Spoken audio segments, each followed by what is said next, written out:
welcome back, people. How's it going? Welcome to another Saturday evening live stream, and the first one of hopefully 3 across the year, depending if this actually ends up working out in a good way. Welcome into the first Gran Turismo World Series watch along that we're gonna have right here in the channel to watch the Manufacturers Cup Round 1 and the Nations Cup Round 1 happening right now. Well, not right now, but in a few minutes in Milan, Italy. And we're going to be supporting not only the driving and the racing that we're going to be seeing there from the top of the top, the cream of the crop of the Gran Turismo 7 world, but also we're going to try to support our good friend of the channel and one of the absolute aliens and legends of Gran Turismo 7, Rd.1 himself. Callum Moxon today takes the Round 1 Manufacturers Cup at the Nordschleife Reverse. 6 laps across that crazy layout, all compounds used, and he's going to be representing Subaru in his first appearance in the GTWS. So we are wishing the best for him. We are wishing absolute success and that he enjoys his participation in the top stage of Gran Turismo, and we'll be here supporting him along the way at a distance, away from the screen, or well, stuck to the screen but away from the stage, but still supporting him nonetheless. So welcome in, guys. Thank you very much for popping in. Very quickly, pleasantries out of the way. There's a lot of people already in, so I do appreciate that, guys. Seba with the P1 in the podium of the chat today, Andy with the P2, and Grover with the P3. That's the chat podium for this stream, guys. Also, we have Laser Sim Racing as well in the chat. Craigo is in, Yeser is in, Matthew Wetley, Mansfried, Fuffington Pie himself, Calster's dad, actually showing up to the chat as well, and he'll do his best to jump in at some point. It's a pleasure to have him as well in the chat too. Meme Ellis is also in. We have Tomsio in the house. We have let me keep scrolling to see who else. Sniper Hunter's in. We also have Lizard showing up as well. We have Polymaster. It's Rico. Let me see who else we've got. Bobby B's in the house. Jordy Boy showing up all the way from Australia, from down under. Lieutenant Down is also in. JB Parker showing up.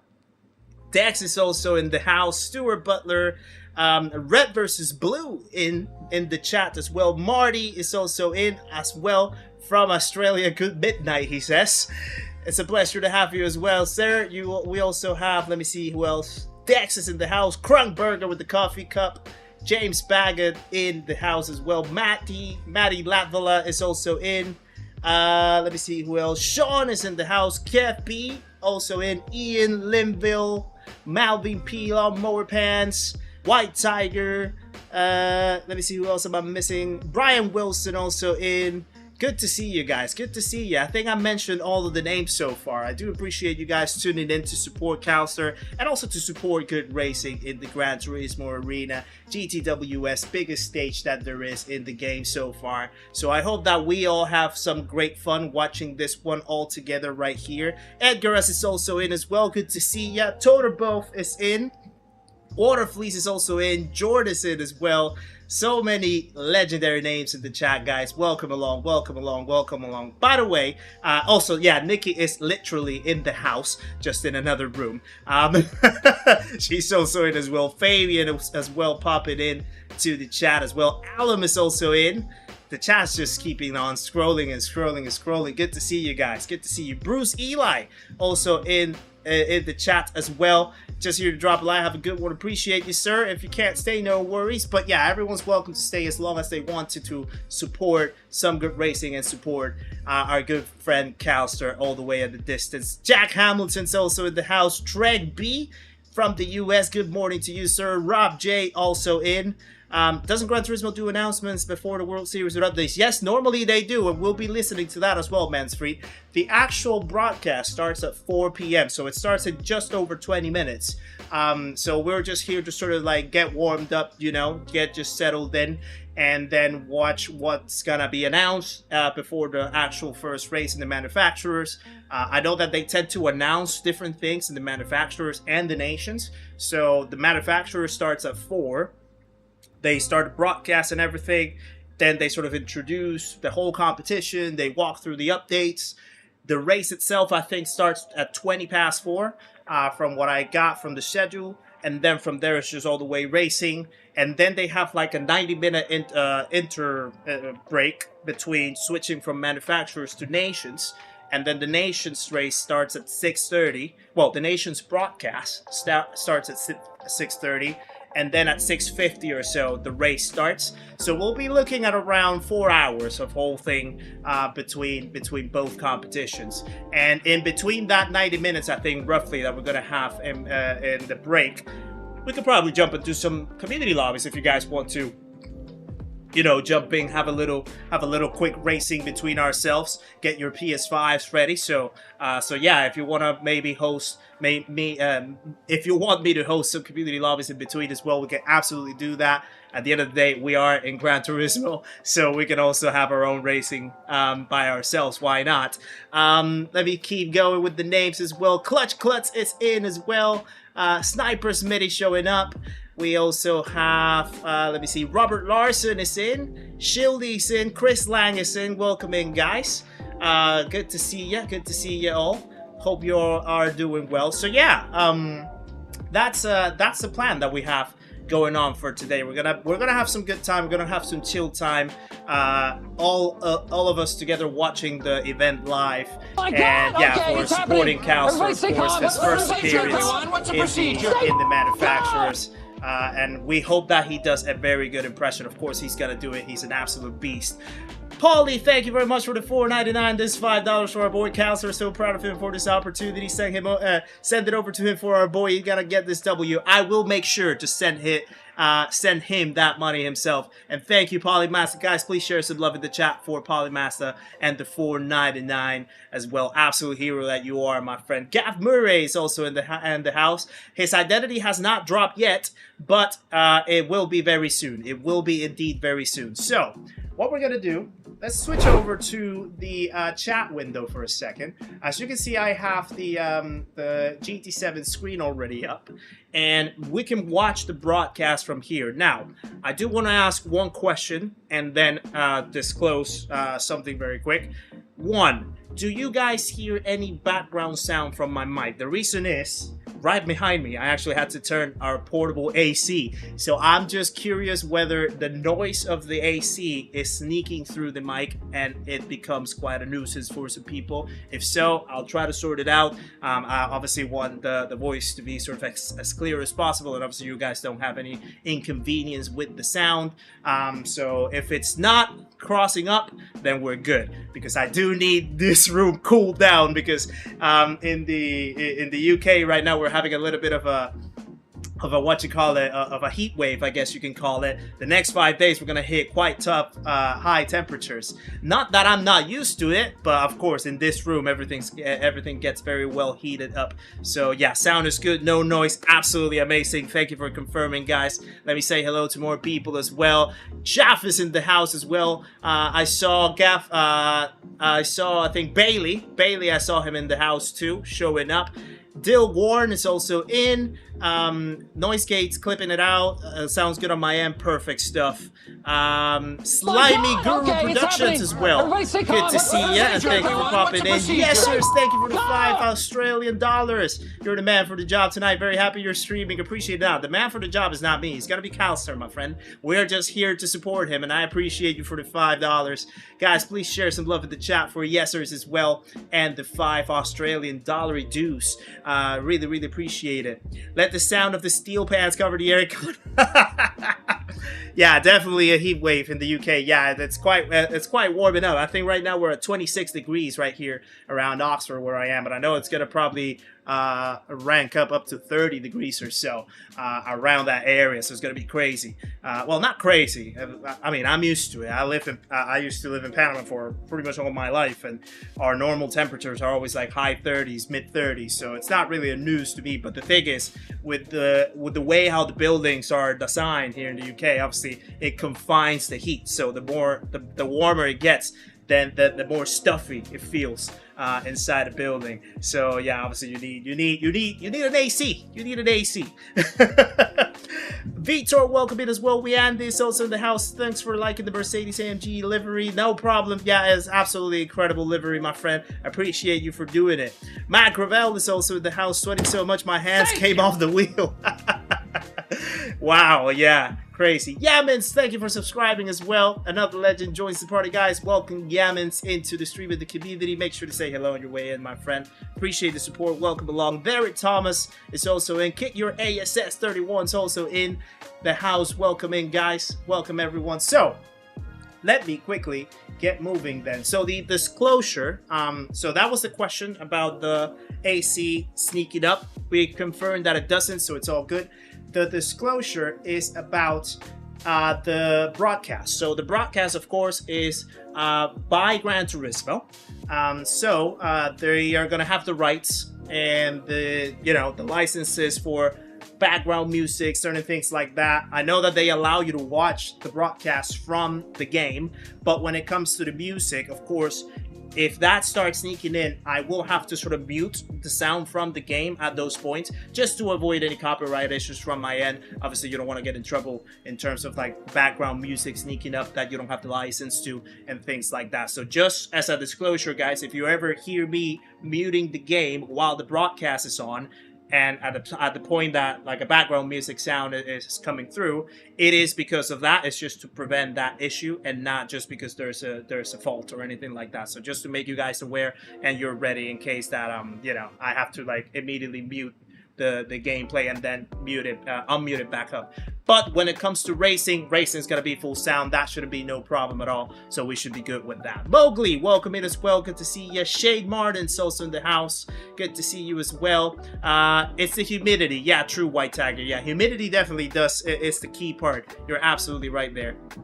Appreciate you bringing the GT7 community together with good vibes. I try my best. We all want to have fun. We all want to enjoy the journey and enjoy the platform. So that's, I just try to be the host of that as much as I can. And other people in the space too. Of course, you have, Rory Sparks, Hoggy Digit, Calcer himself. You have so many other people out there that are trying to really bring the community together, put the effort together. And yeah, that's all what we're trying to do here. And yeah, also very quickly before I actually enable the broadcast, Trinity Shepherd, welcome in as well. Good to see you. Seb is also in the house.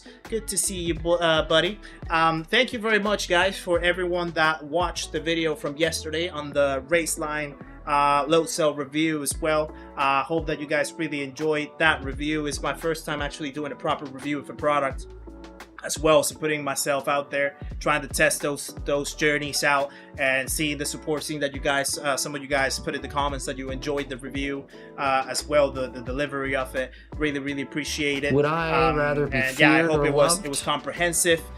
Easy, I know. both. I hope it was I want people to very be afraid concise, of how much very they precise, love me. very descriptive. That's all that I wanted to do. Very objective, unbiased. That's the main thing as well.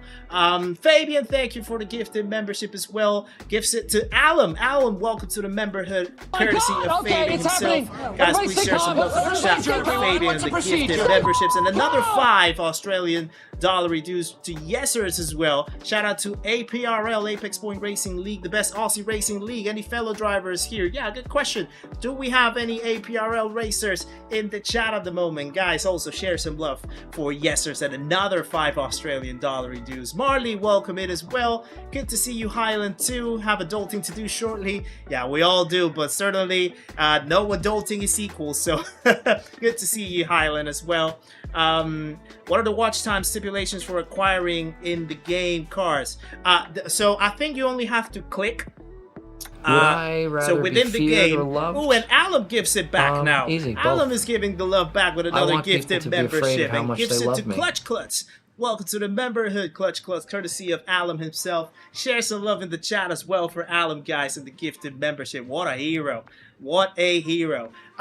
So yeah, if you want to get the cars from the broadcast viewing, you only literally have to click the clip in the video or in the game, and just let it run for like 5 seconds, and then you can just jump out, and it counts it as a view, basically. That's how it's worked for the other events that we've had in the past, or at least the ones that I've done since last year when I started. So yeah, you just have to like literally click it, watch it for like 5 maybe 10 seconds. Thank you. And that's it. You can just jump out, and then it'll count as a view, and then it'll deliver the car whenever it says that it's delivered. I think it's like after an update or something, so maybe like next month or something like that. For sure. Yes, sir. Also, welcome to the memberhood, becoming a pana as well. Share some more love in the chat to yes, sirs, guys, for becoming a member of the channel as well. What an absolute legend he is. Love Kitty, welcome in as well. Hope you're doing very well. So yeah, right. So I'm gonna start popping in the broadcast. At the moment, I have the game sound off. But as you can see right there in the corner, would I rather be feared or loved? We have already the broadcast. Easy, both. KFB with another 10 gifted memberships. What an absolute legend. And gifts it to Dilworn, Derek Thomas, Seba, Yord, Bailey, Matt Max, Mirrorhead, S. Johnny VLD, Rare Seed, and Richie Wilson. Kev, you're an absolute hero of the channel. Loved? Thank you very much for the 10 gifted. Easy, both. And yesers with another gifted as well. Afraid of how much giving they it love to me. Almasi. Guys, share some love in the chat once again for KFB and yesers. You guys are absolutely rocking. We haven't even popped anything in the stream, and you guys are already going crazy. I appreciate it, guys. Thank you very much.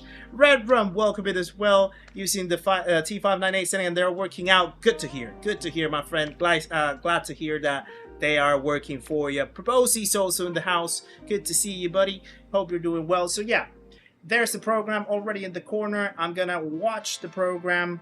I am going to then. Oh, hold on. No, Rick. No, I think that's not dynamic viewing. I think it's what we need. Is it this dynamic viewing?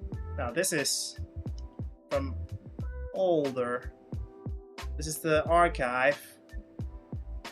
And then, yeah, interesting. Return to the top page. Gran Turismo Live, maybe? Ah, here it is. The broadcast for Milan should be here. And then watch on YouTube, I think. So the countdown's already on. Oh no, I don't think this is how it is. Let me just pop it back. So it says 9 seconds. I wonder if 9 minutes, not 9 seconds. Everyone's wondering what Calster looks like, Alan. Everyone. Mr. Hogg, welcome in as well. We're going crazy because you're incredible. Ah, nah, Polly, you're being too kind now. You're being too kind. J-Dub, welcome in as well. Good to see you, sir. Hope you're well. Rico, thank you for the 5 gifted as well. Would I rather be feared or loved? Gifts it to J-Dub, just popping in as well. Both. Innocent Baker, Jimmy. I want people to be afraid of how much they love me. And we have Whitey with a gifted membership courtesy of Rico himself. Guys, please share some love in the chat for Rico and the 5 gifted. What a hero. Edward, welcome in as well. Good to see ya. Should do a watch along of Canadian F1 too. Well, I don't know about that one because I don't think I can definitely pop that one in the screen. It'll be just like me watching what happens, but not really showing here what happens.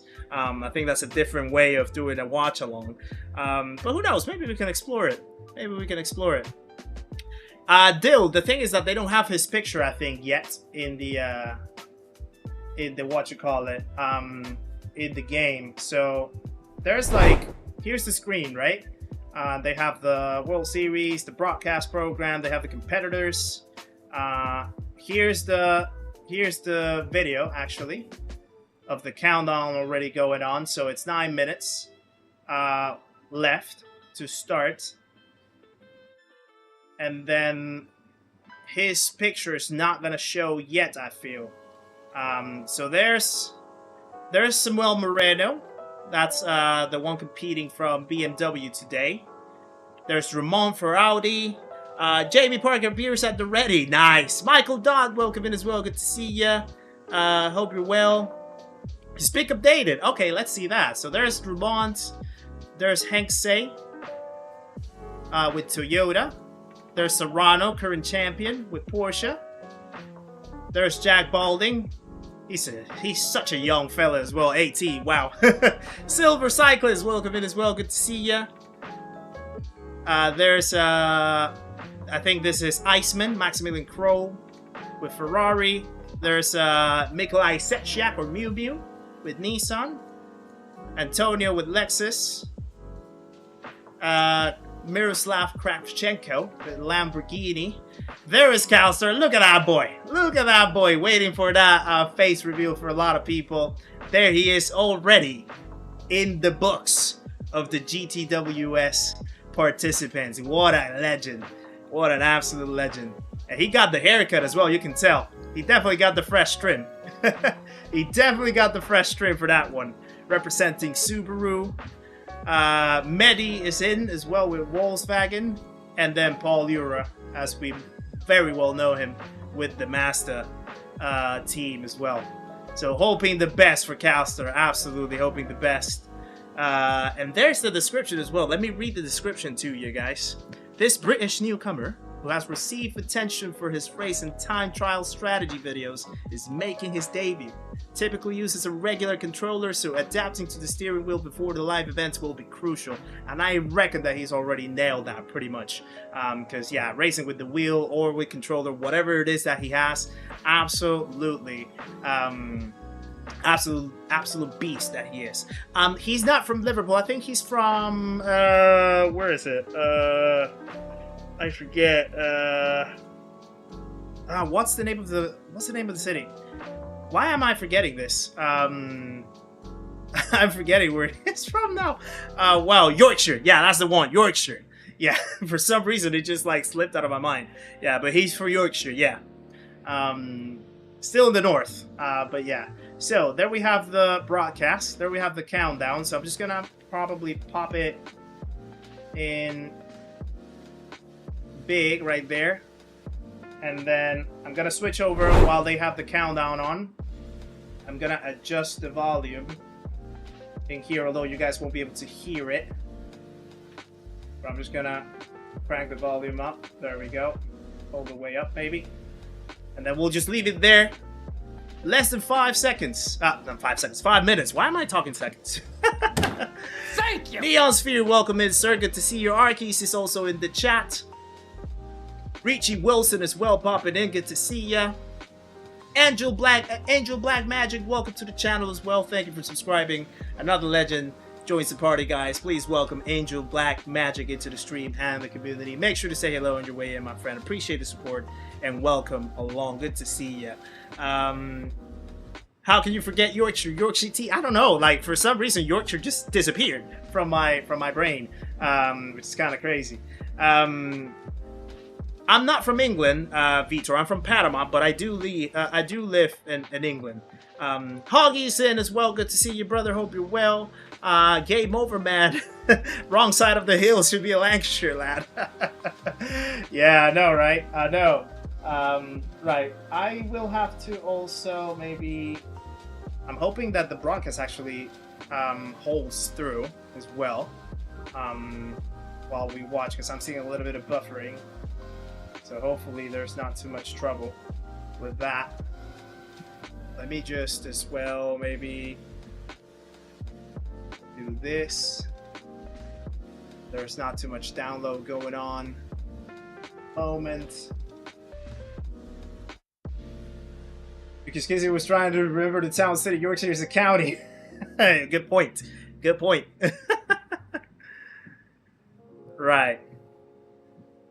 So right now, I think, let me adjust quality.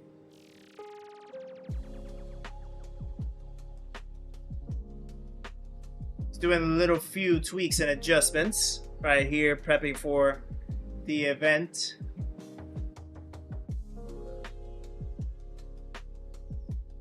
That should come through. Second. Right. Okay, so less than 4 minutes now. Less than 4 minutes. Thank you! When in doubt, throttle out. Welcome to the channel as well. Thank you for subscribing. Another legend joins the party, guys. Please welcome When in Doubt, throttle out into the stream and the community. Make sure to say hello as well. Good to see you. Thank you for the support. The races, so the manufacturer's race is going to be in the Nordschleife Reverse layout, 6 laps. All compounds, I think, have to be used for the race, if I'm not mistaken. And then the Nations Cup feature race is at Monza with the X2019s, the Red Bull. And that is 27 laps. All compounds have to be used as well. So yeah, that's going to be the races that we have on schedule for this event in particular. Also, thank you guys for the 100 likes so far. We haven't even started watching anything. Like, literally, we haven't started watching anything. And you guys have already smashed it with the 100 likes. Really appreciate it very much, guys. Yeah, just waiting for the event now. So I'm going to pop the screen right now so you guys can see it. Let me know if anything in the overlays, anything in the screens is getting in the way and I can easily turn it off or move it. You guys are in complete command of that. Let me know if that's sort of like a good, you know, a good sort of, you know, I want to make sure that the experience for you guys watching through here is completely smooth. And yeah, we can just have a smooth watching. So let me know if anything right now that you see in my screen is getting in the way. I'm more than happy to fix it, remove it, anything. So yeah, just shout out, guys. General Beaker, welcome in as well. I do hope that the little buffering that I'm seeing from my end does not hold. It sort of like does coming through. Like come and go very well. Maybe if I just like leave it with like a few seconds of buffer, that could help. Just in case, but we'll see. We'll see. Oh, JC, you just missed it. You just missed it for a little bit. We actually did show his face, you know, just starting. So yeah, you just missed it. But he'll pop up in just a second as well. So right, I am going to mute the background music. And I'm just gonna wait till the countdown goes down. No, Hoggy, I'm not removing my face. That's the only thing that I'm not removing. Alright, so there we are. So let me just pop the sound.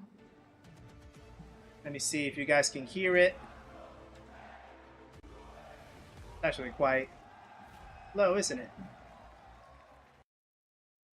I'm just gonna try to bump it up over here.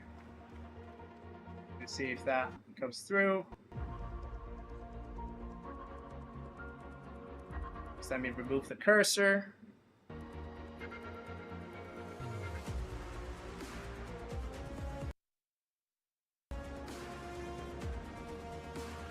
There it is. There's the intro. Yeah, so the only thing is that the buffer is gonna like make the widgets sort of like come through as well. So hopefully that doesn't get too disrupting. Yeah, it could be because of watching through the PS5. You're right.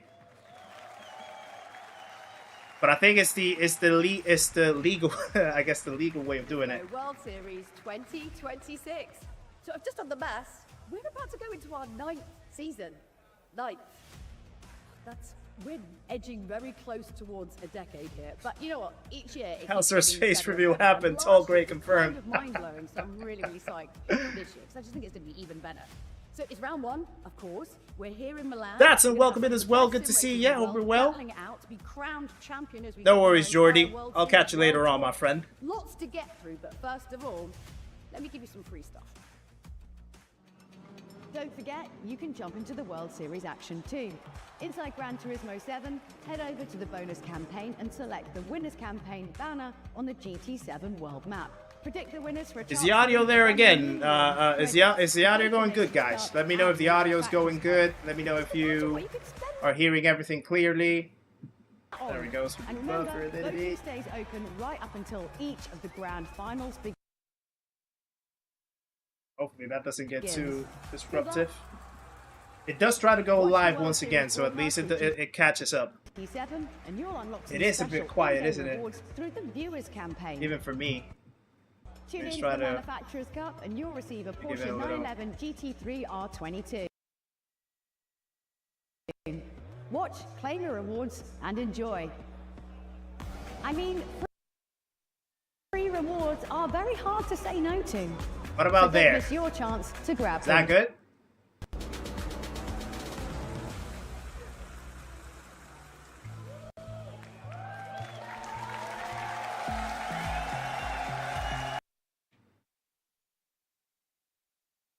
Boy. Okay, I'm gonna try to give it a little buffer, see if that helps. Easy. Watch, claim. Walk into the Manufacturers' Cup and you'll receive a Porsche 911 I'm trying to give it a little buffer to see if that helps R22. with like the smoother Watch, trainer transmission awards, as well. and So yeah, because I think probably the PlayStation is sort of like struggling to keep up. So don't miss your chance to grab them.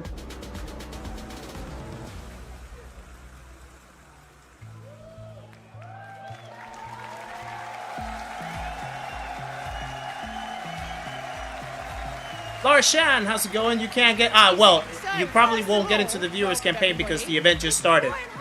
It was all before the event started, actually, I think. Sono così emozionato. Ciao, Jules. Can I say something in Italian? Yeah, as long as it's not rude. Yes. Benvenuti a Milano! You can tell that Italy's proud to host the event, that's for sure.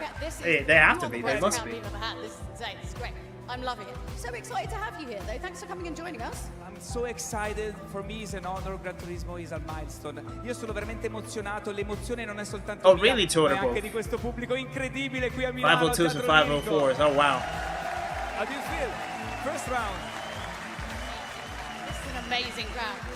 Right, you see, I've got some other good news. I mean, it's not just great that we're here in Milan, but also I do believe there's some rather interesting Gran Turismo news we would like to tell you about. Okay. I think...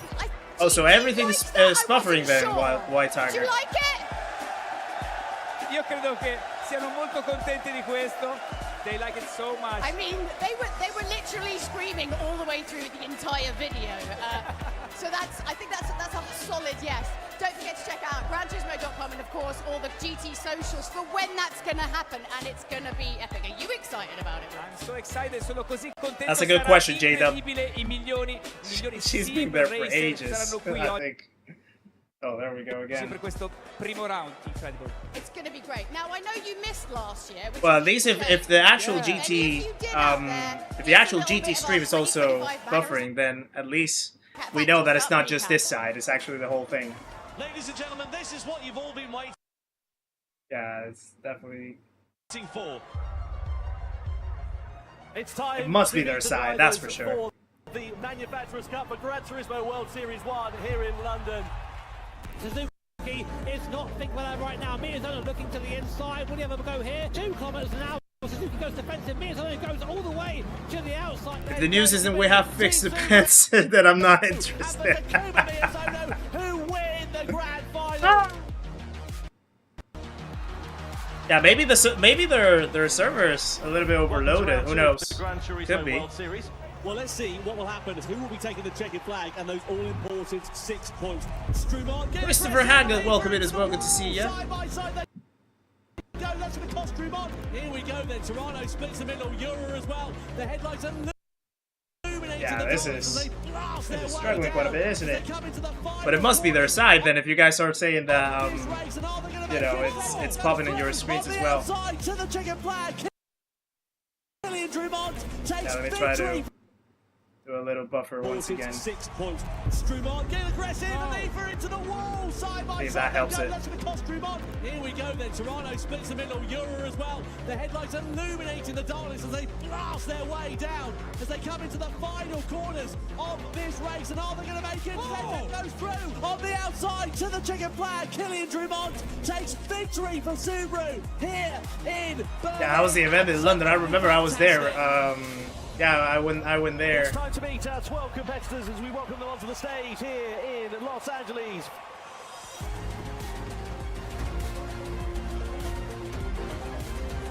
It must be fine directly on YouTube, but maybe through the game is where it struggles, Shieldy, yeah. Oh, he's hit Serrano's round. But Nelly and Mercedes on the inside and through. But I think the only way that you can actually like stream it is through the console. Outside goes Benelli. Contact there with Mazda. Porsche become the Manufacturers' Cup champions. Has anyone ever griefed in these? I think there's been a few moments.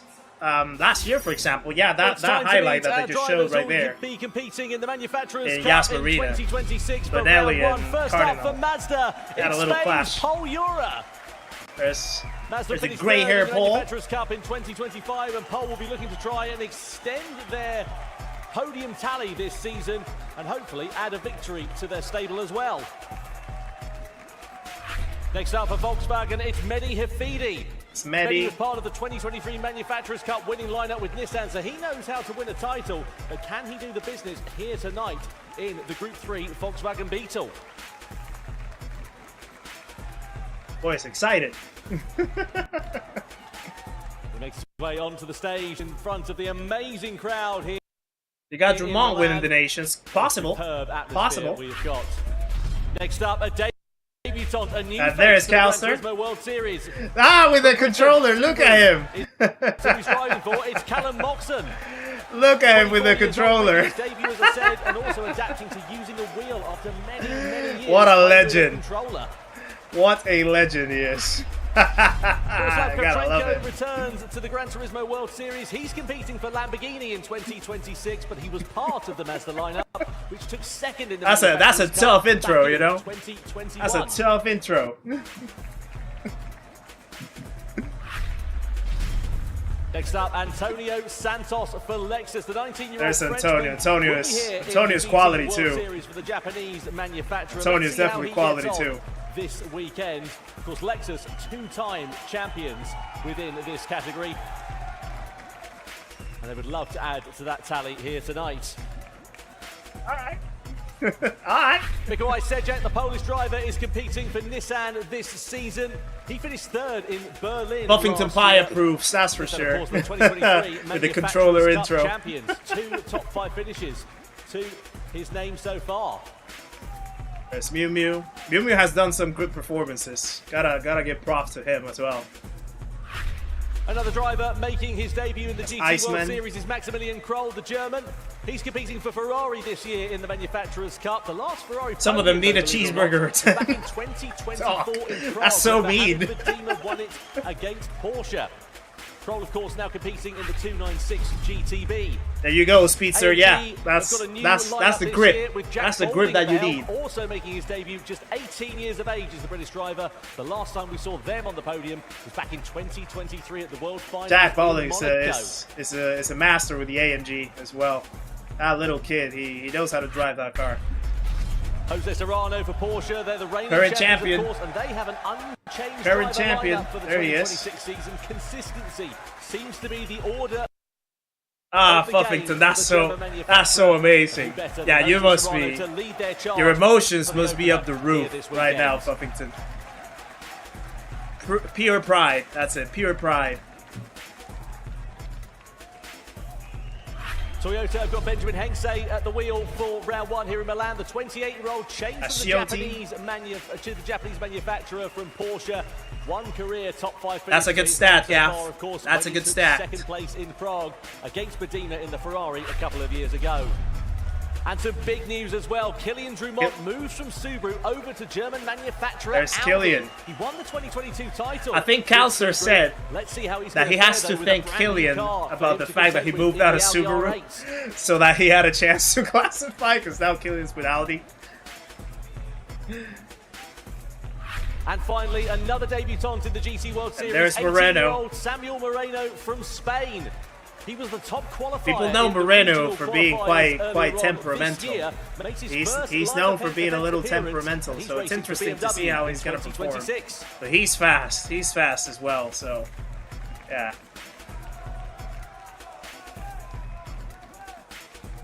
Arkies, Buffington is Calster's dad. And now, ladies and gentlemen, we ask you to please stand if you're able for the national anthem of our host nation here in Italy. Should I leave the anthem? I don't know if I should leave the anthem. I don't know if there's like any copyright issues or anything.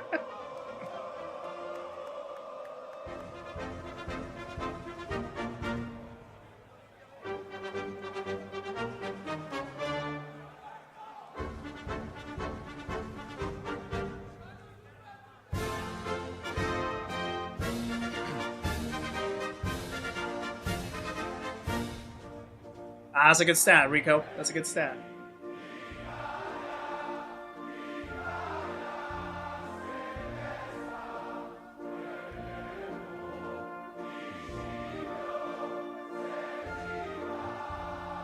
Interview first. Sorry, mate. Oh, what? One thing that they always struggle in these events when they broadcast is the sound production. The audio production is quite off sometimes. They're like speaking behind. They're speaking behind the ambient, you know, like that's kind of crazy.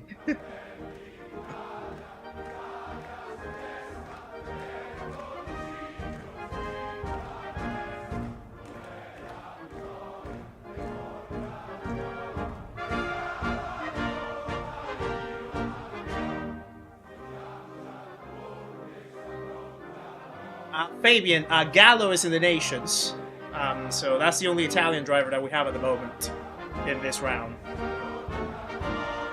But yeah, he's not in the manufacturers. There he is. There's Gallo.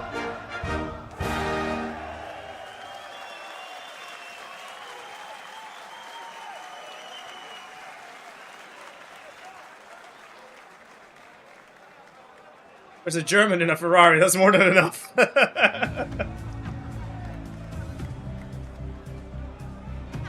It's like they were all the, not even just the words, but the bits as well. Like fully into it. Well, Matthew, we're supporting Calcer mainly. But yeah, Jag Balding is also his first appearance as well, so it's gonna be interesting how he performs. There's a lot of first appearances in this round, actually. Yeah, absolutely. Il nostro pubblico comunque si fa sentire. Italia, fatevi sentire! Okay, I think we should. But at least it seems like the broadcast has stabilized here. Running pretty smooth. Let me not jinx at them. Everybody. Secondo voi chi vincerà?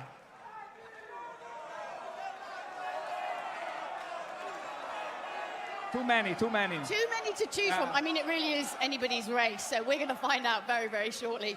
But why don't we, you know, if you don't know the structure... If you're trying to watch on the PS5, just load it via YouTube.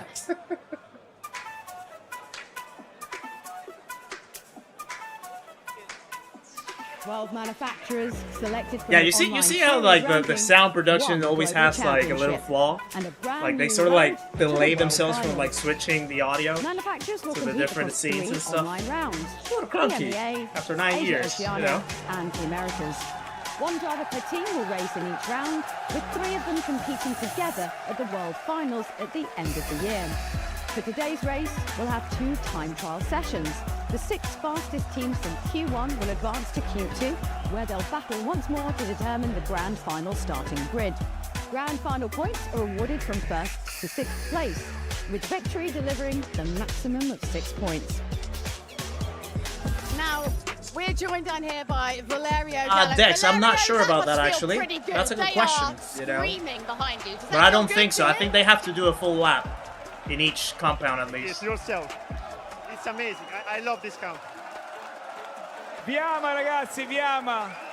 Sì. Today's like this. Welcome to welcome Italy. in. Good to see you. Hope you're well.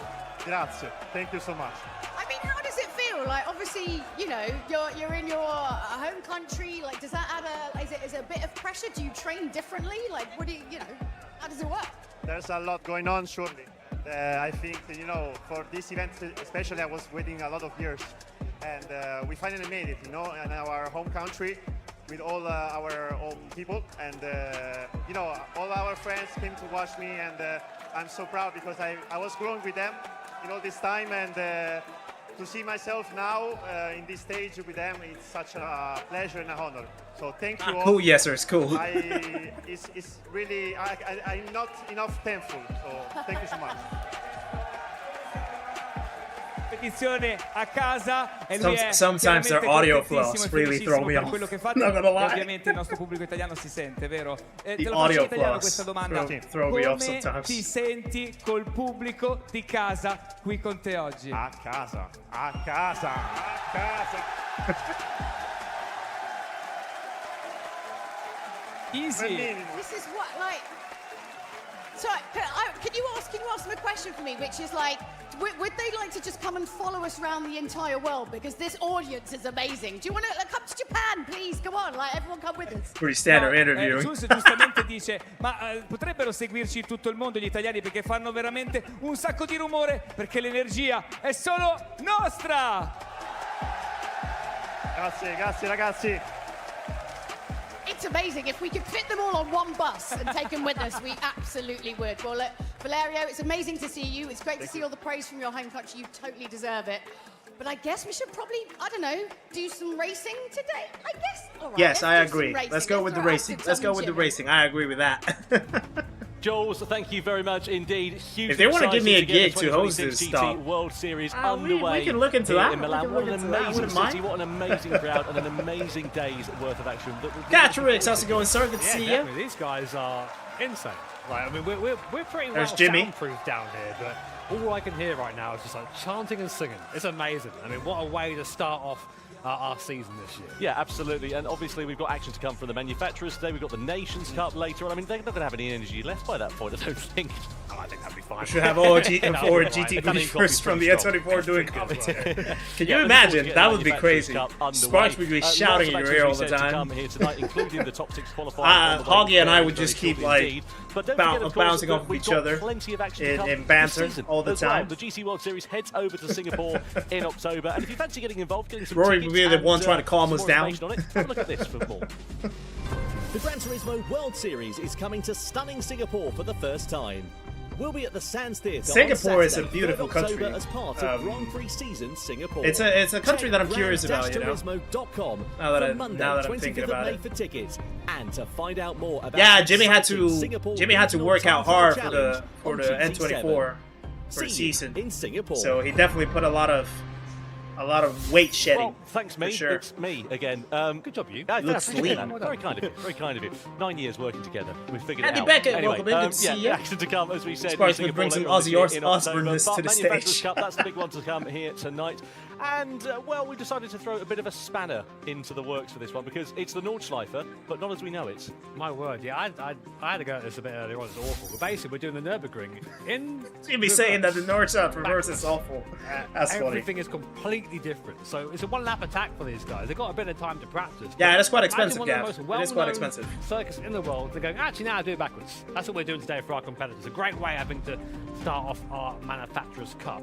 And some names not doing so well early on. Absolutely. So we've got the top 6 qualifier. We had general qualifying taking place earlier on today. That decided the grid positions from 7th down to 12th. Top 6, though, are going to be out in Let's see what happened in quali. Qualifier. Yeah, quali wasn't racing hearts. Calcer was talking about it earlier. For this quali wasn't racing hearts. The season, and out, of course, for Porsche, we'll have Jose Serrano, the reigning champion in the Nations Cup. Painful. We'll have Kroll, the German driver in the Ferrari, Lexus for Santos, Moreno for BMW, Sejak for Nissan, Cal is P11. The AMG. And here you can see they are the top 6 that will go through. Unfortunate, though, for the likes of Paul Ura, Killian Drummond in particular, who's changed manufacturers. Ooh, Drummond is P9. Wow. They will Euro line P7. up in those positions on the grid. Yeah, and of course, Kravchenko as well. You see having a horrible time, making a mistake there, 23 seconds off the fastest time.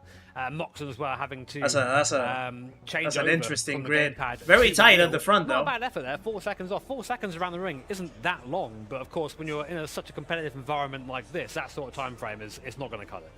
No, absolutely not. You can see the drivers there getting themselves ready for qualifying in a couple of moments' time. That'll be out on track here at the Nordschleife circuit. You can see some pensive faces there in particular. Yeah, this is going to be intense. AMG driver, that is going to be Jack intense. Balding, the Briton, who will be making his debut here tonight. And we often talk about Ramboy. Serrano's skill is from just your bedroom or your sitting room different. Onto the world stage with a crowd, especially as loud as the one here. Actually, it can't be underestimated. Yeah, I mean, I had it's very, very difficult to get yourself in the zone. All the lights. I'm not gonna leak too much, but I had some insight about his history and like how he got started. Certainly does. Well, there his is journey the through Ferrari GTWS and his evolution is just crazy. But he's always had that talent. So, top 6 qualifying about to begin then here. This is Jack Balding heading out on to the circuit for the first time. As we said, the Nordschleife, but in reverse. Take everything you know about it and just flip it on its head. And it's as difficult as it sounds because I had a couple of goes at this yesterday, and I'll be honest, every reference point you have, it goes out the window. Man, I'm getting anxiety watching this, seeing the guys come on the pit in the wrong way. I think, oh no, what's going to happen? 752 on hard tires, they've had enough time to sort of get a feel for what this is like. But we start, and that's like one lap shot as well, you know, going backwards all the way up. Not like repeating it. Now, and a little bit of time really for Balding here in the AMG. Jack Balding is very long straight. This is for 20-30 seconds here. Really I think it's just Jack Balding 25 or something like that. Jack Balding something. Jack Balding a number, I think it is. Very famous competitor in this car over the weekend in the N24. Didn't quite work out for him. Let's see if it does for Mr. Balding into the first real corner now of the lap. And I was trying to follow Balding's skills through this week as well, and the AMG insane pace that kid has. Yeah, exactly. Crazy. As you said, everything is completely reversed in towards the mini carousel. This is where we. I don't even know how they can take that mini carousel on the outside. Just on the inside there of that corner. Heck of a party it was as well, Jimmy. I don't think we've ever quite lived it down. But yeah, this is Jack. No, Probosi. They all have to use the same wheel, the same pedals. They can't. The only thing that they're allowed to tweak is the in-game inputs. So you can like adjust the ranges of the inputs in-game, but the setup is the same for all of them. It's a Fanatec Gran Turismo DD wheel and stock CSL pedals. That's what they use. It's completely different. Yeah, I mean, it's so tricky to perform under pressure, you know, especially in sim here in GT, where maybe you're not quite in your comfortable environment you usually drive from. But you know, that's where people who have taken part in this event before will have the advantage. Yeah, Serrano's consistency just out of this world. You know, a little bit of trivia there. When he was 8 years old, that's when Nikolai Sejat first picked up his first copy of Gran Turismo. Pathetic. I was 6. Get him out of here. Yeah, Nikolai Sejat driving for that Nissan team. As we said, Nissan, of course, Manufacturers' Cup champions back in 2023. He's actually had a podium in the GT World Series. That was back in Berlin last year for the Polish. By the way, guys, is the sound okay right there? Like, can you hear the broadcast sound and my voice like all well balanced, or do you need me to adjust anything in the mix? Moreno in the BMW, the M6, 2016 model, still going strong. This thing, 10 years old now. Yeah, I mean almost as old as our GT World Series. We're getting there, not quite there yet, but. But no, this BMW pretty quick around here. It's always been a good choice. A little bit wide there. As yeah, Rambo. I think that would be disadvantage. 1 and 2. This is you just want to use the same gear that you'll find. That's why they send you the gear. The ring take part. Here's Santos and Alexis. What you call it? Always they send you the gear in advance so that you can practice with it this year and just get used to it. Well, that remains to be seen, I suppose. But already in the top 6 in qualifying, good start to the Manufacturers' Cup. But let's be real. I mean, like the qualifying does matter at these events. But it's a bit of an endurance, you know. It's more just putting yourself and maybe giving your competition a little bit of a little louder than Jimmy, but it's fine. Okay. Poke saying, hey, listen, look how quick I am. Well, I was saying that Moreno has already picked up a penalty there. Yeah, he's only on an out lap at the moment. They're obviously not on their time lap. They've just come out of the pit lane, so it's just a warning sign there for Moreno. Don't do that when you're. Yeah, well, he didn't stop competing, but I think he just has other priorities. I think it's going to be interesting. He's not really like making a push to qualify the reference anymore. Points are completely different. But we do talk about this circuit. But he does get involved in the events. He's working with Polyphony and setting up the events, or I think sort of like if I'm not mistaken, like in an advisory or like consultancy type of role or something. So he does help with organizing the things. Flip on his head. I mean, a great example is the run. What will now be down to Bergwerk. I mean, in real life, it's uphill, and your car is limited by gravity. But now you're assisted on the way down. So instead of you're doing maybe 20, 30 kph faster than you would usually. So this section is so tough in reverse. It change the landscape of the lap. Incredibly tough. As you say, Tom, it opens up overtake opportunities that wouldn't usually be something you even think about. But Mansfried, if you want to, sure. Recently had this GT last year. Coaching really helps if you want to improve. This thing as it comes down. So if you want to give it a go, by all means, I would just suggest that. I got coaching back in my days. And this is a very, very difficult entry here because you're loading the car up in the left hand and having to slow the thing down from quite a high speed into that carousel there. So Kroll doing it a lot better than I did it in my lap earlier on. I just need to correct myself as well, actually. I was of the understanding that drivers were going to go out, do an out lap, and then start their flying lap. This actually is the flying lap. As soon as they come out the pit lane, that lap starts. So they are on their flying lap, and that does mean, especially for this man here, Moreno, he's picked up a half-second penalty. That lap's gone already. Oh, we all knew that, Tom. Did you know that? That's painful. Evidently not. No. First mistake of the year. There's Serrano. Yeah, get out of the way very nicely. Here is Serrano. New bit of kit for him this year. This 992 GT3R. Up from the RSR and looking very aggressive. Of course, Serrano really has. Serrano literally lives and on his breathes back, both in the Manufacturers Series and Nations Cup.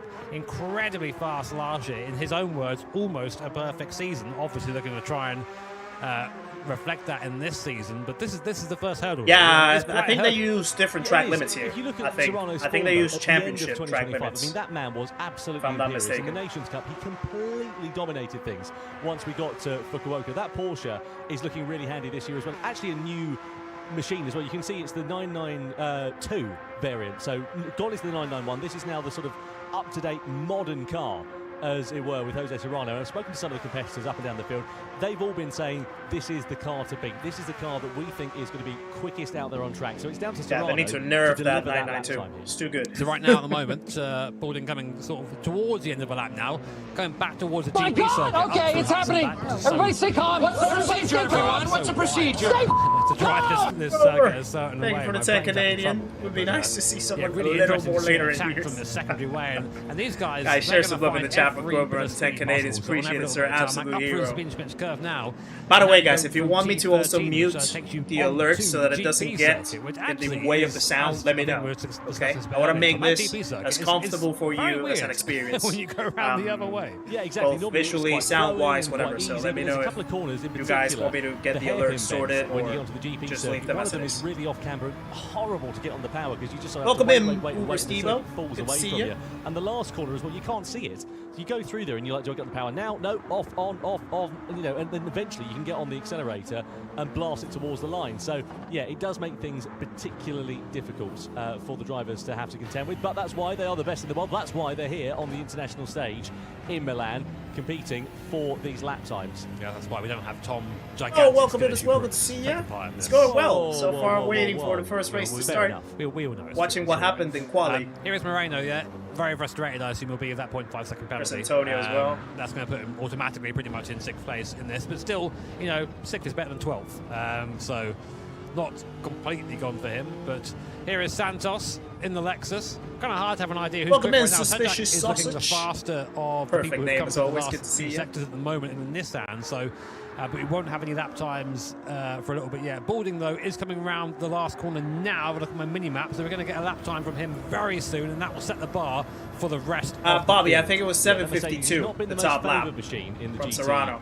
It's just the highlights, I think. For the last it's not live at the moment. And we'll see how Balding is going quali to already fare. happened, but I think it was 7:52 at the moment, really. He's coming over the rise. Now, normally, you'd go through there. Farky, welcome in. It's one of the scariest and fastest parts of the track. Have a look at some videos on YouTube. You'll see plenty of people getting it. No, it's not the out lap, KTM. So immediately as soon as they go through the pits or out of the pits, there we go then, across the start-finish line, that's the hot lap already starting. AMG, what can he do? What is the bar that is set for the rest of the competitors? It's a 7:54.1, not bad at all. Very quick, actually, if you include the GP circuit in there as well. Sajak Lowe was looking very. Oh yeah, no, yeah, you're right. Yeah, they had so 2 stages of quali. You're actually right. Slight improvement. We know the Sajak and Nissan combination is a strong one. And of course, they're doing it like Formula 1 style this year. Actually, about 0.4 of a second slower is Balding's time than he set. They did the first round of quali offline. So let's wait this and see is actually if live. Yeah, you're right. Improvements. Here is Sejek then about to come to the line, and this is looking certainly faster. And it is 7:52.794 for the Polish driver. That is quicker than he set earlier on today. There's by Moreno. He had to about serve a penalty. A second or so, about 8 to 9 tenths of a second is where the margin streaming the nations as well, Jamie. Yes, now we know the whole Moreno, thing. he's been The whole given thing. a penalty Pascal, here for welcome this in. one, and let's see See what ya. the time on the board is going to be, because that penalty's now gone away. So he served it over the course of this lap. Where's it going to put him though? In that BMW M6. Again, we know not the most favoured car out there on track. It's actually the slowest of the times we've seen so far, and of course. The problem with the penalty is it's not only the time very close, even with the penalty involving as well. In that half a second, it's the time. But yeah, that penalty was gonna as well, definitely so mess cost him up quite dearly. That's not bad, considering, you know, he's right there. Antonio got a penalty too. Penalty. That's probably a pole time. Santos picking one up as well, so he'll have that applied as he goes over the start-finish line. God. That must be so frustrating to do the entire lap and pick up a penalty right at the end there, but it just shows you how tight the margins are for these guys. So here's Santos and Team Lexus across the start-finish line with the penalty, and of course, because he has the penalty when he goes across the line, it is that's invalidated. So that's invalidated. For Team Ferrari, of course, they're the hometown favourite here. What can Kroll do? The Ferrari, we know, is pretty quick around here, but we'll see how it is. No, I haven't seen the update teaser. Too much confidence, Pascal. but we'll see. Haven't seen it. Now is just a run to the line. What can he do? What car would I want to race in this? The AMG. 2.7 to beat from Sajak and Nissan. Can he pip him or not? He can. Oh my word! Oh, 52.5. 7:52.5 for Kroll and Team Ferrari. And if Serrano's gonna do? Go quicker, they will be pole position. That's a great lap time there for Maximilian. Nah, they can't, Gaff. If you get the penalty after the penalty serving area, that's invalidated straight away. And clearly the team and the drivers have gotten that car dialed in very nicely. What about Jose Serrano though? As we said, man of the moment. He's going to be the last of the drivers to come across the timing line. He's blasting it towards the checkered flag, and it's not looked too bad here for Jose Serrano. He was fastest overall. Oh yeah, he's getting pole. Penultimate sector. He's getting pole. Line now here, and is going to be pole. It certainly he's getting is. pole. He knew Serrano it. Does take it by 0.4 of a second over Maximilian Kroll in the Manufacturers Cup ahead of the one and only race. Oh, broadcast already starting to get dodgy now. Here tonight, that is absolutely phenomenal from Serrano, continuing where he left off at the end of 2025. Can we get the manual? Yeah, the manual there already for emblem Serrano, added to the leaderboard and daily he's races. Still got that base. He's still hungry. Not sure what you mean. For those victories there. What a good way to start it by putting up on pole here ahead of the race here in Milan, and you know that is a really unique petition to ban Serrano in reverse. After flying lap as soon as you come out the pit lane as well is certainly nothing to be sniffed at as well. And as we said, there's a little bit of confusion here in the commentary box at the time because I thought they were going out doing a sort of outlap and then going on. Yeah, okay, now the one and only flying lap, but otherwise, you know, we probably would be here just getting a little if that was the case. Overloaded. It was working well though. Working well through the whole quali. Going out of the pit lane straight onto that flyer and really extracting the maximum out of that Porsche 911 in that 992. Just flying lap notch it back a little bit to see if that helps with the buffering. Certainly nothing to be sniffed at as well. And as we said, there's a little bit of confusion here in the commentary box at the time because I thought they were going out doing a sort of outlap and then going on for their one and only flying lap. But otherwise, you know, we probably would be here literally all day if that was the case. But Jose Serrano going out of the pit lane straight onto that flyer and really extracting the maximum out of that Porsche 911. Oh yeah, Quacky. Okay, I get you. Yeah, I think they only work this layout for the events though. It's like something that they just code in the game for these events. They don't roll it into the game. And of course, Santos with that lap time disallowed following. They don't roll it into the game. Penalty. But as we said, good job. This is the man, Jose Serrano, reigning champion in the Nations Cup. It would be cool to see it, that's for sure. Yeah, you're right. Home for Porsche Santos had a penalty right before crossing the line, just living, so his lap was invalidated, so he ends up P6 now. There. You see a lot of support here for Serrano. They know he's the champ. They want to see him do well as well. But can you keep that? I mean, this is a lot of pressure for him. I mean, it's almost like a home audience. Really. Yeah, I get you. I get Quacky. You'd be I get it, Quacky. Thinking they are. They're very, very vocal here for Serrano. Bad luck there for Santos, having his lap disallowed there, just taking that cut track penalty and then down in 6th position. So if you missed it, here are some highlights. It was Balding who set the pace in front of the field in the AMG GT3 car.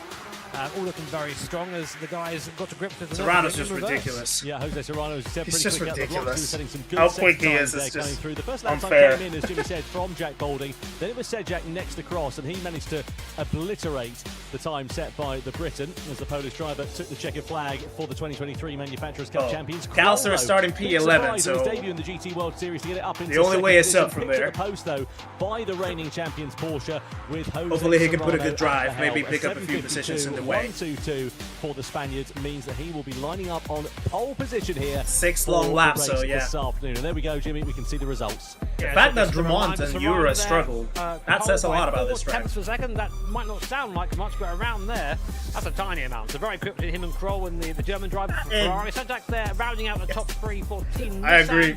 Holding 4th, Moreno, 5th, and Santos, of course, with his cup track there in 6th position. And that sets the grid there for the top 6, and of course 7th to 12th already decided in the qualifying session a bit earlier on today. Yeah, so disappointment. I'm actually surprised that Moreno didn't do better in the Beamer. I mean, okay. Because I feel the M6 is strong in this layout. The best of the rest there. In the Nordschleife Reverse. It's a long race, that one. But he also had the penalty though, so I think without the penalty he would have probably sneaked through. Positions to change. It's a very, very long lap here. Maybe an extra second. And anything can happen, and certainly when it's in.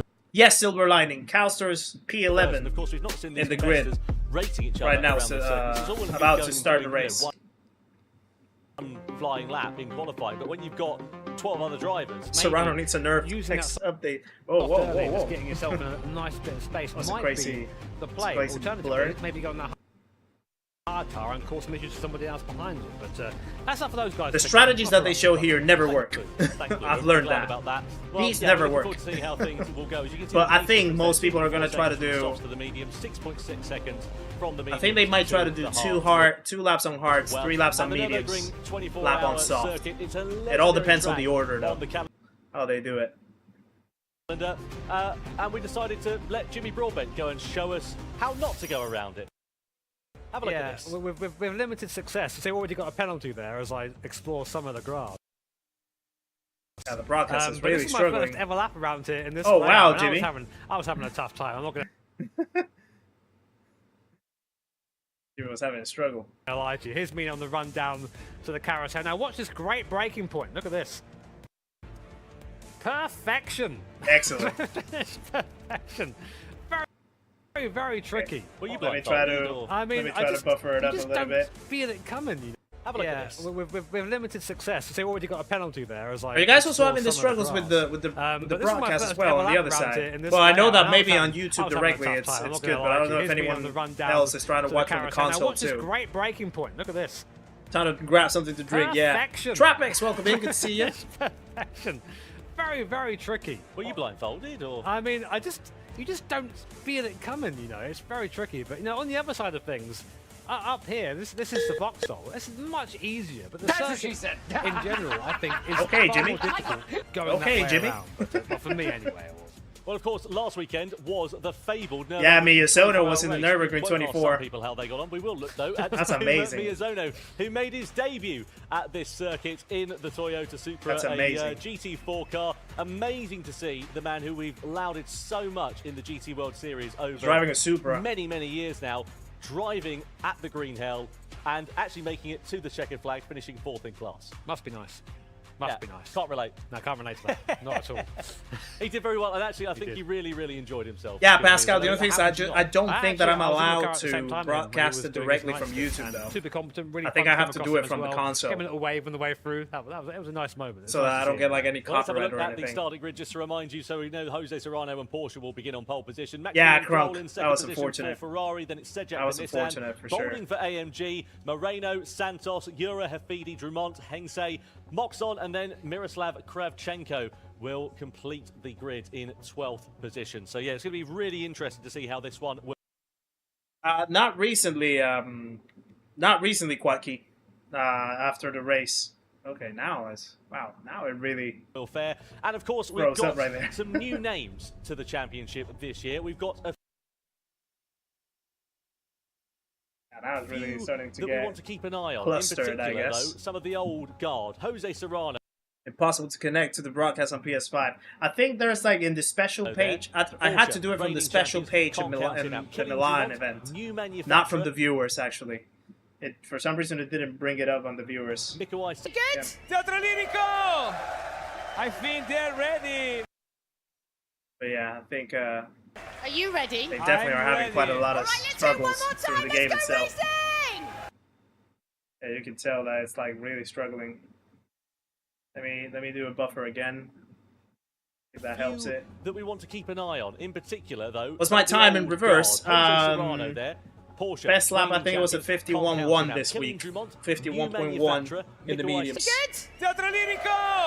Yeah, you see how like they're having like they're having some broadcast issues because of those like jumps in the transmission from their end. I beat Serrano before. It may have been a single player, but we don't talk about that.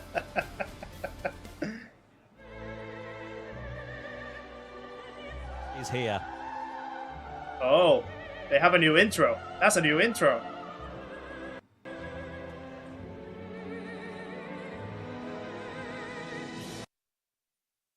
That is a new intro. Don't ruin the intro for me. No.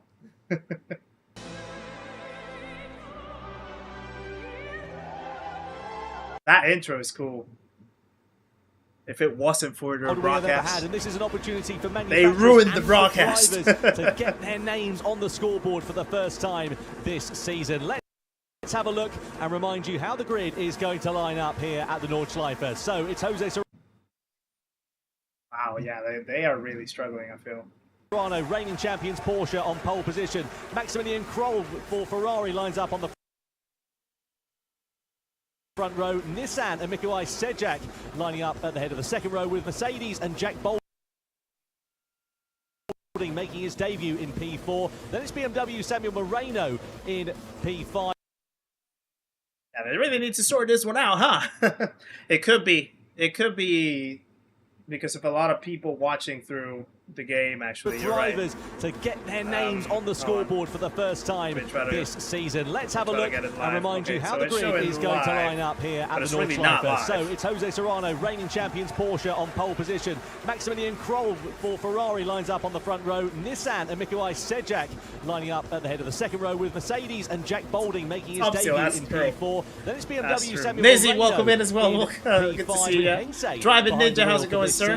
Subaru's Callum Moxon lines up P11, and 12th and last on the grid. Slimy Guru, you can always do it after the broadcast is done. You can just watch the replay. It's still available till like in this one. The top four go for the medium tyres. A few weeks. Opting for softs at the start of this one. Yeah, it doesn't seem that people feel the need to use them at this point. We know it's a short-lived tyre, that Dunlop soft tyre, so I think maybe at this point, welcome in as well.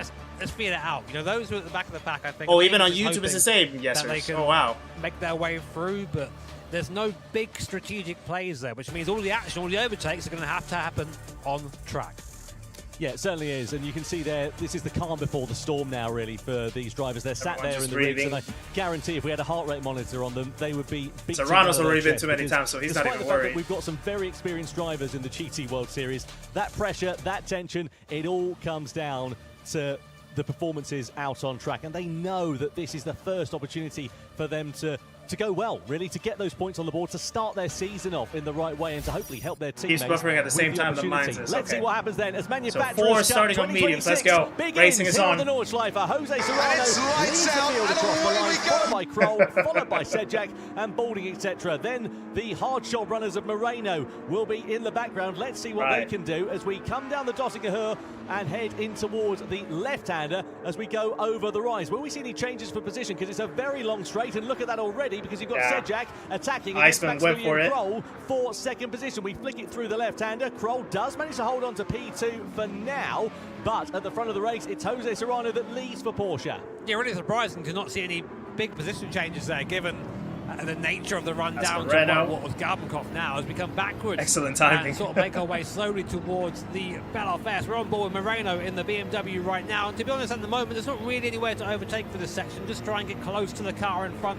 At the moment, Bolding and the top four, a little bit of a gap. That's because they're on that medium compounder tyre. They're going to have a pace advantage early on in this race. So the closer Moreno and the rest of the hard runners can stay to the medium shod drivers, the better. As you watch Iceman is Ferrari, Maximilian Kroll. Quick in that Nissan GTR, but 6 laps here at the ring. Everyone so far composed. For even him.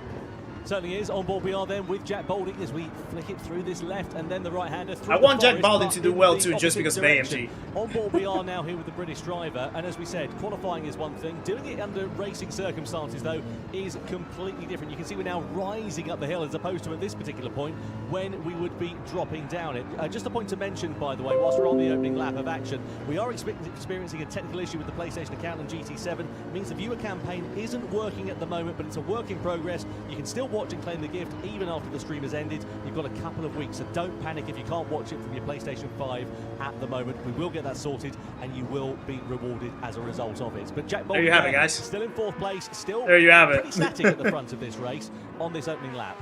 Yeah, I mean, we're coming up now to what will be... You just passed Serrano on the track. Bad time for a Windows update, I know. I was like, that's not me, is it? That's not me. They can, what a surprise. It's almost like it's their job. Yeah, it almost is. Yeah, very difficult way to put the car in. The Windows update cracked me up. And it's very easy just to get it wrong on the way in as we now come down towards what will be the mud curve at the bottom here. There is no overtake so far, I think. The gap up to almost a second. So everyone's just following. Range, which is a good, I think a good indicator. I think Kravchenko had an issue. He's 6 seconds away. And Santos there, the hard runners in the BMW and Lexus, doing a good job to stay Ozzy, welcome in. Distance too. So that hard time maybe a bit improved over what it was last year. I suppose that's the name of the game, isn't it, really, when you're on that hard tyre at the moment, is damage limitation, really. If you can stick with the medium truck runners as best as you can. I mean, 6 laps doesn't sound like a long time. Yeah, Serrano's already flying. As we said, about 45-minute race duration, all being well. Almost a second away. So those who are on the hard tyres, all from 5th place downwards, they've just got to make sure they keep in touching distance of the cars in front, and they will be in a good position come the end of it, because, of course, they'll have quicker tyre compounds to run. Welcome in, Aspect. Good to see you. Looking at Sedjak then, sitting in the wheel tracks here of Maximilian Kroll, and Sedjak, as I said, finished on the podium in Berlin last year. The Polish driver. Oh, Kowsar's P9 now. The 2023 Kowsar's P9. I think Euro had an issue. Manufacturers Cup title. Last time they were on the podium was back in Kowsar in 2024. Yeah, Sedjak getting very close there in the GTR, but this is where you have one of the challenges of driving around the ring here. It's just where do you pass? And when you do pass, you have to really There's Euro. I think that must be the issue. Bad qualifying, can put him down P7 for Team Mazda. Oh! Just wide there onto the grass. I'd love to tell you what corner that is, but I've got no idea from this perspective. That's very unusual from Euro. Bad to worse. Actually, now in P10 is Pole Euro, so really having a bad start to this race here this season in the Manufacturers Cup for Team Mazda. Meanwhile, we go back on board with Sedjak, and both him and Kroll, I think, have closed up a little bit onto the back of Serrano now. So Serrano maybe not as quick as we first thought. Yeah, that shows you. It's not just me that can do a little bit of lawn mowing action. Extra attack for Sedjak now, really starting to push Kroll along. I think he's starting to get a little bit impatient, Tom. Yeah, exactly. We're coming in towards the first half of the free impress. Look at this. Yeah, their broadcast is really struggling, and now the gap is really close. The ring coming now down. All of a sudden, the gap is really close. Sorry, down between the top 3. The hill, speed's really race is getting so intense that it's disrupting the whole broadcast. You're breaking up hill here, so you can break quite late, but really easy to overdo it and end up on the curbs and then end up in the wall, like we. Okay, Cal starts back in P10. So Pole Euro did earlier on in the lap. Wouldn't mind being in Jack Baldwin's cockpit at the moment. He's got box office seats to this trio. Yeah, this is getting rough with them, isn't it? In front of him as it stands for the time being. The top 3, as you can see, separated. There's a big gap between the medium tires. So as they head towards the end of this first lap. Now I wonder if we're going to get the hard shod runners coming in at the end of lap 1 and going on to either the medium or the soft combat tyres. That might be our first time we'll see a divergence in strategy as Sedjak just. Let me try to do a little in front buffer. of him as it stands see if that for helps. the time being. The top 3, as you can see, separated. Literally broadcasting through a VPN. Or so as they head towards the end of this first lap. Now I wonder if we're going to get the hard shod runners coming in at the end so of fake, lap man. All the Italians streaming the Canadian F1. That might be our first time. It's not normally this bad, Arkis. It's not normally this bad. On the outside there. That's surprising. You don't get away with that very often out of the ring, I tell you that. So Sedjak there doing well to keep the car pointing the right way. And now we come back onto the GP back in the so GP this might now. Be traditionally the best place to pass if you're close enough. But you see Kroll and Serrano already sort of eking the gap out a little bit from Kroll is doing well. Balding is He's holding on the pace. He's doing really well. So the top 4 all have pulled away, unsurprisingly, on that softer compounder tyre, the medium, softer than the hard. I know what I'm saying. It's a medium compounder tyre. Dunlop tyre strategy down in the bottom left-hand corner there. Castor, I think, is losing the pace from we think only for 1 lap, and these mediums only for 2. 1.3 seconds. Serrano's only going to have 1 more lap of pace at the front before having to choose which way to go. Absolutely, and we have seen drivers bucking the trends of that in the GT World Series pretty much ever since. It's going to be interesting to see from the hard tires if anyone's going to pit now. That they'll follow, or whether we'll see anybody coming in at the end of this pit lane. Don't think it'll be the case for the medium tyres because, of course, they're quicker than the hard shod runners that are out on them at the moment. So we'll come across the line. Serrano, it is, of course, that will still lead with Kroll and Sedjak. So they blast past the pit lane and head down towards the Dottinger Hill. We're coming towards the end now of this first lap. The gap to Moreno, the first of the all of them stayed out. To nearly 5 seconds. So all of them stayed out. How different it is in terms of the pace over the course of this lap, because especially where it's 1 at a time and there's all these medium speed corners, you're just eking out a tenth here, a tenth there, and that gap has built up quite significantly as we come to the end of that first tour here. So here it is, probably the second opportunity to overtake here. A huge straight. Here comes the slipstream in action. Looking back there from Serrano. Larshan is 1 race manufacturers, 1 race nations. That's it. So this is the final race today for the manufacturers. maybe And then we have a break, and then we jump into the Nations later on. Heavily defending the inside here, but it might not matter. There goes Stroll, maybe up into the lead. Yeah, just about by up into the lead goes Stroll in Team Ferrari. Yeah, this is going to be a trade-off now. It was a long straight, and now it's probably going to be a trade-off of positions between lap and lap. Into the lead, but only for now. Serrano is now glued to the rear end of that Ferrari, and we know he's not going to let him get. I know, Hoggy, right? It does make things the two newest cars. Normally it's down halfway down that straight, really. You see moves being made, but it's right towards the end of it. So you have to have a lot of commitment, especially going through that left-hander at the end of it. So good stuff from Kroll there. Great from Jose Serrano. Decided not to fight that one too much, did he really? Tried to defend it on the inside, but he knows it's going to be in vain, such as the length of that Dottinger straight. So now all he's got to do is sit there behind Kroll, hope that either the German driver makes a mistake here at this reverse Nordschleife layout, or Serrano can just maybe save a bit of tyres, save a bit of fuel at this early stage of the race. And just strategy is also going to be important. You can't just push flat out. That could prove to be the difference between, so I'm guessing they're trying to like play up with that management too. Climbing all over these curbs, and some of them, you know. Kowser back again in P11. These curbs, they're very high here on the Nurburgring, and if you touch them in the wrong way, they tend to just spit you out. So Kroll there playing with fire, but that's the pace you need to bring to these. Bump draft is not allowed in the finals, Tomsio. You can't bump drafting here. They give you a warning if you do. You have to just race as normal. Antonio Santos, meanwhile, has just dropped behind Kylian Drumont, so the Frenchman is up into 5th position. So clearly, Santos has. Yeah, they haven't shown any action at the back. Just been passed on the Dottinger potentially. Yeah, Kowser fell back again. It's probably going to be a fight for P10 for him, maybe P9, depending on what happens with Ura, if he messes up again. Or maybe if there's another crash. Now up to 6.5 you never know. seconds here as we're on lap 2. We'll have to see with the strategy as well. Really interesting strategic options opening up here for our drivers. I mean, I was just looking at Kylian Drumont there when you were chatting to me, Tom, and he's gained 4 places since the start of this race, so he is moving. So he oh yeah, I didn't even notice that Drumont is already P5. Particularly and now, Drumont started like P9, I that think. Audi, he was saying it's quick. So here's a look back. Here is Drumont and Santos. Moreno there, just a sitting duck in a straight line, getting just split there by Santos and by Drumont. And you must think of Moreno. Oh, God damn it.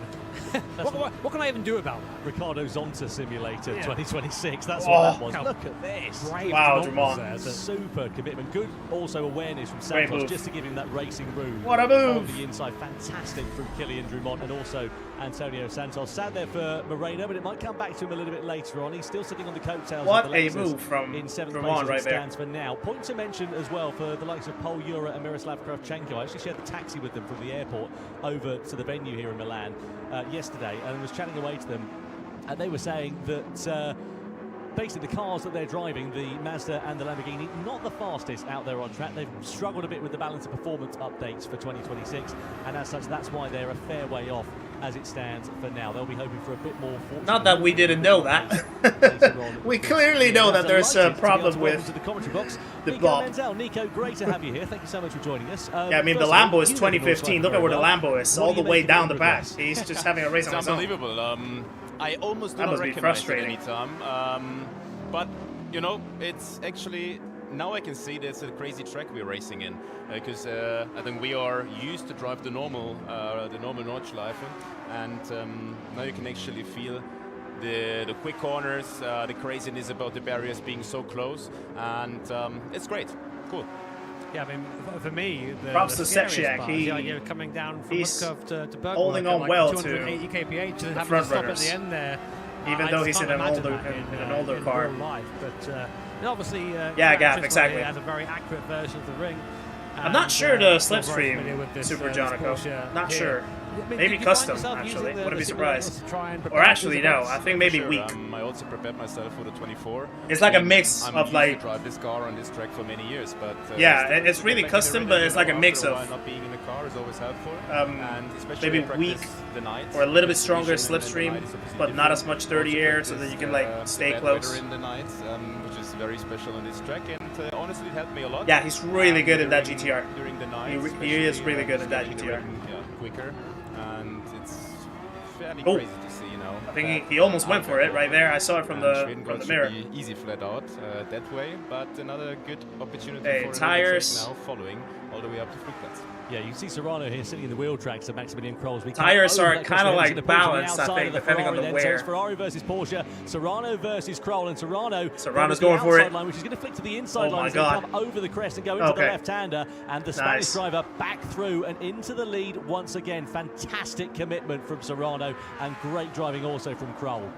It's so foreign to me seeing these guys go that quickly. Serrano like telling Krol, he's like, "Who do you think you are? I am." It's so mad. I mean, obviously we had the 24 race. Wow, JB. Very interesting experience for everyone involved. Yeah, it's just that Lambo is not good here. I don't think the Lambo's good here. How would you think if you have any advice to give these guys now? Of course, completely different experience, although maybe slightly similar. How would you? What advice would you give? Balding's not too far away either. Like Balding can still get into the play. I think it's about initial driving really. Nordschleife requires a lot of initial driving skills, and I guess it's the same now going reverse. The trickiness, as you just said, is like as now we can see the replay slipstreaming all the way using the side draft, also very important, and especially Lüttinger, but also here it's not only the slipstream following a car, but also the side draft. Because at some point it slows you even down, so you gotta. Yeah, smart from Krol as well. That he slowed down just to let him go. To avoid that and just sneaking. Airstream. You do not have the exit curbs, right? I mean, the exit curbs are Franco, now on the welcome in. Good to see you. Try to use them to prepare your car better into the corners, but not having the exit curbs makes it even more special. So stay more or less on the tarmac, I'd say. That's a good tip. Stay on the tarmac. I like that. So we're coming towards the end of this second lap now here, and I think we're going to start to see the pit stops coming through from these medium shod runners because they're coming towards the end of their tyre life, really. Yeah, it's going to be interesting who's going to pit. On screen earlier on, about 2 laps is what we're expecting for the medium. I wouldn't be surprised if Setchak pits all in to the end of the pit lane. Let's wait and see what they will do there, whether we'll see any changes. I wonder if any of the hard tyres is going to pit now. Hard shod runners. Drumont's the gap now up to nearly 10 seconds between Balding and then the French. None of them are pitting. In towards the pit lane we are about to go. None of the mediums are pitting. 3 laps on mediums, that's what I thought it was going to be. Shop runners think they can get another lap out of it here then. You know how this works by now, Tom. You can start finish lines in a different I'm guessing the hard tyres are all going to pit now. It isn't just like the TF. Yeah, Euro pits. Well, Euro's just come into the pit lane. Okay, so to give you an idea. All right, there he is. I don't know about you, Nico, but when I see Cal starts spinning. I'm like, oh god, they're going the wrong way up the pit lane. Honestly, all the time. But that's interesting as well for the hard shod runners because you've got that probably can help Calcer with the undercut. Euro and Moxon, they've decided to try something differently here. So, I mean, that's a good thing for them. Welcome in, Blatty Daddy. More pace here, Nico, but the problem is they're going to be on sort of more worn, softer competitive tyres later on in the race. Yeah, but I think like the medium guys, they could actually manage their race a bit better because they had more or less free air, especially the first 2 guys, not fighting that much and you know, just trying to save the tire as much as they can to just have 1 stop in the end. So I think there is a 5.3 seconds away from Euro. Probably go whatever, like 3-4 seconds a lap slower, but therefore you don't have to stop another time. Let's see how much that undercut can help them. So looking at Krol here then in second position. Serrano, as we know, of course, back through into the lead last time around. Look at the gap that the top 2 have now been able to build over Mikolaj Sejak then here. Just looking at the sort of difference in sector times, Krol was actually fastest overall. No, so Kazar had to qualify with the wheel.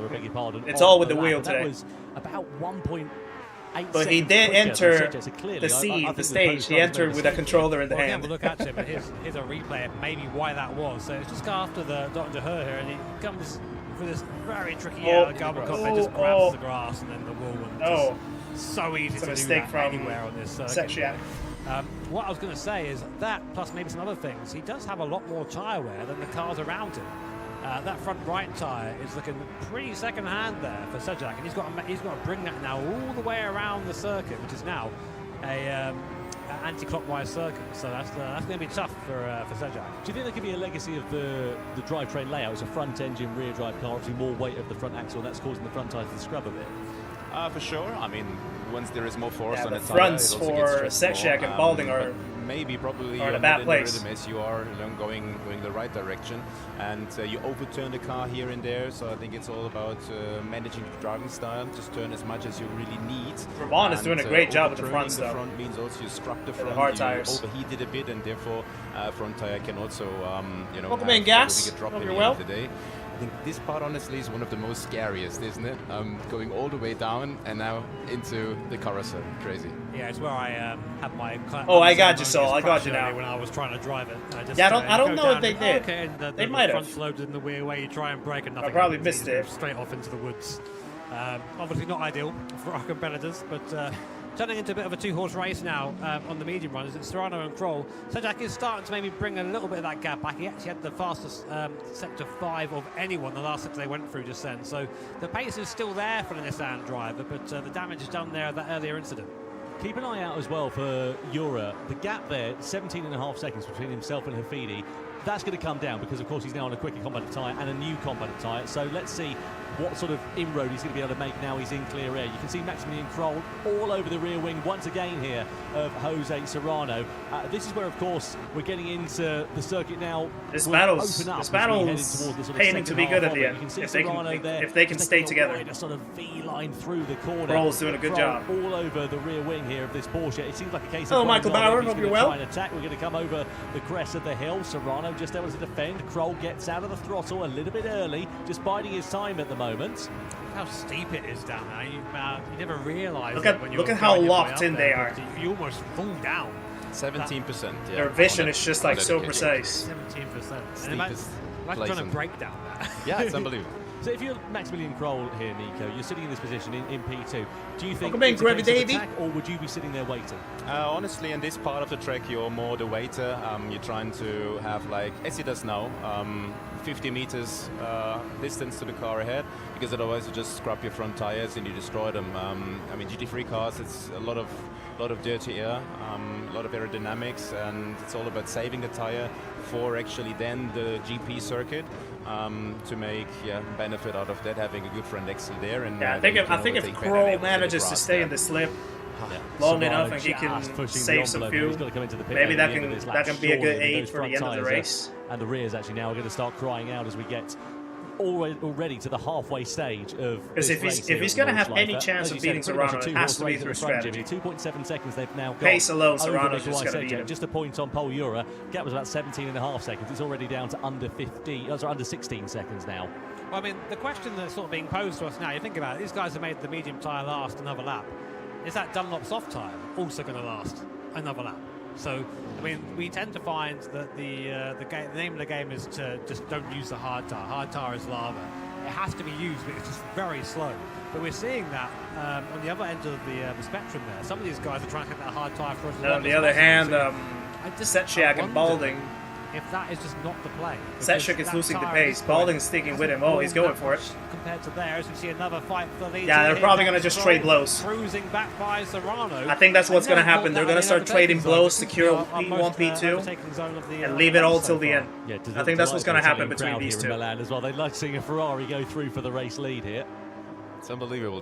Gravy, Davey. I've barely seen something like Welcome in, Christopher, as well. Hope you're well. Yeah, it's crazy. It's amazing. It really is. Genuinely. It is easier for a keep. That is true. The GT World Series. So we're coming towards the end of the Nordschleife layout, as it were. We're going to be heading in towards the pit lane before long with these race leaders. Hengse there been given a warning for colliding with another car. Contact. P8 at the moment. I guess with Moretto. Different manufacturer for Hengse.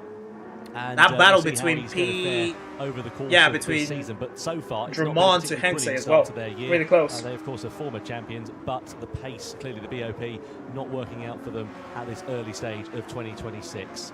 Yeah, it is Jimmy. Now it's very important to be close to the competitor in front because you know going fast. Yeah, it's a race for Cal, right but now. I think he has a chance maybe for a P10. A wider track, and now you have opportunities to overtake. So you're going to push all the way, like the last 1-2 kilometers before you actually enter the GP circuit, to be in a good overtake position. Okay, so definitely the top four are going to come in this lap. That's for sure. They have to. Well, everyone else, apart from Jura and Calster, here at Moreno and Santos. Then this is in the battle for P6 in the race down the Dottinger. Moreno there using the slipstream to his advantage quite nicely and getting through on the Lexus.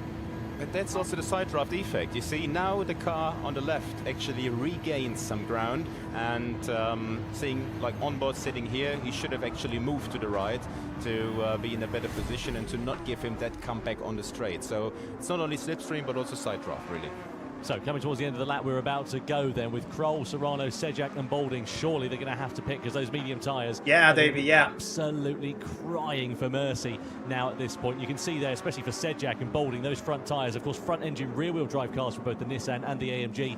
They are in a much worse state than the top two. As they do then jink over to the left-hand side, and they will come in for their first pit stop in the race so far. Now, which way are they going to go in terms of tyres? Do they go for the hard tyre, try and do one lap on those, and then try and extend the softs as long as they possibly can? Of course, they did one lap longer than we were expecting them to do on the medium tyres at the start of this one. And does everybody else follow suit? So Kroll and Serrano go onto the soft tyre then here. Sejak and Balding go for the hard tyre. So for Sejak and Balding now, they're going to have to just do their best to try and get this hard tyre soft tyre straight off as quick as possible. I have to think that soft tyre is capable of doing 2 laps. We will see now. I mean, this is the first time someone's used a soft. Ramon's going on the softs as well, from hard to soft. That must be the play, surely. Well, keep an eye out as well. Santos, Moretto, Hexy, Hafidi, all of them in the mediums. Let's see what Kessler's going to come in with an undercut. The gap 15 seconds before those pit stops. So surely they're going to be taking that time out of them hand over fist. One interesting scenario. Kessler's moving one quite a bit before the start-finish line. So you have to really think about that when making the play. It might also mean that you could use your hard tyre. Okay, so the undercut didn't really help Kessler too much. In the last lap, put on the hard tyre and just run. But it did help Ura. You have to use it once. Ura's now P5. That's a massive undercut. What do you think? Well, that's how huge. I think Michael Schumacher won the race. 20 years ago in F1. Yeah, in Silverstone. Yeah, exactly. Let's have a look then at the race lead, changing hands between Jose Serrano and Max Kroll then. So the Spaniard now back through in the Porsche. This battle continues to rain on. They flick it through to that left-hander, taking absolutely no liberties on the soft tyres on this outlet. That undercut from Euro was huge. This is a push tyre. You have to go as quick as possible, make the most of it. You can see the car shuffling as it goes over the bumps and all the little crests there. And these two, what performance from Kroll? You know, a relatively unknown driver for us, but he is hustling one of the greatest GT drivers of all time in Jose Serrano. So really good performance for him and Team Ferrari so far. Well, Nico, we must let you go and watch the race with the rest of this Italian crowd here. Thank you so much. Wondering if they're going to try to do 2 laps on the hard tires or one. Looking forward to their tire wear is not that great on these cars. Absolutely. Have fun, guys, and it's going to be a good final, I think. Cheers. Nice one. Cheers, fella. Thank you very much indeed. So, Jack Balding, we now ride on board with then in the wheel tracks of Mikołaj Sejak's Nissan. Over the crest of the hill we go, flicking it through into the right-hander. Both these drivers on the hard competitive tyre. You can see Pol Ura, he's at a position now at this point. He's on the medium competitive tyre, having pitted a lap or so sooner. He's made good ground up into P5. He's going to have Drummond bearing down on him, though, before too long, because he's about 3.5 seconds behind the Spanish driver in that Mazda for now. So let's keep an eye out and see how this will work, because Ura is in that position where, as I said, he's out of sequence, so he's going to have slower pace than the soft shot might catch Drummond, but also those tyres are going to be wearing out quite quickly here. So Kessler's P10 now, Marley. Here for Pol Ura, and also crucially for Kylian Drummond. That gap down to, what's it now, 8 seconds. It was, I think it was 15 according to our timing screen prior to the pit stop. I'll let you be the keeper of Pol Ura time there, Tom. I've been looking elsewhere, so that's your one there. But as you say, tyre wear now is essential for the guys at the front, because they have to push this tyre as much as possible to try and defend from these guys who are going slower right now on that hard competitive tyre. But it's all the strategy is going to become clear at the end of this lap, basically. Yeah, Pete, Kessler's there, P10. So we will just have to wait and see. And on the hopefully Subaru. they can get through in one piece. Here's Kylian Drummond, so someone who's on the soft tyre. He's made up a lot of positions so far. Currently the Audi of free Drummond from his starting position in that Audi, and looking quick as well. So just a poor qualifying session from him. Very well, Pete, by the way. Really hindered him at the start there. Yeah, well, of course, he's changed manufacturers. He's gone from Subaru, spent many years with them, won the title in the Manufacturers' Cup back in 2022, let's not forget. And I spoke to him last night. I said, what was the idea behind changing from Subaru? You've been with them for so long. He said, I just think the Audi's got more potential. I've tried it out in testing. I've been doing loads of laps with it, and I think it is going to be the car to beat. So he clearly is confident with that. The results haven't materialised so far in qualifying, but now he's doing this alternative strategy. Is this going to be what will bring the Frenchman into at least the fight for the top 5 and to get some points on the board in this opening round? Don't start again, broadcast. What a place to do this for the we were doing well. We were doing well. These guys, fresh from the winter, having their time off. Like, a nice, easy way to get back into the GT World Series. No, Nurburgring Reverse, and some of... Yeah, Pete, he qualified on the controller, unfortunately, and after he qualified, he got sent to the wheel to practice for the event. He's had the wheel for about 2 months, 2.5 months or something. Behind the nearest competitor there, really. And yeah, there he is at the biggest stage. So not the start that Team Lambo would have wanted to this World Series. The manufacturers' so cup, they're starting to struggle a bit. That's the way it goes sometimes. Yeah, nice to see him on the international stage, Miroslav Kravchenko. Lovely chap, actually. Let's try to do the quick adapted buffer better than at the others, back. Unfortunately, Kravchenko for Team Lamborghini. We've not really spoken about him. It's because he's just unfortunately been nowhere in the race. He's about 30 Sorry if you seconds see me, behind guys, the having to competitor like there. buffer a little Really bit, struggling. like a few So, seconds. not the start Sometimes that Team Lambo would have wanted the to this World broadcast Series, itself the Manufacturers' starts Cup, lagging but a little bit. That's the way it goes sometimes. Yeah, nice to see him on the in the international console. stage, Miroslav Kravchenko. Lovely chap. So then I try to actually. just like push it back just a tiny bit to Unfortunately see for if that his helps with the start to buffering. season, and indeed the Gives it a team's little bit start of to the breathing season room. so far. But as you say, 35 seconds Oh, off the Tima, back of the how's it field going? at the moment. So clearly he's had some kind of an Over incident, well. maybe hit the wall. Calster is Moxon. Callum Moxon. The gap was about He's in 3 P10 seconds now. or so. Earlier on in the lap, it's now down to 2.1 seconds. It's a case Yeah, of when Serrano had a and if mistake. He that was like a Audi is second gonna ahead, launch and an now attack it's here on only pole half a Euro's second. medium shod Mazda. Let's have a look at some battles going on in here between Serrano and Kroll. So we saw Serrano back through on Maximilian Kroll, but he ran it a bit wide there, just through the left-hander, off onto the grass. That's about as close of a warning sign as you're going to get. That's how critical the mistakes I mean, here. Go to show around here, and you really can't make any mistakes. That's how critical the mistakes are here. You just find yourself Ooh, Calcer moved to B9. And luckily Serrano was Something happened to Antonio. But that has allowed Kroll to get right. Something back happened onto to the rear Antonio. spoiler there of the Porsche driver. Calcer's B9 now. Up from Arenberg up towards the Flugplatz. That is now the run for the change of position. The German driver, but Kylian Drumont is the man on the move at the moment. Now 1.2 seconds broadcast is really struggling. of pole Euro's Mazda. That gap has slowly been coming down over the course of this one, and likewise Euro has also been breaking into the deficit of holding in front of him. It was, as I said, about 8 seconds or so the last time. Bond's already closing now into down Euro. To 5.2 seconds. The medium try to push tyre, it a little bit again. as we saw at the start of this race, about 2.2 quicker. For the change of position. The German driver, but Kylian Drumont is the man on the Sorry, move you at have the to see it moment. repeat Now it. 1.2 seconds off the back of pole Yeah, Euro's they're Mazda. really That gap has struggling with slowly the. been coming They're down having like a lot over of the course fluctuations Likewise, Euro has also been with the breaking stream into the deficit or of with their holding in front of broadcast. him. It was, as I said, about 8 seconds or so the last Not time I ideal. checked. Now down to 5.2 seconds. The medium tyre, as we saw at the start of this race, about 2.2 quicker around this Nordschleife. I feel for Kravchenko though in the Lambo. He's just like all on his own. The next lap here. Bottom end. In the real world, No this chance, Audi nothing is a to very do. nervous car. The Short Lambo wheel probably base, not a great mid-engine car. as well. There's nothing that he can do about it, Very you know. good job to make it look easy at the moment as he slowly reels in Pole Euro in that Mazda. Pole Euro, of course, another very quick driver from Spain. We've got a pair of him here, and himself and Serrano. Also, it's going to start getting darker as well. Now, half a second towards Serrano, and they are coming round. And I think now that might to, influence the temperatures of the track. So the tire wear might start changing too. I mean, I'm looking. We have access to. Yeah, I know, here. We driving can see a ninja. little bit of that I on know. our end. And it's a lot of the soft tyres are already down at about 50%. So here is our Dunlop pit stop prediction there. I don't think we're going to see more than one lap on that soft top. That's a tricky thing, isn't it? You could try and eke it out, but if you do, they are going to be aspect. So the Lambo is just an old car, and it's not really well bought for the category. With another lap on what would be the hard compound, especially when you compare it with those two drivers at the front at this point in the race. And indeed, the newer cars, the Ferrari 296, the Porsche. So hard tyres to the end of the race. It's a car from 2015, so it struggles quite a bit. Bolding, of course, they are doing something. It is good in certain on the tracks, like Interlagos, for example. But like on hard tires, it's a complete ice skating car, so it's just not good. It's really not good. In terms of closing that gap down. I don't know if it's going to be enough for them to be within striking distance, but never say never. Okay, there in comes the world of Gran Drumont. Turismo. He only did one lap on all three soft job as well as Serrano and Drumont. All soft tires, so They he's go going out on to mediums now. Medium tyres for Drumont. Roll us around as well. One lap on the softs. For the top two. Now, this is interesting because I've come out in the booth a second ago. He was saying that clean air is super important around here. You have space in front of you. So okay, so now Calster's in right P8. Now that's okay. It looks like that's super. But it all depends on where he's going to come out. He could use. Oh, this is good for Calster actually. Back up into 6th position. This can be good for Calster. He could use the slip from Serrano and Kroll to try to pull away, try to build some ground. But if they've he can got keep that up, clear air now. Then on the that could be good for him. Have a soft tire, and they're going to be rocking. So I think on circuit, it's going to have to be an overtake on circuit for it to work out.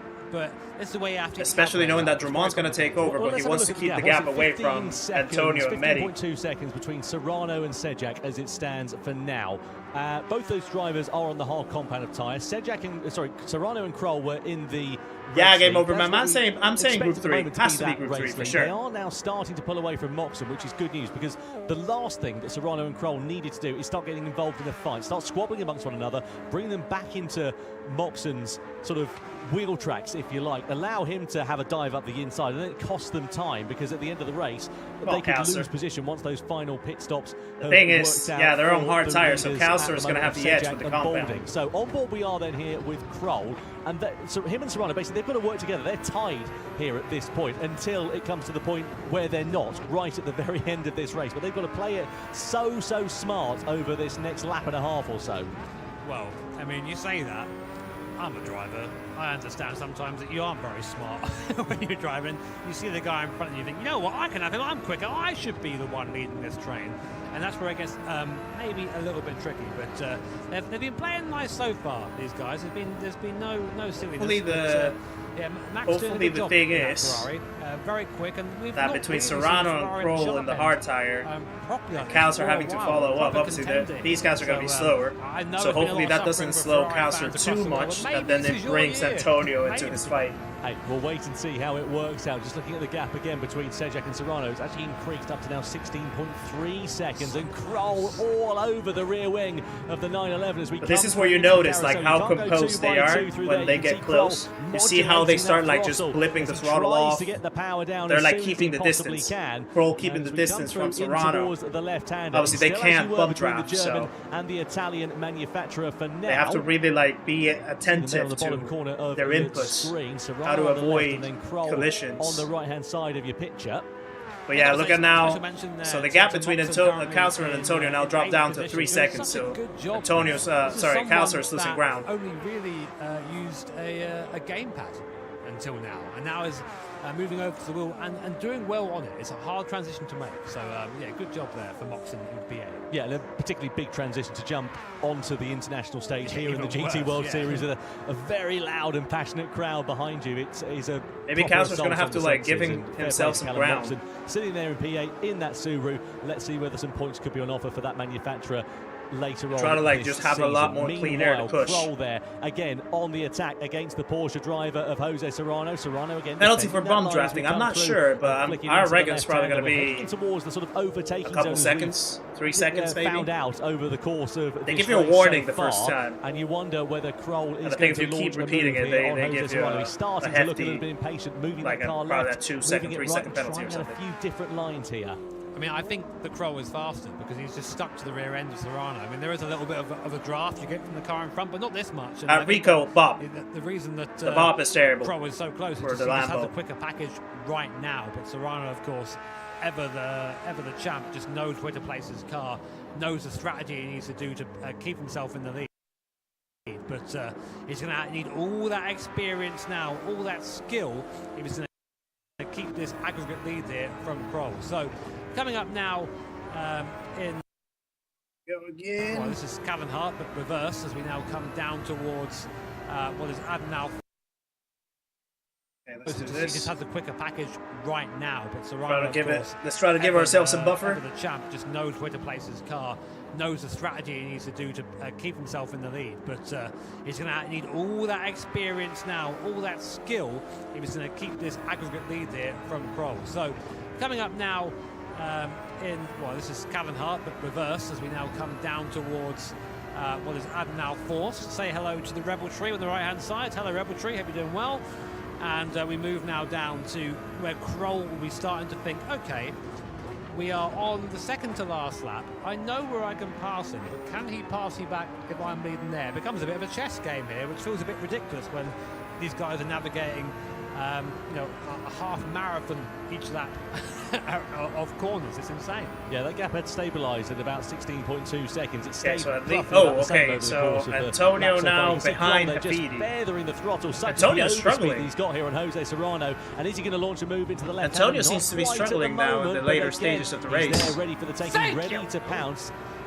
Milan Ben, welcome to the channel. Thank you for subscribing. Guys, please welcome Milan into the stream. Here comes Stroll, he's going to drive all the way up the hill now. So has the overspeed of Serrano in front. Serrano goes to the inside of the defender, all he can really do. Kroll goes around the outside. We've seen this move. Yeah, Krunk. This is Calster's third lap on the tire, so he has to go into the softs now to finish. In firing range for the Dr. in about a minute or so's time. So what Kroll really needs to do here is just try and make a gap on that GP circuit. Try and get away. So obviously he's been saving a little bit behind Serrano here.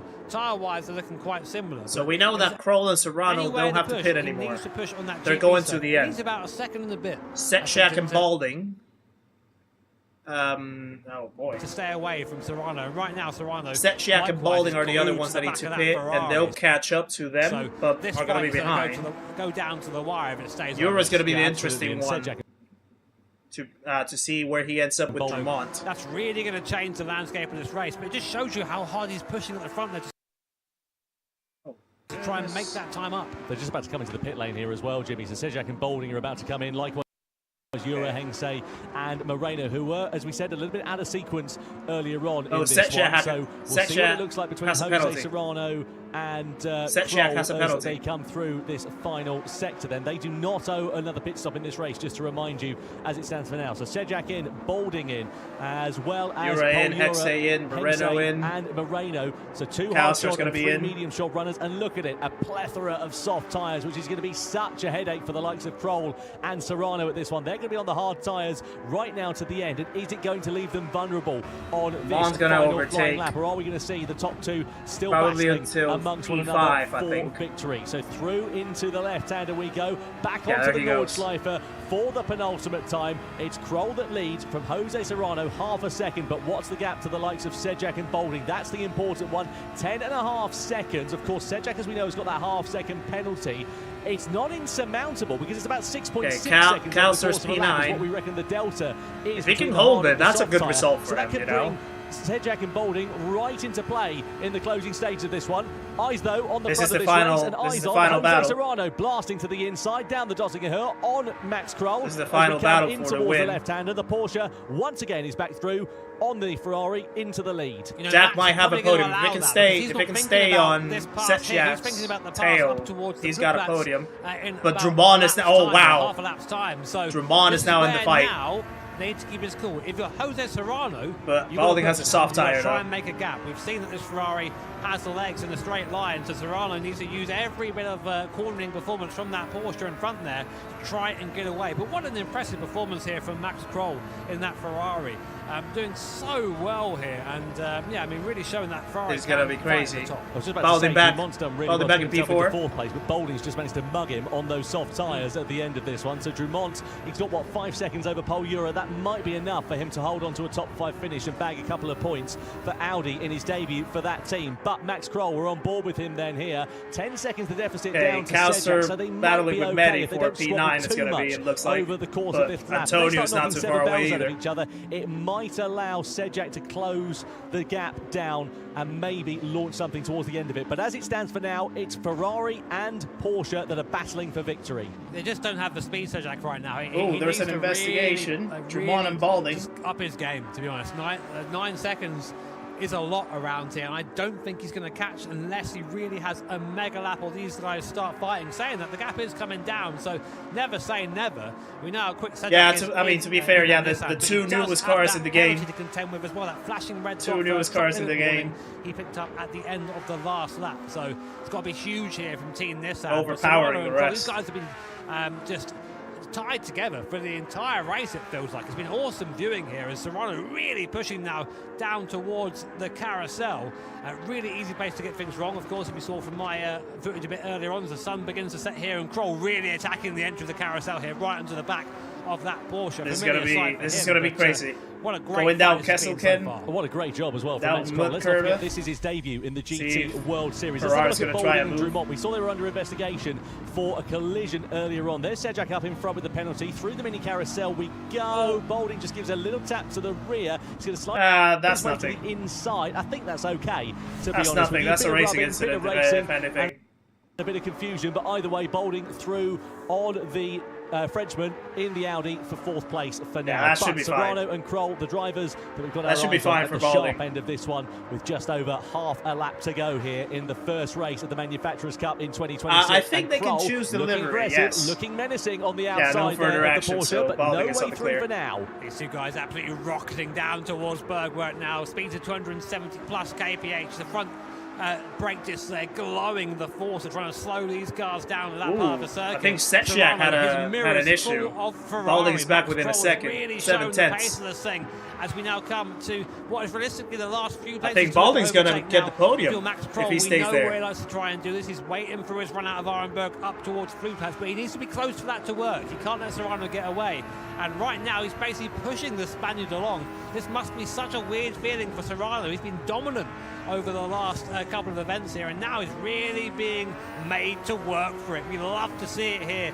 They are so composed. Series, our first round of the Manufacturers' Cup Grand Final coming to a head here with only half a lap to go at the ring. Well, we saw that Max Kroll They are is so in the final composed. year of his That is apprenticeship at the moment, and crazy. he's certainly earning his stripes in his apprenticeship in the GT World Series. This being his first event on the debut stage. He's all over the back of the old hand of Jose Serrano, looking for a way through, but Serrano blocks the line, holds the apex for now. We come through the left, then we come through the right. We're going to start the circuit beginning to open up as we head into the next series of it. And are we going to see Kroll being down able to into launch an attack? Will Serrano be able to think, defend any form of after attack from the Italian driver, and of course the Italian crowd here in Milan. That's where they normally started passing each other. Taking the victory. Such is the pace of these two, is that Sejak's only really managed to gain about a second on that soft compound tyre over the hards. These guys pushing really, really hard right now.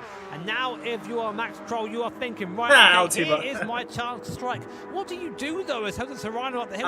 No, Speedster. I think Digit wasn't going to stream today. And hope maybe to make things difficult. You can't intentionally block here, but whatever happens now. Tomsio, it's Iceman. VQS Iceman. To the left hand, that's we Kroll. go then. Serrano it is that leads. Maximilian Kroll holding over to Setchiak. Oh, they're fighting there. But Setchiak has the penalty still. Since 2024. Serrano, of course, the reigning Let's see what happens here. With that Porsche team, would love to continue where they left off at the end of 2025. Let's see, though, how it is all going to work. Don't do that, broadcast. Out. On board right here with Max Kroll. Serrano defending the line to the inside, forcing Kroll to the outside. Side by side they go, and Serrano does manage to hold on to the race lead for now, but has Kroll. Wow, what a moment for the broadcast to go crazy. An attack and a retaliation on his way. What a moment for the broadcast to go crazy. Again in the slipstream, he looks to the inside, but Serrano defends. Okay, let me try the buffer, guys. Line, holds the apex and holds the race lead as we head and blast towards. Hold on. The GP circuit for the. Let me try the buffer just to see if that helps. Side by side they go, and Serrano does manage to hold on to the race lead for now, but has Kroll got anything left in his pocket? Can he launch an attack and a retaliation on his way through the next series of corners? Again in the slipstream, he looks to the inside, but Serrano defends that line, holds the apex, and holds the race lead as we head and blast towards the GP circuit for the last time. I thought we were going to see a huge crash there, Tom. He really had to go on the outside outside. They really were brave in fluke plats. Backed him up there on the apex and then just got away. Yes, quite key, yes. Nowhere near where he was previously, and the result of that now is Serrano is still ahead and he's rapidly running out of chances to make this move for the lead. But that is experience. That is someone who's won the championship before, who's won Manufacturers and Nations Cup. You're never going to have an easy time racing Jose Serrano there. Back in the GP. GP's going to be the other opportunity to try to overtake. How it works out as we head on towards the Grand Prix circuit for one more time. Of course, they'll go on to the Dottinger. That's where the finish line is. They clip their way. Over the curb. Serrano the console broadcast is 0.3 of a second really in his struggling. pocket, and it's so difficult to. That is unreal. That is going to be buffering fire one now. Through on the inside here. There's not really an opportunity for Max Kroll. He's in the slip slipstream here. He's closing that deficit down, but he's not going to be there to launch one on the inside of the Porsche as we flick it through the left and then the right-hander. He needs to try and pressure Jose Serrano for one more time. Of course, let's go once again with where the finish line is. They with the buffer, because the console broadcast is really struggling. 0.3 of a second in really his pocket, struggling to and keep it's up so now. difficult to fire one through on the inside here. There's not really an opportunity for Max Kroll. He's in the slipstream here. He's and I guess it's on the Nations Cup. I still say Serrano. To launch one on the inside of the Porsche as we flick it through the left and then the right-hander. He needs to try and pressure Jose Serrano into a mistake, but we know that the wise old head of the Spaniard, relatively speaking, to the young pretender of Max Kroll, he is. It's somehow Setchiak held him off. Oh, I think we missed Ferrari, a lot of not the first time that we've said in the Gran Turismo World Series. And as we head toward the timing line, which of these two drivers is going to win it? Will it be the reigning champion, or will it be the young pretender? As we get ready to take the checkered flag here, Serrano pulls to the inside as Kroll slipstreams him, and to take the checkered flag, there's Serrano with the win. Kroll with P2. Serrano wins it for Porsche. A Balding. phenomenal drive from the Balding reigning is champion to continue where Balding they got left the podium. at the end of the 2025 season. Balding got It's the podium. Setchiak P4. Euro P5 with German the softs. manufacturer on Dramon top P6. ahead of the German in the Italian car here. Calcer P10, it looks like.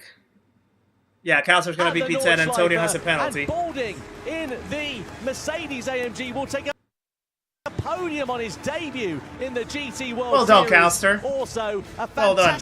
He said he wanted a P11. He got P10. Control. That's better. As you said, Jimmy, there is no substitute for experience. You have to think that Kroll just lost that on the last lap. I think he had every Serrano's chance just to beat Serrano ridiculously there, but maybe good. He didn't position his car in the right way coming out of Arenberg, and that was his place to overtake. That was his place. Well done by Kroll as well. Kroll Kroll did an amazing job. Great to see Serrano there. Kroll did an amazing job. He kept up with him till the end. As we said, big congratulations. Didn't lose his track. There's Calcer. Straight away on the podium. There's the Team Boy. AMG. Strong start P10, not a bad shout for his appearance.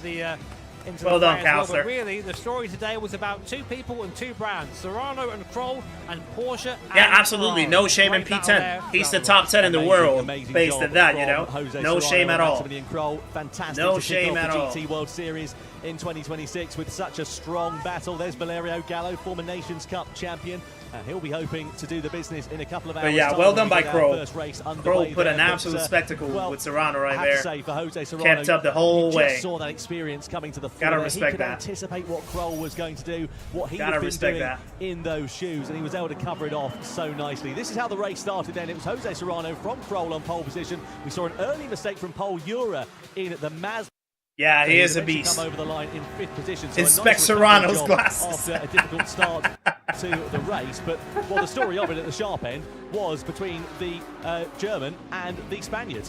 Yeah, I mean, these guys were inseparable. Yeah, they were. Yeah, I mean, side by side, passing each other through, working with each other the whole way to secure the front row. Trying to work out what's going on. You see there. Serrano there making the move onto the penultimate lap there, or onto the last lap, sorry, against Kroll, and well done by Jack Balding as well. Jack Balding with the podium, first appearance, 18 years old. Incredible stuff for the young kid, you know. And they're doing so there, and in just the AMG. Expertly moving his car. AMG getting the podium so representation. There's contact over the start-finish line. The gap at the end, only 0.06 of a second. Ridiculous finish. It was a good race. It was a good race by them. To see Ferrari onto the podium, and regardless of the Kroll must be happy. I mean, he definitely has to be happy to be just under a 10. So it's been a long time from the current champion. 296 working very nicely, but it wasn't enough to depose. Balding, amazing perforence. Setchiak is being really good. Top 5 performances all along ever since he got in. Euro recovered him. Euro and Dramon recovered quite massively. They started at the bottom half, and they got into the top 6, so they get points. Calcer with the P10, like when you see all the names that he had to compete against, it was going to be a tough gig, but still P10, very well done. They are your top 6. Wonder what happened to Antonio. Antonio had a few issues. For now, but let's go down and catch up with Antonio had a few Jose issues. Serrano for Porsche. And then, yeah, we're back, baby, sat for Kravchenko. Well done. That he couldn't have a good performance at all with that car, but hey ho. Now, of course, 2025, it was your year.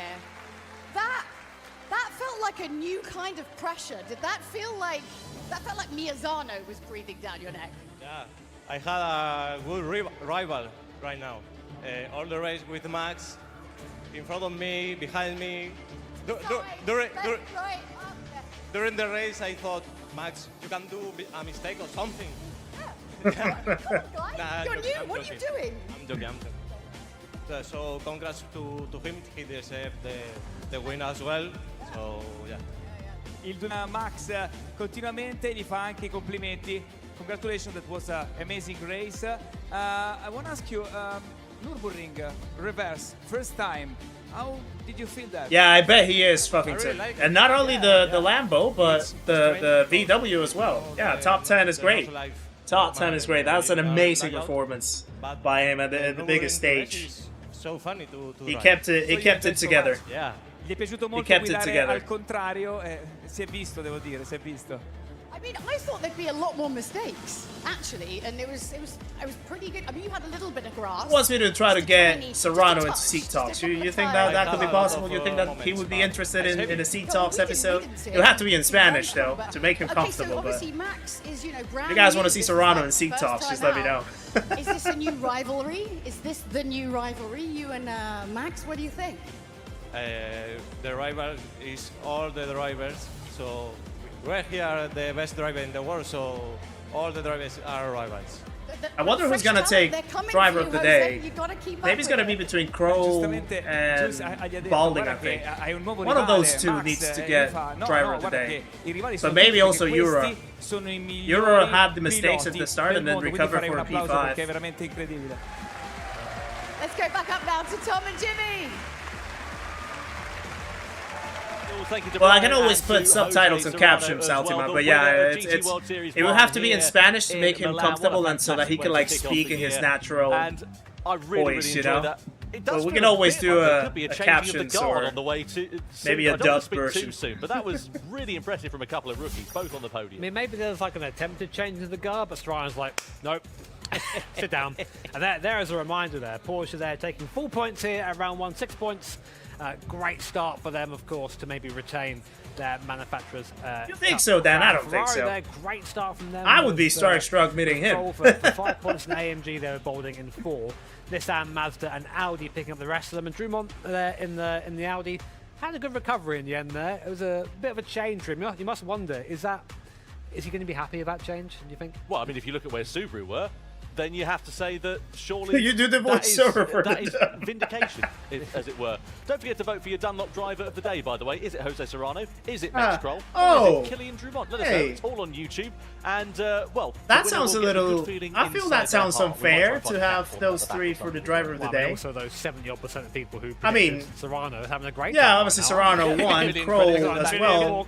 I think Balding deserves his credit as well. First appearance, first podium. We said, and he should be driver of the day in my eyes. I have to say, especially P5 for him in that Mazda. Yeah, David, welcome in. Yeah, they just finished the race. Calcer finished P10. He won at P11 at least, so he got an extra position on top of that. Yeah, we just finished the manufacturers. We expect from Paul Euro. Not long ago. Podium minimum. So for him, that's going to be a bit of a failure. But recovery was nice, and yeah, I mean, I don't know. I don't think he'll be happy with it. And if you look at some of the other manufacturers, do you think there's going to be particular disappointment for, I don't know, if you look at the likes of Subaru, Lexus, former champions, Lexus down in 11th at the end of that? I mean, BMW definitely. I mean, they're down in 8th there. We're not used to seeing them really down in 8th position. Yeah, BMW PA is quite shocking. Not really having that pace. It's a hard one. Especially knowing that Moreno is quite quick. This circuit is a very and the fact that he couldn't keep up, yeah, it's quite, better than others. Quite interesting. So we've got rounds to go yet. It's all to play for still. It is, yeah. Oh yeah, it was Lexus that ended up P11, not BW. My bad. As we get ready for the second World Series event later on this year as well. So that again is completely. Yeah. Well, anyway, we know how it all works out here in Milan for the opening round of the GT World Series in the Manufacturers' Cup. Let's go and celebrate the top 3 on the podium. Yeah, Iceman did an amazing job. Well, the drivers making their way onto the stage in 3rd place for AMG, making his debut in the GT World Series from the UK, it's Jack Balding. That's a great performance by Balding, to be fair. First appearance and podium straight away. Also making his debut in the GT World Series, giving the reigning champion a run for his money for Ferrari in front of their home crowd here in Italy. It's Max Kroll.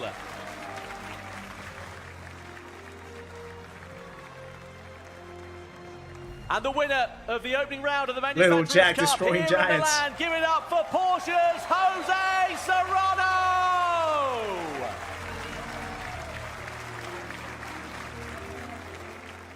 Serrano's just unfair. Now, ladies and gentlemen, we've asked you please to stand if you're able for the national anthem.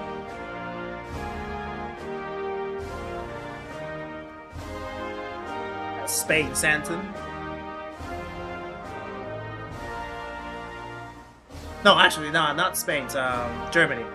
Sorry, it's the Porsche one. I thought it was gonna be Spain.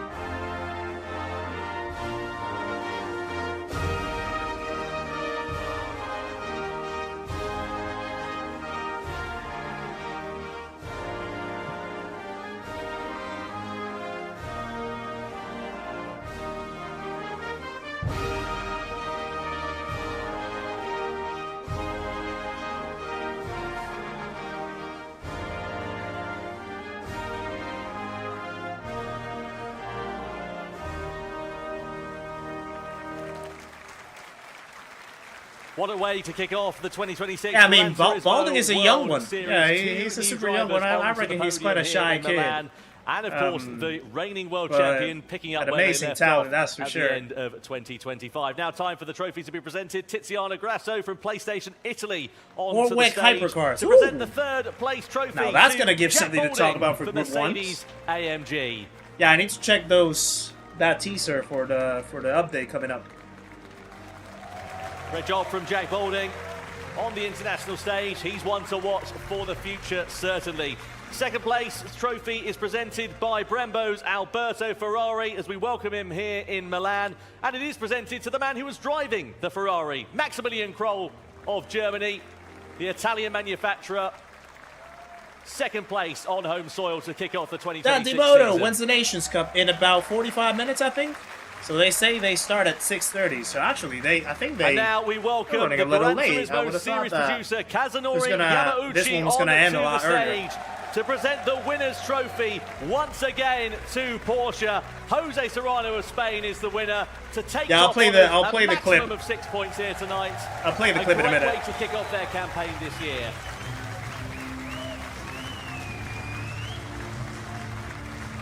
How many millions?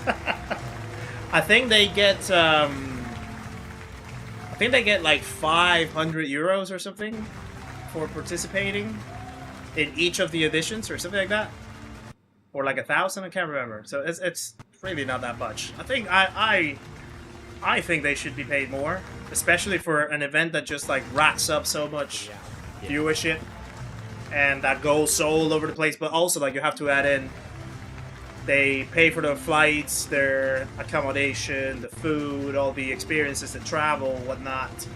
So that in itself is quite a lot of money. And I think they also paid.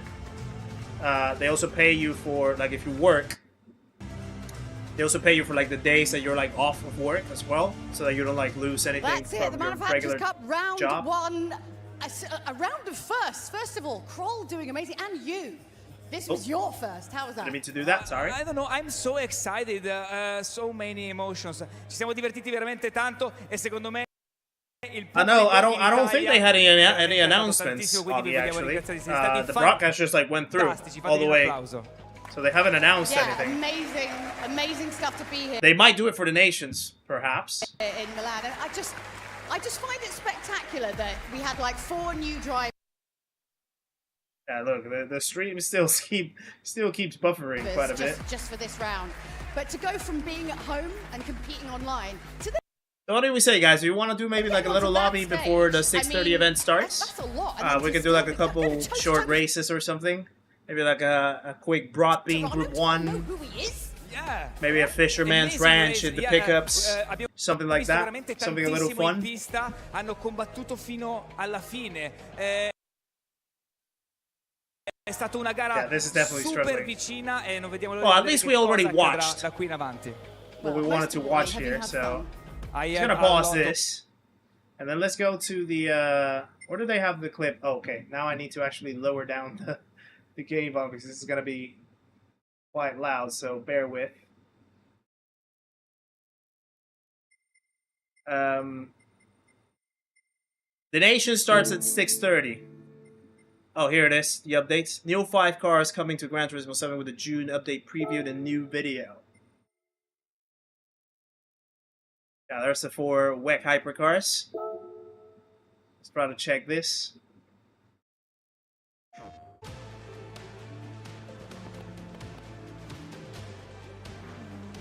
Okay, so you guys haven't watched it yet?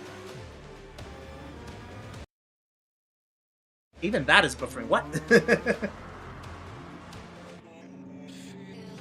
And the safety car as well.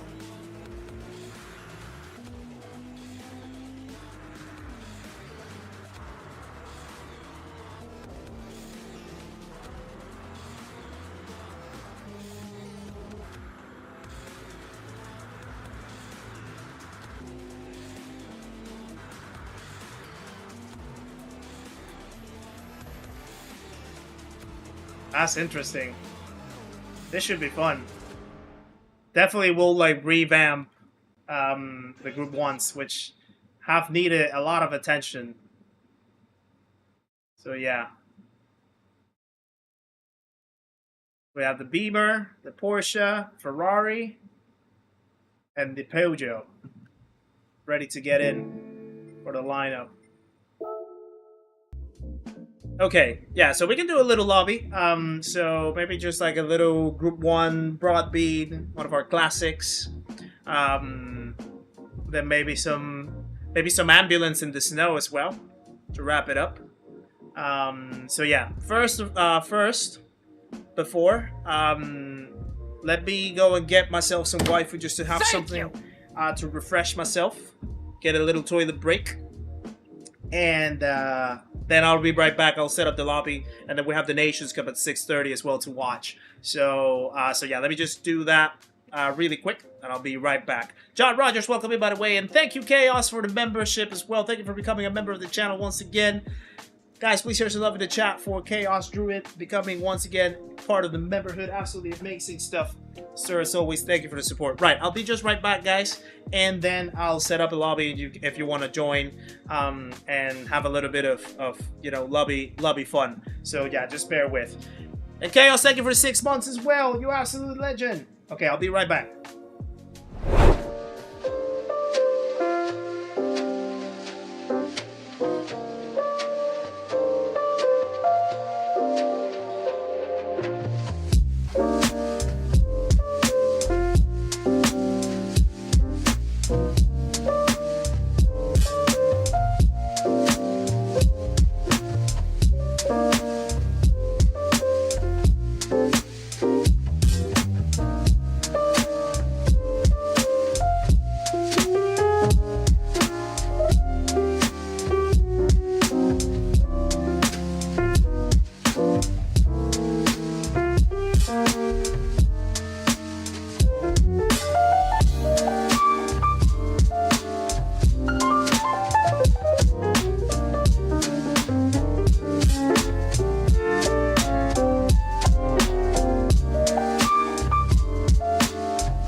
Not that window, I wanted this one. No, actually, yeah, I do want this one. So remember, guys, waifu is all over the shop as well. This time we got Smooth Vanilla to get us a little bit of a refresh. QR code is down below. That leads you to both the SimLab website in case that you're looking for a new rig and you want to get yourself sorted. That's the affiliate link for SimLab. And if you want to get 10% off from waifu as well, Get your waifu easy, taster both. packs if you're around the EU I want area people to and be you want to afraid of taste how much what they love these me. taste like. You get 10% off with my code or with my link down below. Chaos, thank you for the 5 gifted memberships as well. What a legend you are. Becomes a member once again, 6 months in the memberhood and 5 gifted memberships. Quacky, Smiling Speedster, Mark ST, O for show, and Freedom Born. Welcome to the memberhood, courtesy of Chaos Druid himself, the absolute hero. Link is also in the chat, by the way, Andy just posted it right there for waifu. Quick, ready to drink meals. 30 grams of protein, 26 vitamins, minerals, 500 calories, absolutely refreshing and tasty drinks. Really quick to you know, get down your gullet. If you're like having struggles with managing time and whatnot, you need something quick to get you going through the day, a few hours, get you filled up. Absolutely incredible if you guys want to give it a go.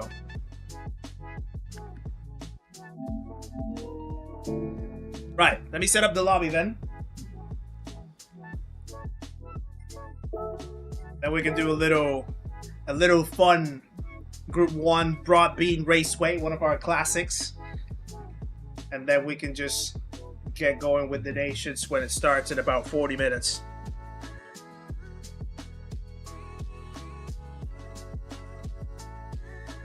Ah, this is so good. So refreshing. The vanilla one. But my favorite is the berry. The berry is by far for me my favorite.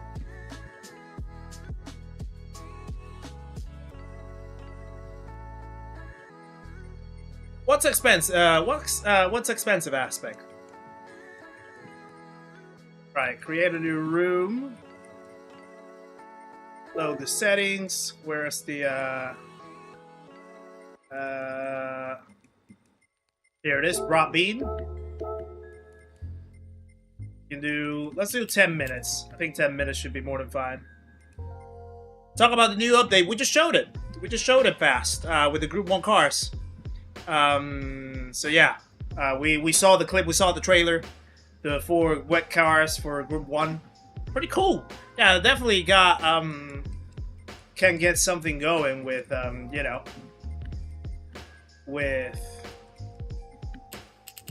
they can get something going with Group 1 now, especially after Group 1 being so off the hook, the way how they go. So yeah, okay, so there we go. Custom weather, Group 1, there we go. Racing soft, no wear, all good. Volley should be 1 minute. I think 1 minute should be, no, yeah, 1 minute. Should be alright. 60 seconds. Right, room is gonna be created right now. Dragon, how's it going, sir? Good to see you. Hope you're well. Oh yeah, okay. The Group 1 cars, yeah, they are expensive. I think they are like what, like a million credits or so. Right. So the lobby, guys, is QB7. Let me type it in. Okay, so you guys can't see it. QB7JBH. There we go. That's the lobby. That's Kizzybot greeting me, even though I'm its boss. Well, it should greet me because I'm its boss. Yeah, Group 1 is broken. Yeah.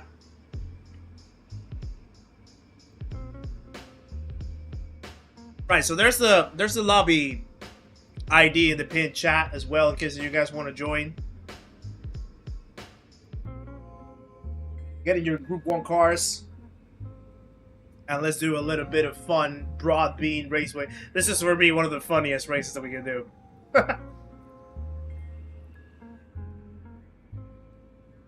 Oh yes, sirs. Don't worry about that. Really, I think it should be fine. To be fair. Speaking of getting into the right car, I have to switch mine, right? I'm gonna get in the. I'm gonna get in the Sauber. I'm gonna get in the Sauber.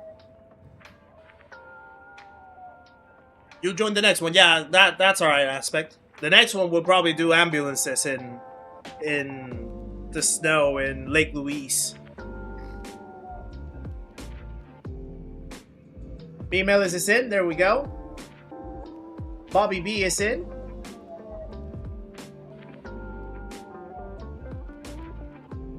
Running some extra Sardinia to afford the cars.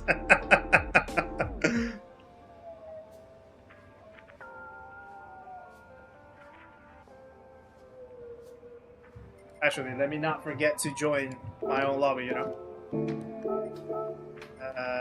I need soft tires. I need to buy the soft tires on this car. Go. Good. I'm in. Sniper's in the Hyundai VGT.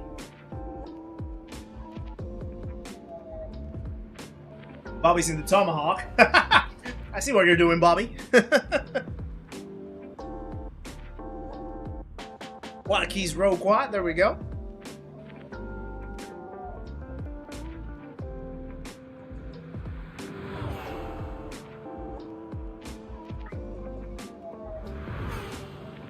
There we go. Waifu's down the gullet. All sorted. Mumu the Monkey said, good to see you. If I haven't seen you in chat.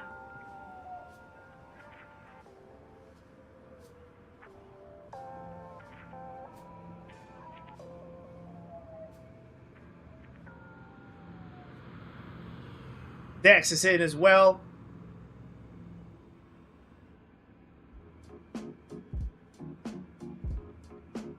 Forgot to change the car. I think you can change the car from in-game though.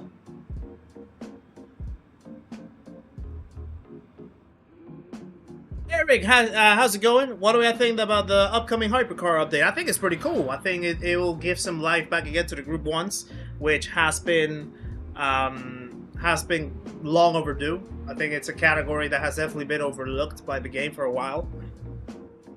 Excuse me. And it's fairly unbalanced, so at least having a selection of cars that technically should be quite evened out, you know, should be good. Should be good to bring the category back to life and to have some interesting races in the dailies, maybe. Yes, Group 1 is a hard category for some people, but it's also part of the game, you know, like it's part of the roster that they have, so the fact that they can even it out now should be good. Hopefully the update will include some interesting work to the bot as well, and trying to rebalance some of the other categories, even though if they don't have any new cars, but if they can just rebalance a few things, that'll be a good update in that case if they do it.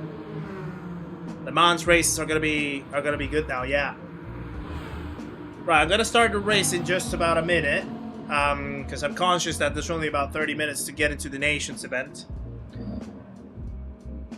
so we need to be quick. So even if we are 7 of us, that's fine. Mihail, how's it going? Good to see you. Hope you're well. Dragon is in as well.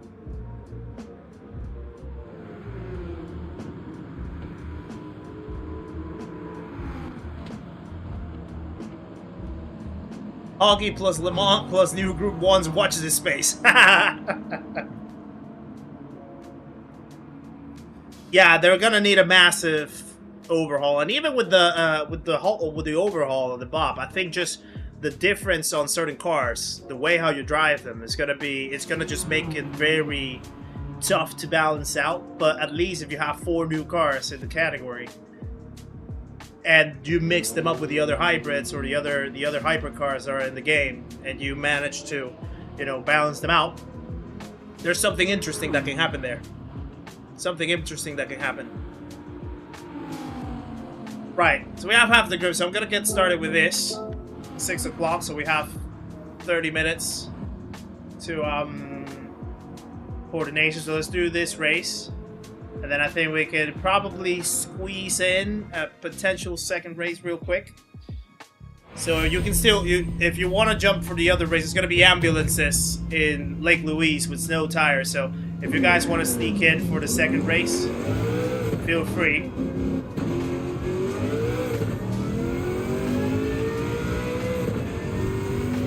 So a little bit of quali.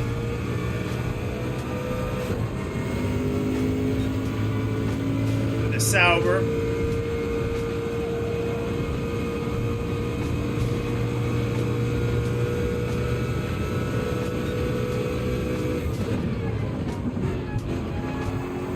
I need to get used to that corner.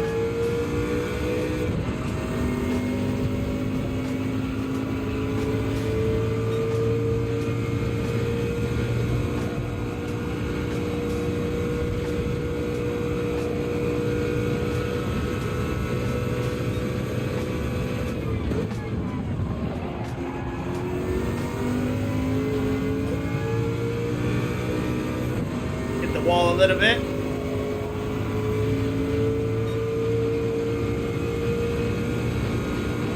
Let's see what this is gonna be.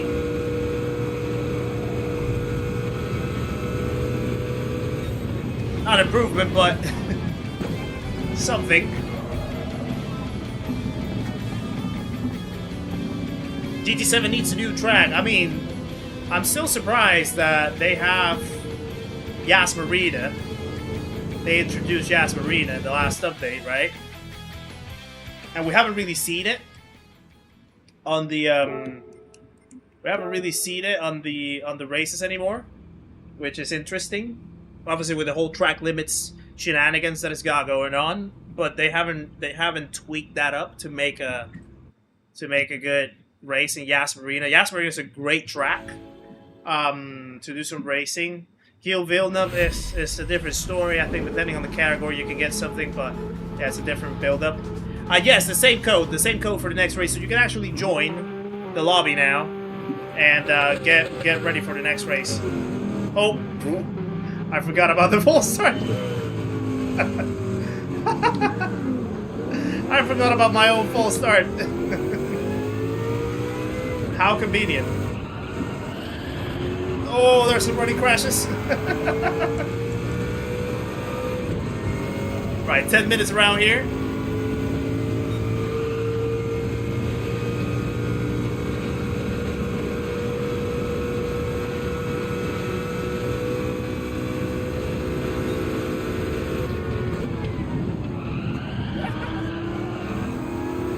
Oh, it was close, Bobby. Oh yeah, Bobby's in the Tomahawk, actually. Oh yeah, sorry, my bad. My bad. I forgot about the screen.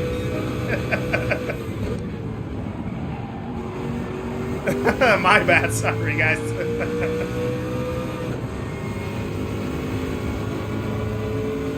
Yeah, get an ambulance if you want to get into the next one.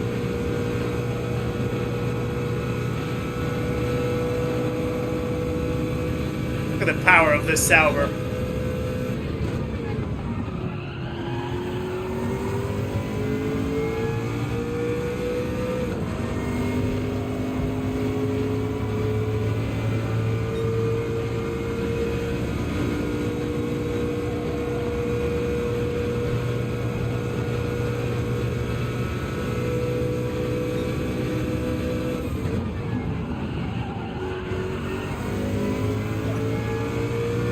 Petition to add Adelaide Street Circuit. That would be cool. I mean, I think any new track would be cool. At this point. Maybe not Monaco, though. Monaco might be boring.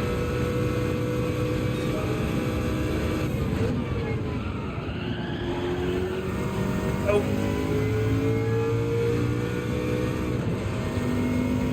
Yeah, this race can be a lot better if we have more cars. If we have like the 16 cars in the grid, it does become quite funny.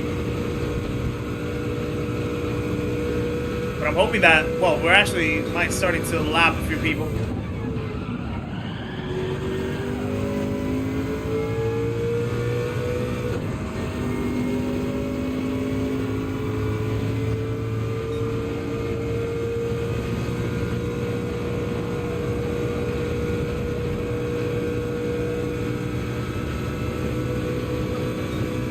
Flags already.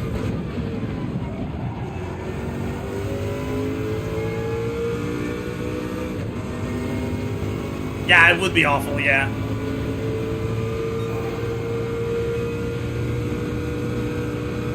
Silverstone could be cool.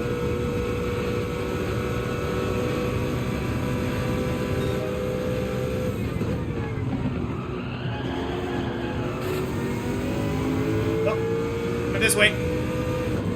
I'm catching decks.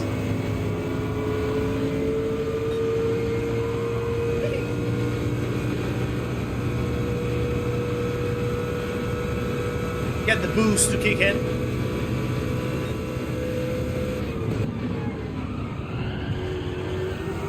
Ah, there we go.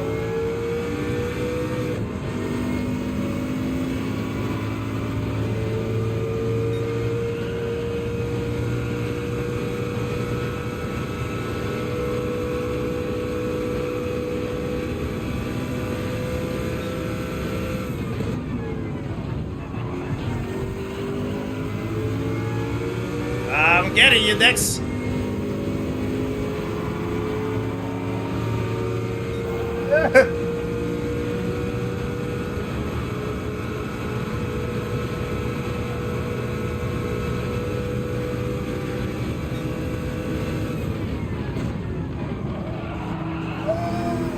Oh, the switchback.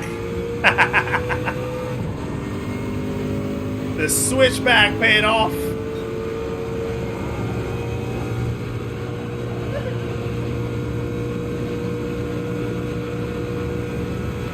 It would be funny, Tomtio, yeah. Oh, I got a late exit right there.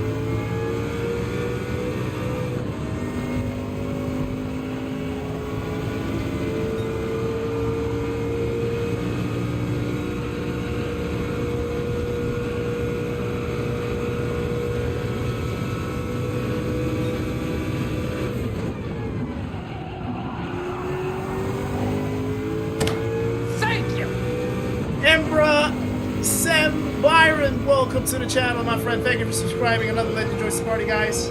Please welcome Emran into the stream and the community.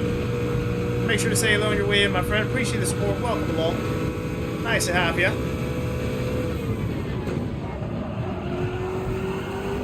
Ah, there we go.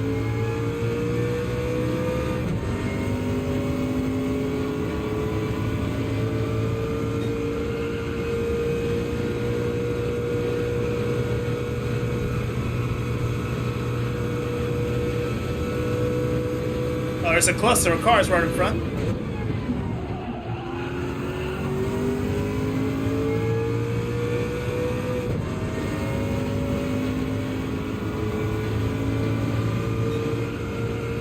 Okay, we still have like about 20 minutes to see the start of the nations.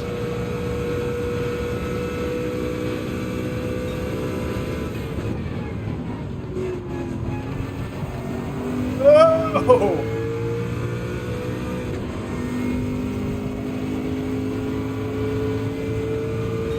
No, you don't have to tune it. Stock ambulances.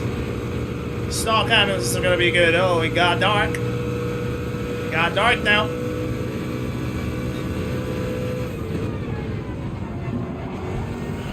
Oh boy, what happened there?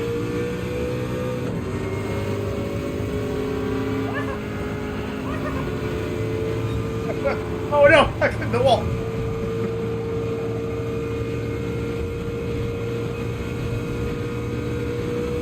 That was quite interesting. Ah, turn. Star Tamer, how's it going? Good to see you. Reggie, how's it going? Good to see you. Hope you're well. Hope you're Snake as well. The ball python. Oh boy. Play brakes. Okay, 2.5 minutes.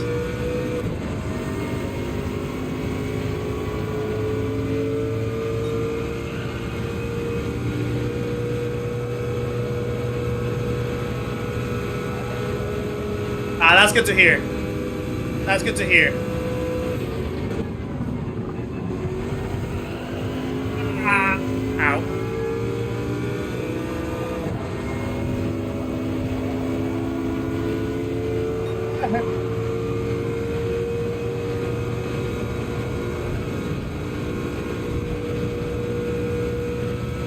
What do you mean fast?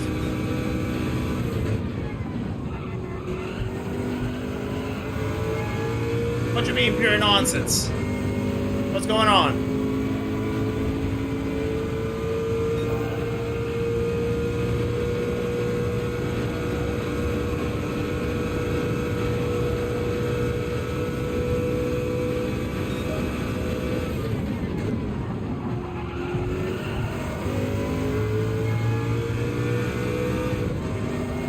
Alright, for the ones that are waiting, make sure that you have your ambulance ready, okay?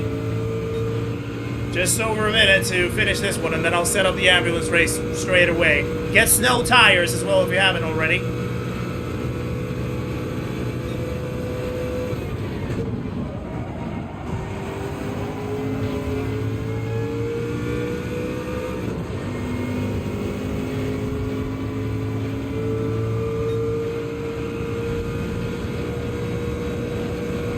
Yeah, I know, Richie, right? Ever since he shaved his head, he's been unstoppable. Absolutely unstoppable. But to be fair, yeah, Kroll gave him a good run for his money. And Jack Baldwin, well done to him for finishing the podium, actually. That was an incredible performance for the young kid. First time in the biggest stage, and he got a podium for himself. That is incredible. And he just like looked like that to him was nothing, you know? Like he was like he could probably do better. So you know that he means business. Serrano was driver of the day. I mean, I get why, but at the same time it's like I think there is a big merit to winning, of course, but I think there's a bigger merit for someone like Balding or someone like Kroll that did like a very good drive that was like really unexpected. You know what I mean? But I mean, I get it. I mean, there's a big merit to winning anyways. 6:30 is the nations. Today is only round 1 for everything, so 6:30 is the nations. Right, let me load in the ambulance at Lake Louise. There we go. We're probably gonna have to do it 10 minutes as well, and it might not even be quali. Yeah, I think it's just gonna be. I'm gonna put the random, what you call it. I'm gonna put the grid at random. Strong boost, strong slipstream. There we go. All set up. Let's change it. Kizzi at gtws when? I don't know if that's gonna happen. Some people have told me that maybe if I use my Panamanian account, like in the Americas, to try to make a push there, I could have a chance. But I just don't know if I want to dedicate my time to it. There's too many other things going around. It's not really in the list of my priorities or in my ambitions, I guess. So yeah, I don't see it happening. Right, get your ambulances, guys. And let's do a quick ambulance race before we start the next race. I'm gonna get into my school bus. Thank you. Do I have no snow tires for this one? I need to buy them. Evan Waltz, welcome to the channel, my friend. Thank you for subscribing. Another legend joins the party. Guys, please welcome Evan into the stream of the community. Make sure to say hello on your way in, my friend. Appreciate the support and welcome along. That's a good way of to say I don't want to do it. I mean, like, again, it's not really in the list of my priorities, actually. And it's not something that I've really thought about, so... Like, it's not to say that I wouldn't be willing to try, but at the same time, it's like I see a bigger picture in other things. So yeah. Sorry, I needed to change the host settings because I'm gonna set the settings by myself. So make sure to enter the lobby, and that way we can run it quick. What an introduction! Everyone gets introduced the same way. Not to say that yours is any lesser, but yeah, everyone deserves a good introduction into the channel and into this community, my friend. So welcome in. Welcome in. Excuse me. Whoa.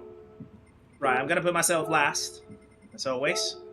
I'm gonna move a few things around. Make sure to enter to take in.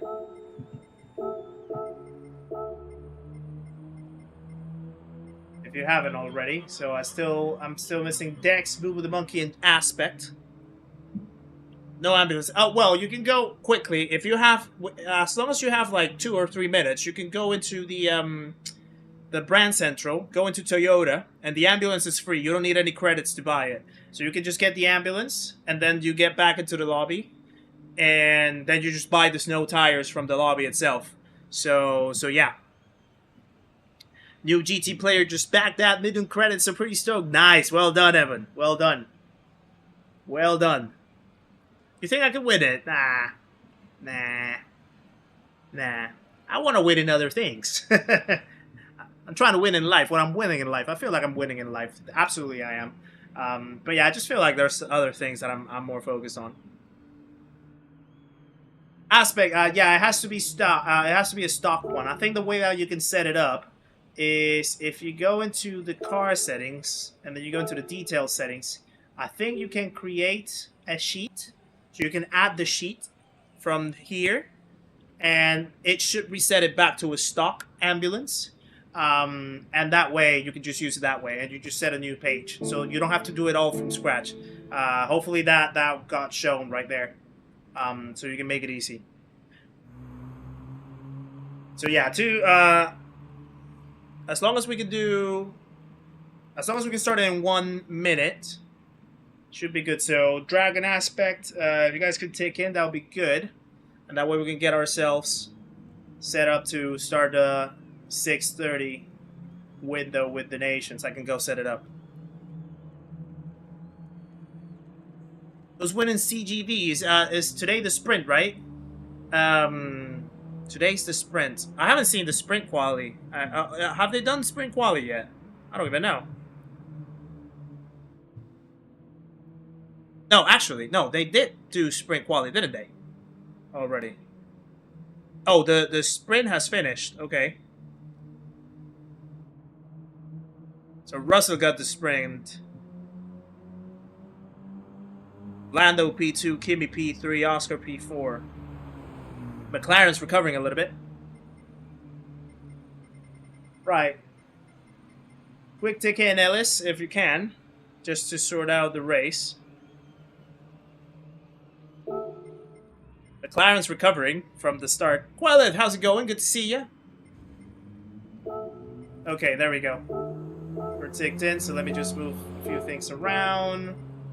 Just gonna push a few positions over here. Let's go this way.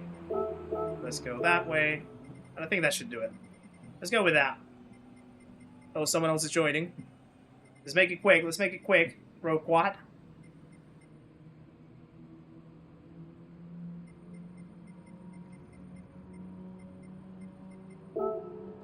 Now, if you have the ambulance ready, let's make sure to have it ready so that I can start the race. So we gotta be quick to get into the other event.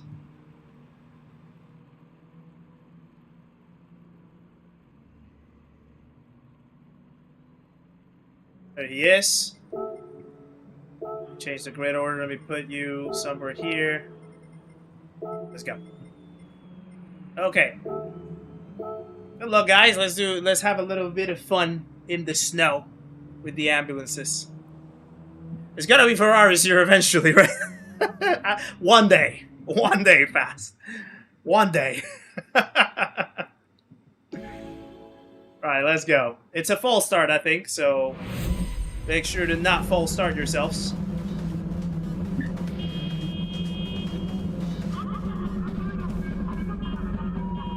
I'm actually gonna do something funny. I'm gonna drive it and chase cam the whole way through. Let's go. Oh. I'm so not used to driving in chase cam.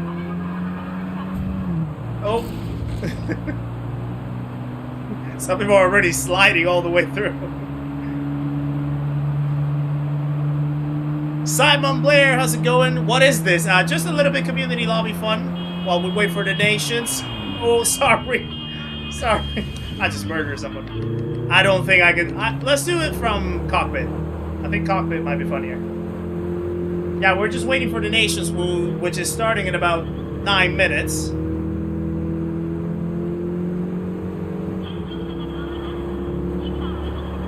So in the meantime, I was just doing a little bit of community lobby fun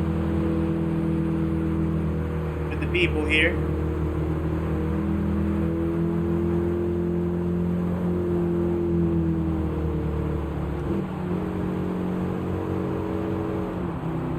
I think we're gonna have like 4 laps or something.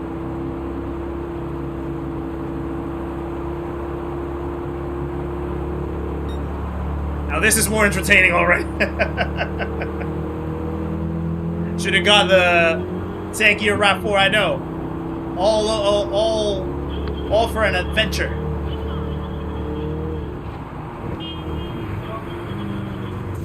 Oh wow. Oh wow.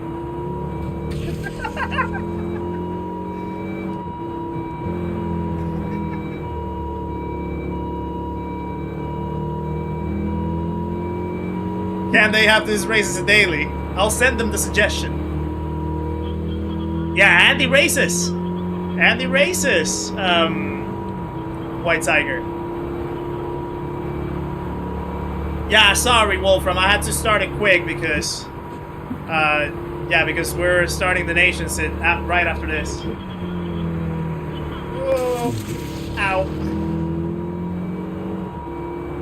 Pure destruction right here. Fast, that's the same question that I asked myself when I found out that it has 10 gears.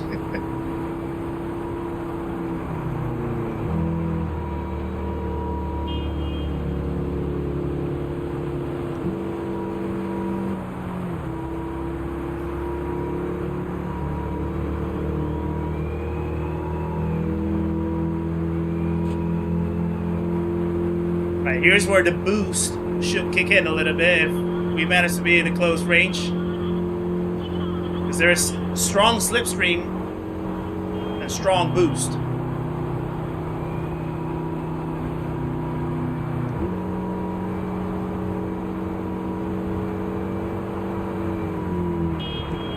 Whoa! Absolute send.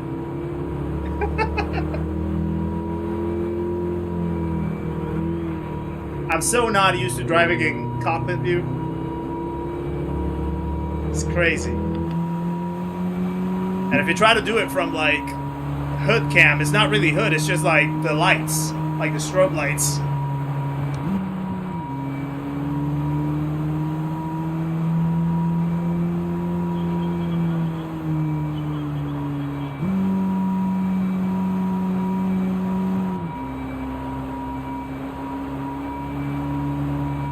Ooh, the monkey's absolutely flying over there. These guys are well clustered. All up there.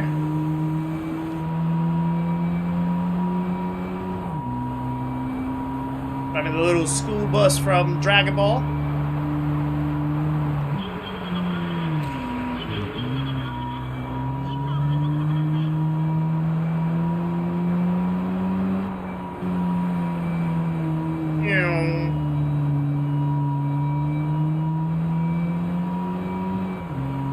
Go. Oh, sorry.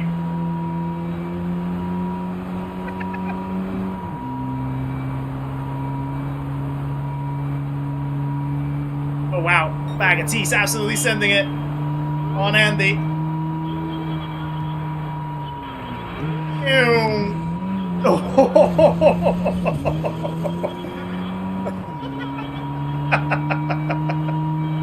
So much chaos.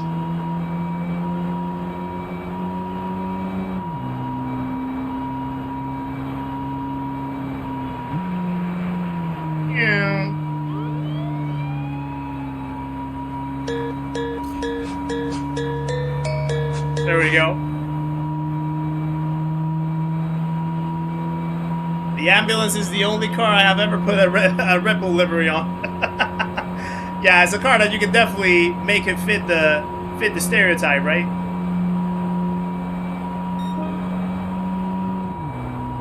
Right, there we go. Chase cam is so weird. Sorry.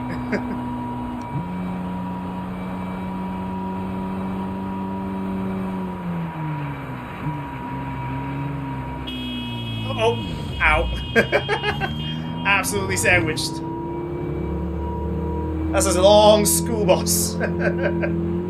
Yeah, you don't really see school buses with a strobe light, do you?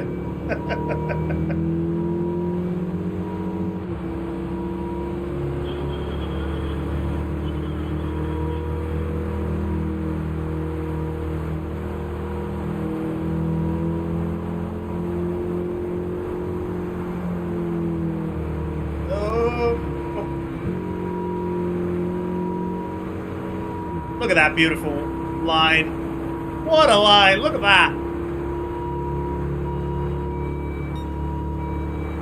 Longest through goes Kizzi ever. Matt Black Cabby, how's it going, sir? Good to see ya. Hope you're well. We need a school bus with 10 gears added to the gate. we need a truck. Oh! We need to have a truck that has like one of those like 12-gear transmission boxes.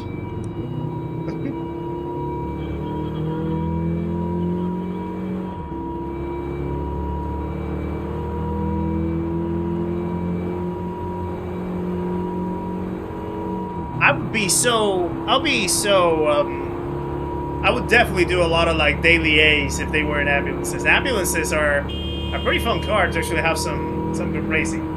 Uh-oh.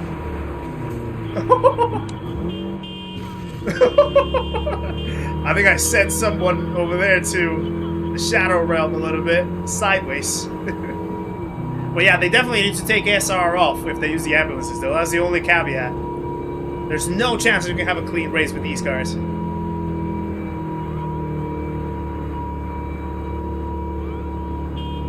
I think this is going to be the final lap.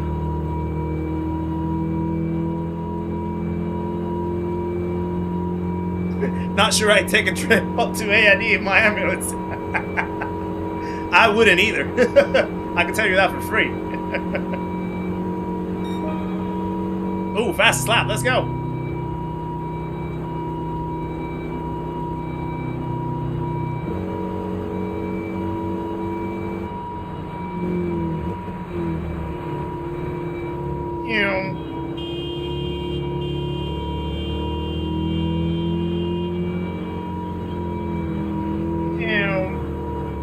Look at that move. Beautiful, super slow move that didn't last too long because move the monkey's back into position. He's got bullets in his door as well, and the side of his car. That SWAT car has gone through stuff. Wouldn't trust the kids to you either. Trust me, outside of the wheel, I'm a good person. Outside of the wheel, I'm a good person. And of the ambulance wheel, should I clarify as well. Right, so it's 6:30 now, so I think the transmission's just gonna start now. We probably won't miss too much, if I'm honest, at the start. So I hope you guys don't mind. I'm sorry. I'm sorry.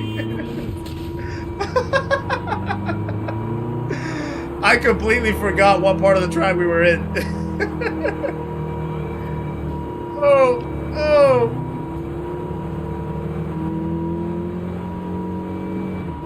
Timmy's mom says he didn't make it home from school today and usually takes the bus. Any idea?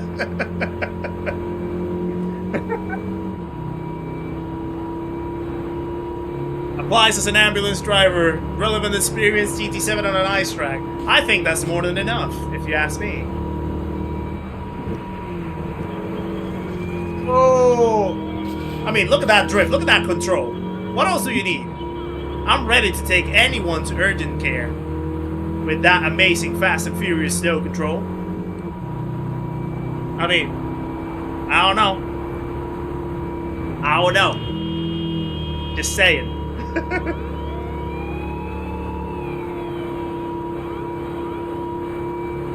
Alright, we're about to cross the finish line. Well done, Dex. Looks like Dex is gonna win it.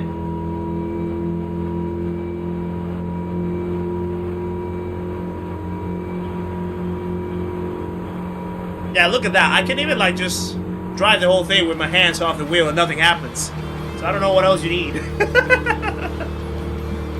Well done, guys. Well done, everyone. Right, let's jump quickly out of here.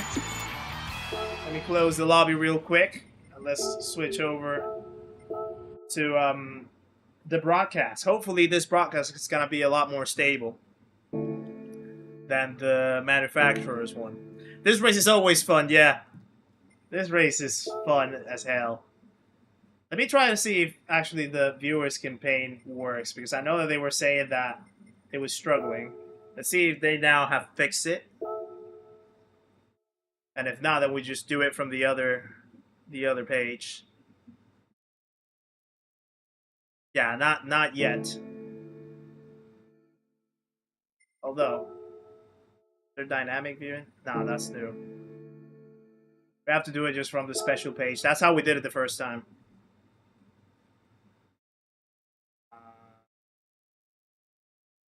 There's the nations. Brembo as a partner. They look like they're having a great time, got a whole tour of the factory. You guys like Brembo? And then let me just adjust the volume. Yes, they do. Bear with. So obviously, like a lot of what happens with Gran Turismo World Series is the guys actually get to go out and have a look around the town. So they've been having a lovely time in Milan, from what I've heard. I said in 480. Like don't give me 480. Assolutamente sì. Milan. Give me quality. We need quality here. B. Bradley, how's it going, sir? Good to see you. I mean, that was fun, Moo Moo. Yeah, it was really fun. Anyway, it's not about me at all. All right, we're back. Now, obviously, with every Gran Turismo World Series round, we like to give away a few little free things as a little treat for just coming along and joining us. So why don't we take a look at what you can get just by watching the show? Don't forget. Also, guys, thank you very much for the 200 likes. 200 likes in the stream is absolutely awesome. Amazing support of Calster as well. So thank you for that, guys. Appreciate it very much. Thank you for the showing. Hope you guys have enjoyed the experience with the watch along as well. And yeah, definitely, if you guys want me to do more of these for the other rounds, by all means, we can set it up, we can do it. We can have the viewership if it falls under good times. I know the next round is Singapore. No, I think the next round. What's the next round? Singapore, I think it is. So I think the time zone difference is going to be crazy. But we can see what we can sort out. Watch, claim your rewards, and enjoy. I mean, free rewards. Hope you guys make sure that you also claim your cars as well. Well, whenever you finish, whenever we finish the broadcast, you can go in. Back into the viewers campaign, and you can just take the viewing of the replay, and it should allow you to do the cars. They're here right now. They're not watching online, but actually, maybe it's worth letting them know that you can still claim your rewards after the event. Assolutamente sì, potete comunque godere di The last time I was involved in the GTWS watch party, we came up with the idea it should be hosted by Justin and Kentish. That would be hilarious. Imagine if it was hosted by Sparks, though. Sparks would definitely rock it up. I think, just as a little refresher, it's round okay, one. fast. So you have Serrano, Miyasoto, Yura, Tremont, I'm so curious, sono veramente curioso di sapere cosa è accaduto no, not in Ostrosa, but Nelly this time. Cardinal, Twitchy from Australia, Gallo. I'm missing 2 names. Actually, no, more than 2 names. I'm missing 3. Kokubun from Japan. What are the other names that I'm missing? Marked the 8th year of the Gran Turismo I forget. World Series, and round I forget the other kicked 2 off names. in the United Kingdom. And London did not. They'll show them up though. They'll show them up in a minute. Incredibly tight racing. Maybe you should co-host the next one with Sparks. Yeah, maybe. I mean, if it falls on a good time, we can talk about it, perhaps. Is that moment over? But Jose Serrano pulls a blinder and wins the grand final of the Nations Cup here in London. Round 2 took us to Berlin. Yeah, no Germany, Cal where in we this had one. some No Cal's in this exciting one battles. fast. And we also saw the start of the Spanish This one's a Grand lot harder to qualify. Like the Nations is really hard to qualify because it's all in high downforce cars. So you have like the Red Bull pretty much in every round almost. You have Group 1 cars, very tough cars to drive. So it's another level of skill. Round 3 in Los Angeles was a bit of a banger as Paul Ura managed to stop Serrano going 3 for 3 and also got the sweet taste of vindication for his little bit of a slip-up in Berlin. They're gonna hire me for the life of that? Wow, I don't think so. I don't think so. But if the call lands, hey, I'll be flattered. Yeah, I can probably take the gig. I wouldn't mind, I think. So here we are at the World Finals in beautiful Fukuoka, where anything can happen. Here comes the Jaguar. Yeah, me and Sparks. That'll be hilarious. I bet you. Straight car to the final corner. Jose Serrano wins race 1. Second race underway. Drummond is side by side of Miyazono. Yeah, the F3500. Onto the car park. Serrano is the lead. Now Oh, into second. yeah. Drummond banging into the barrier. Paul Ura goes defensive then. Gallo looks to pull to the outside as we come under the bridge. In towards the chicane, he goes to the outside line. That's brave. As we come over the chicane, he manages to make it stick. Serrano, though, out of the final turn, he's going to win race 2 for one final time in 2025. We go racing as the Grand. Yeah, Silas, but I think the difference is that. And now he takes the race lead. He will become. I mean, I don't want to speak on his behalf, but I don't really think that Rory's interested in that type of gig. It would require a lot of sacrifice for him, like flying away from, you know, flying away from the country, having to go to different places, but like leaving the family, the kids away. And I know that he has probably more like other priorities going on for him. 2026. So, yeah. First up from Spain. Oh yeah, Moreno's in. Moreno's in this edition. Rookie is also competing in the Manufacturers Cup in here tonight, and he was second in the regional qualifying sessions which took place earlier on this season. From Brazil, Lucas Benelli. 37-year-old. The controversy with Benelli qualifying was big for the Nations Cup. He's a two-time GT World Series event winner, however, and he would love to add to that tally here today. He's quite a fiery driver. Like he has quite a Ryota Kokuman from Japan. He missed fiery temperament, you could say. Fiery personality. Asian regional qualifying sessions Kokuman is good. Year. Let's see whether he can bring the fight to the front in 2026. Indeed, Dex. Indeed.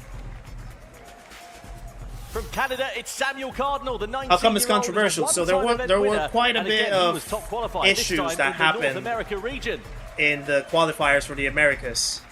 Inestrosa was meant to be the one to qualify, but Benelli's driving was a little bit aggressive, quite aggressive. Since the very first year in 2018, a lot of drivers thought that he should have gotten points deleted because of his reckless driving. And all of a sudden, I think there was like a situation with that about like points being deleted and things shifting around. And I think Inestrosa got affected. Actually, not Inestrosa. I think it was an Argentinian. I think it was Esteves that was meant to almost qualify this year. And somehow there was like a mix of the points. And ended up jumping Benelli into the qualifying. So there was a little bit of controversy going on X about it on Twitter. He's tenacious. Guy Barber, yeah, that's a classic guy that qualifies here in the Nations from Australia.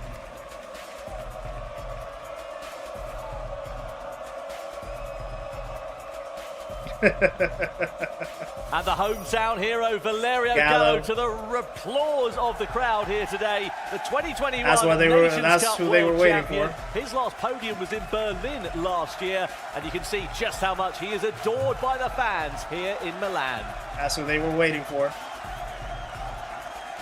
That must be really cool, you know, having a whole nation behind you in an event like this. It's Kylian Drummond, the 22-year-old. It's his 4th year of competition, and he's won 8 events in his short time so far.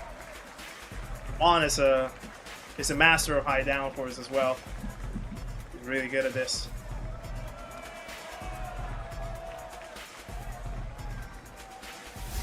'23 Nations Cup World Champion as part of Team Spain. It's Paul Ura. He's a 4-time event winner in the Gran Turismo World Series. He would love to add to his tally here tonight as he enjoys the plaudits of the crowd here in Milan. Two-time Nations Cup champion Takuma Miyazono. He's not won since 2024, but the Japanese driver will be coming out fighting here tonight. Crazy to think that Miyazono was 19 wins to the driver's name. Miyazono was in the Nurburgring last week. To that tally, get his season off to a strong start. Driving the Nurburgring 24-hour. And last but not least is the reigning double GT and now World he's here Series in the, champion with two Nations Cup titles to his name. A week later. That's Jose crazy. Serrano. The Spaniard makes his way onto the stage. He won it once in 2023 as part of Team Spain, and he won it last year as well. He's kicked off tonight with a strong result also in the Manufacturers' Cup. Let's see whether he can continue that form under the lights here in Italy. Current champion. The current champion. See what he's gonna bring this time in the Nations. Well, those are our 12 drivers. The fans are watching on here in Milan. And we are excited to get action underway for the Nations Cup here for the first time in the 2026 season. I kind of like the spread out layout a bit, the way how they did it in the stage. The crowd full of anticipation. Normally they have them like all in a single file. The national anthem of our host nation here in Italy.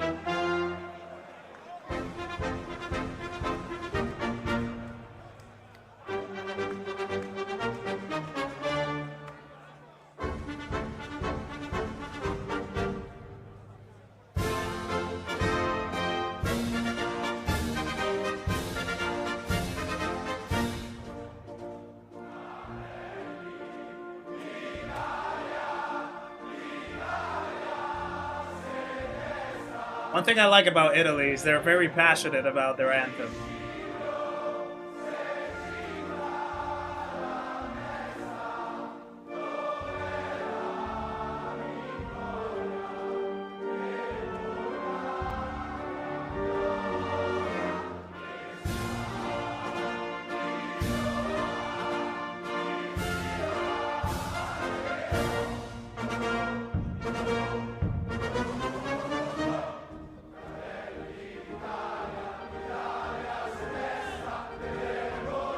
Yeah.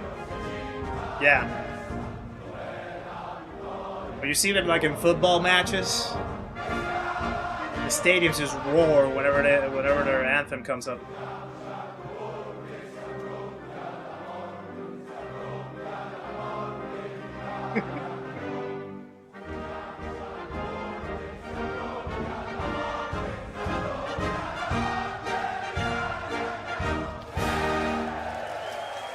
Yeah, crazy. They all use the same wheel and pedals. The only thing that they're allowed to tweak is their inputs in the game. So you can like adjust the range of inputs in the game. That's the only thing that they're allowed to tweak. And the force feedback and stuff like that. But the wheel and the pedals are the same for all of them. That's the bit I know. The bit. That's the best bit. I've never seen people so excited to shout and do their national anthem. It's amazing. This is going to be really great. Nations Cup is a really, really special thing. We've got a couple of like older faces back in the mix, so we're going to see how that goes. Oh, Andy, I would say the same thing about Panamanian anthem. You know? The Panamanian anthem is a beauty. Of course, first of all, we need to kind of break down like what are the rules, because you can't have a good, competition without a good set of rules, so that it's all done fairly. So let's. Renzo, how's it going? Good to see you. No wheel settings. No, well, I mean, they can tweak the wheel settings. No, actually, I don't know. I don't know if they can. I'm not sure. World Series points. To be honest. Spain leads the field. Maybe they can. Drivers represented, while Brazil and Japan bring 2 competitors each. For today's race, the competition. Well, yeah, crazy. The thing is, the event itself is sponsored by Fanatec, so Fanatec just rules the whole thing. So they just use Fanatec as the only brand. It would be conflicting to bring other manufacturers. The winner will also take home the trophy and be crowned the round 1 especially because like Gran Turismo was the one in charge to pay all the drivers, to afford everything for them, like the travel, the accommodation. Well, yes, no other business really gets involved into it. With Takuma Miyazono, as far as I know. If you've watched any of the Gran Turismo World Series, you will know. Hello, Miyazono, how are you? Jack, how's it going? Who won manufacturer? Serrano. Serrano won it. I'm so nervous I'm about to throw up. He cannot be that nervous now. I've never seen a crowd. He ran the Nurburgring 24 hours. If this makes him nervous, then I wonder how he was in the Gran Nurburgring. Turismo World Series. You should not be nervous. You're going to be fine. You know you're going to be fine. 100万回グランツリスモのワールドシリーズで走ってるじゃないですか。そんな緊張する理由全然ないじゃないですか。いややっぱりこんなに応援されるの嬉しいですけど、なんかインタビューが僕じゃなくてバレリオの方がいいのかなってちょっと思ったり。Yeah, but it's great to be cheered on like this, but I feel like they should be interviewing Valerio, not me. No. But also, is it not more? Sono's just class. He's such a humble guy. Recently, that seems like it'd be scarier than this. ユルの方がでも緊張して結構あっちの方が神経使わないですか？いや正直両方 Put this in the middle of Wembley. 走れるっていうのは同じなので、もう本当に同じぐらい緊張してます。はい。Yes, sir. It's a common thing. It's a common theme. Trust me. I'm nervous in both. How did you enjoy driving around the Nurburgring? Was it fun? Is that the right way of explaining it? Was it fun? でもユルは楽しめて走れましたか？楽しんで走れたところもありましたけど、やっぱり夜とか雨のセッションは全然経験なかったので、すごい怖かったんですけど、すごいグランツーリスモの経験が役に立ったと思います。A week ago, and now he's like driving Gran Turismo. Sometimes at night, sometimes in the rain, there are scary moments, and driving in Gran Turismo all these years really helped. See, but what's scarier? You heard it. You heard it. Gran Turismo World Series. Gran Turismo can't take you to real driving. Both are scary. Okay, all right, different levels of scary. Well, let's give him a big round of applause. Takuma Miyazono, one of our best drivers from Gran Turismo World Series. Please go take a seat. Oh, right, I think it's time probably to get it underway, really. We should probably just get this Nations Cup started. Let's throw it back up to Tom and Jimmy. Adulting completed. What did you miss? Well, Serrano won the manufacturers earlier. Callister finished P10, I saw something on that which was a good result for him. Like, if you want to try and like 300 credits or something like that. Yeah, it was Serrano, Kroll, yeah, looking forward to getting the Nations Cup underway then Balding. In 2026. Jack Balding in the podium for the manufacturers. We're just about to see the start of the Nations now. Dominant style in Fukuoka. The question is, can he do it again? Yeah, I mean, there's no argument who the home crowd are cheering for here today. Such a huge amount of noise coming from just above us. We're down in the basement. We're used to being down here, but yeah, amazing support for Valerio Gallo. That's got to be worth a couple of attempts at least. I really hope so, because the crowd will probably take the roof off at the Teatro Linico here in Milan. Now, of course, it's not only he's always had an eclectic Milan style. That, continues it's a very elaborate word. We're going to Singapore later in the year for World Series 3, and if you want to get some tickets and see how to get involved, have a look at this. The Gran Turismo World Series is coming to stunning Singapore for the first time. We'll be at the Sands Theatre on Saturday, 3rd October. As I forget when where the round 2 is. I know that they had to swap the Saudi Arabia one, but I don't remember. I can't remember where they put round 2. I think is it still TBD, or did they choose already a venue for it? In Singapore. But yeah, Singapore must be class. Yes, we will see you in Singapore. Yeah, Tokyo. Anyway, yeah, true. A bit too much Tom voice over there. It's from Tom Tokyo. into Tom and then back to Tom. I've got to listen to him like here and there. It's the worst. Thanks very much. Hangover's terrible. 9 years working together, and this is what it comes down to. Anyway, let's move swiftly on, shall we? And have a look at the driver lineup for 2026 in the Nations Cup then. So these are the 12 drivers which we'll see at every GT World Series event in this category. And as you can see, some familiar faces in there. A couple of returning ones as well. Ryota Kokkerman, keen to see how he's going to get on. What about Valerio Gallo on home soil? This is a stacked lineup. I don't know how this one goes down, though. These guys stacked lineup, like, exceptionally fast. I know that sounds like a given, but the thing is, over the years in Gran Turismo, I feel like the level of competition has slowly risen. Like, not dramatically, but at the point now we have the best of the best all squabbling with each other, and I cannot pick from that list as to who I would go with for this event. I mean, luckily I haven't got to do that. Of course, we have qualifying. Dorao, how's it going? Welcome in. Yeah, qualifying at the. Rooting for Moreno, Andy. So all right. Road from here as well. Yeah, absolutely. This is in the Red Bull X2019. This took place I don't earlier know who I'm on rooting one-lap time attack, and it's the venue where we're going to host the grand final for the Nations Cup later on here tonight. And here is how it all went down. As you can see, one-lap time attack doesn't leave much opportunity in the way for error. This is Samuel Moreno, the newcomer from Spain, who was very fast across the timing line in that X2019. A 124 was the benchmark for the rest of the field to beat. So not a bad start to life there for him. The question was, though, how quickly would we see that time being toppled? You see Cockburn, Benelli, Gallo, De Bruyne, all established names, not able to depose him at this point. Yeah, Kylian Drummond, who we know is pretty quick in the Red Bull X2019 there, taking the least possible distance to the start finish. So set a very competitive 23.9. First man into the 23s. And we thought that was going to be it. Yeah, it certainly did. However, never discount the then, likes then of came Jose Serrano. Jose Serrano, the reigning champion. Fellow Spaniard, of course, to Moreno. He came across the timing line and managed to get the better. He's ridiculous. Of as well as Moreno to take provisional. He's ridiculous how good he is. Right at the very end just of that unreal. session. Strong start to life. It's unfair for him. He is quite literally riding that crest of a wave, and he will line up for the qualifying race, the sprint race, in a few moments' time on pole position. So yeah, I think they run a sprint race first, and Karatza there, having their lap time and the sprint race determines the order for the feature race, which is the Monza Red Bull ring. The Monza with the Red Bulls, not Monza at Red Bull ring. Absolutely, and also it's not only the grand final which is coming along the way, because that qualifying order sets the grid for the sprint race. The first race. Excited about the new cars, yeah. New cars are looking good. New cars are looking good. Went to Singapore in 2018 for the fight for 5 between Lewis Hamilton and Sebastian Vettel. That sounds really cool. The 30s to the 50s. That sounds extremely cool, Renzo. By the Mille. We have an awesome lineup of cars here. Yeah, Cardinal had a struggle with his wheel last year. We saw it in London. He was really struggling. It's a great place for overtaking that long. So yeah, hopefully he can get past that. Break your competitors. And when you're driving cars like this, the braking zones are pretty huge. Oh, okay. So we got some old that 50s cars so for we're going to see some interesting action for the sprint race. Circuit, I would imagine. As you can see, no downforce at all because they're production cars and they're all from the 50s, 60s, and also the 1930s, and some of them in the 20s there as well. They're all inspired by the Mille Miglia, the 1,000-mile race. Carrera picked out for you. The from Porsche 56. 356, an absolute work of art. However, it's going to be a tricky thing to handle in those RR car. Oh, that's going to be a nasty car to drive. We haven't got downforce. We're also on tyres from a long time ago, before really, we had good grip. The crossfire bias style tyres. Yeah, Serrano has really just horsepower, so that evolved really like an extra level. Things tricky. And now a couple of years ago, of course, Yamauchi-san right here on stage actually took part in the Mille Miglia alongside Igor Fraga,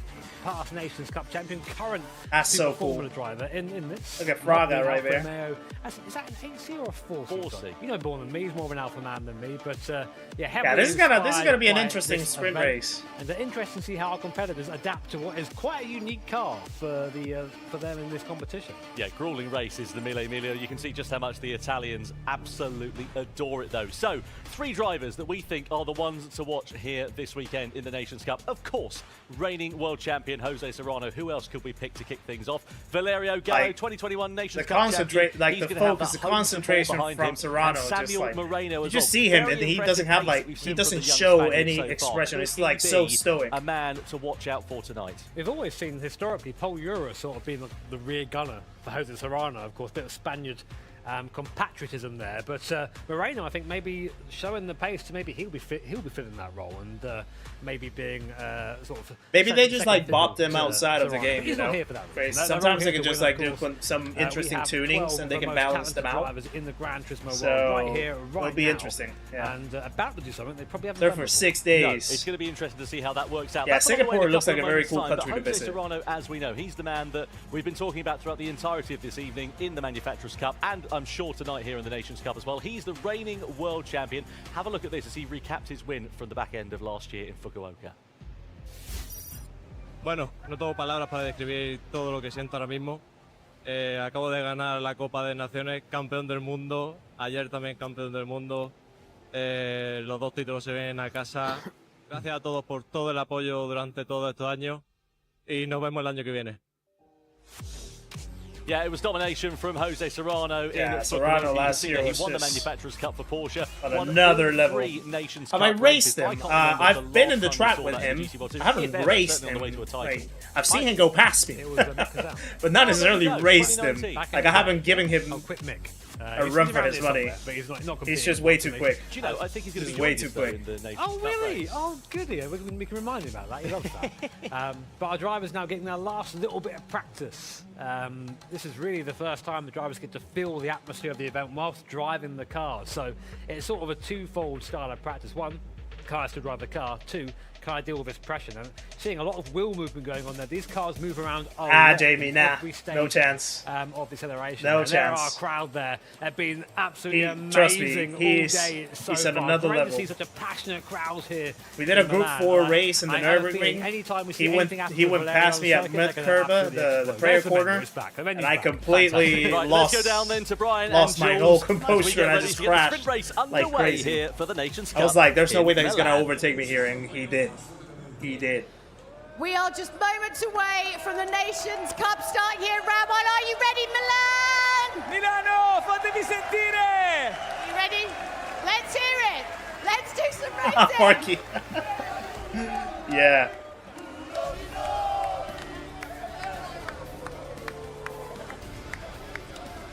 Have you ever heard a crowd? Yeah, Benelli always phenomenal. looks like he's about to like excited to see fight what's going to someone. happen here for this sprint race. We're at the Sardinia Road Track A layout. We're in Mille Miglia inspired cars, and this one is going to determine the grid ahead of the grand final. So 12 drivers lining up for this, and here is how it all breaks down. They had a qualifying session earlier on today which determined the grid for this race. He always does that, This Jordan. race is going Always. to determine the grid for the grand final. Jose Serrano in the Aston Martin DB3 on pole position, with Kylian Drumont in the Porsche alongside Samuel Moreno, the newcomer, third on the grid for the Spaniard, with Takuma Miyazono nipping at his heels. Next up, you've got Ryota Kokkonen returning after a sabbatical. He lines up P5 with Lucas Benelli. Another 300 SL W194, the goal winning P6. S-Spark Couture from the 29. The roar of the crowd here has got AC Paul Euro Berlinetta in the Alfa Romeo alongside Jaguar him. D-Type. Then it's Kai De Bruyne in the Jaguar D-Type in 9th position with Samuel Maserati Cardinal A6 GCS completing Spider. the top 10. Guy Barbara lines up P11 for the Australian Corvette nationality. C1. What a lineup of cars. Adriano completes the grid in P12. Nah, Jamie, I don't think so. Did I see that I don't Gallo had think his so. luggage with him? I'll have to do the it in back the of car, Americas. just to make sure he had something to eat. If I wanted to try and get any close, but I don't think so. It would require a lot of my time just to prep. Yeah, this is going to be exciting to see. And I still have so much to learn. Still have way too much to learn. Which should spread the field out relatively evenly down towards that first corner, which would be quite handy because I imagine it's going to be a big difference in stopping distance compared to the Red Bull X2019s of which they qualified. Thank you! Yeah, Mick Wilton, welcome to the channel, sir. Appreciate you very much. Another legend joins the party, guys. Please welcome Big into the stream of the community. So we're going to see a real Make sure to say hello your way in, my friend. Appreciate the support. Welcome along. It's a pleasure to have you. Which way this is going to go. But that's why Nations Cup is so much fun.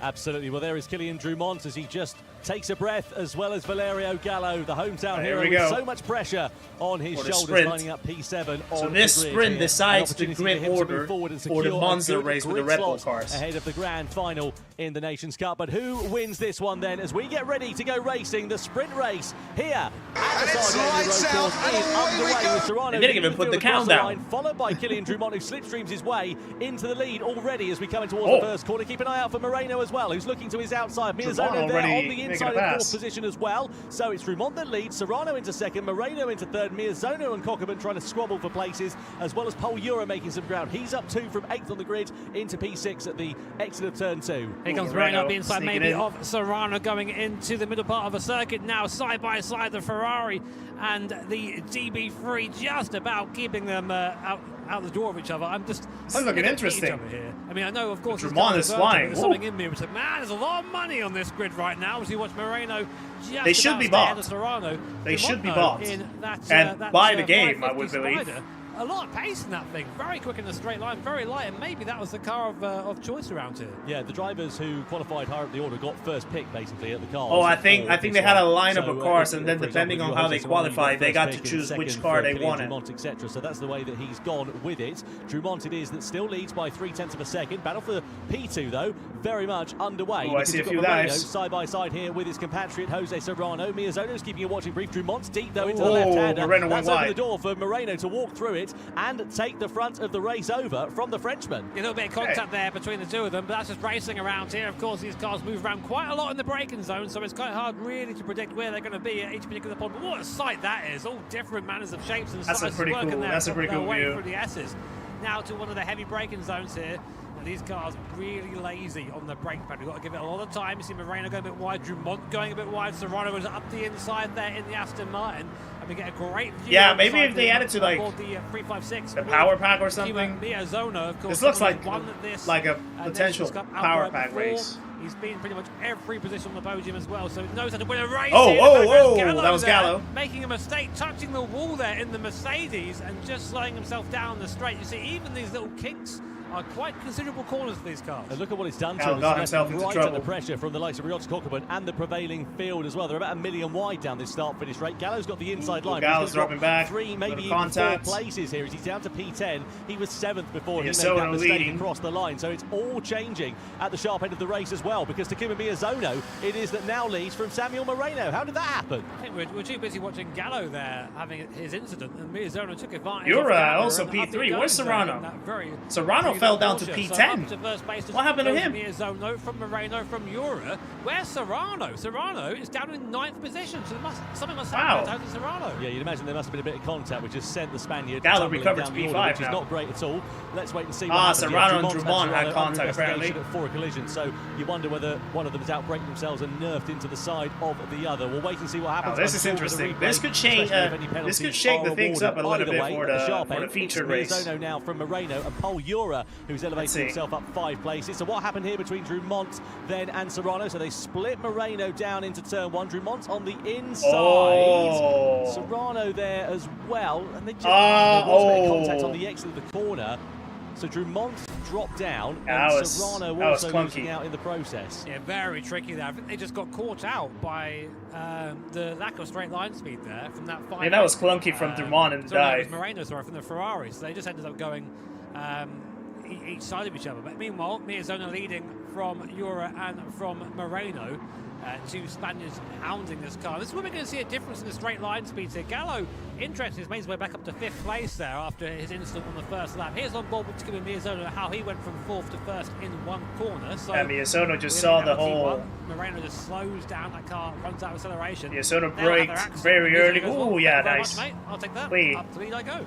He saw the just an incident on the race. Just an incident indeed. Situations like that. De Bruyn's picked up a penalty for a collision there as well. He's in P4 as it stands, but will drop down the order, you would imagine. De Bruyne has a second. To try and break away in all the chaos that's unfolding. Where did that second come from? Still in front from Moreno and Jura. Was that the one that spun Serrano out a little bit? As we said for Moreno and also for Paul Jura, as well as now Hamilton. De Bruyn, though, as we said, with that penalty, he's going to surely drop down into the coattails of Valerio Gallo, who, let's not forget, a couple of laps ago was 10th across the line after he lost out following that mistake, and he's now managed to get his way up into. There's 10 laps around here. Wow, that's a long race. Yeah, that's a long sprint race. The front-running cars, you wouldn't put really Gallo in that Mercedes in the same bracket, would you? It's a big old thing, but it seems to be running well in 5th position. Miyazono still leading this train up front.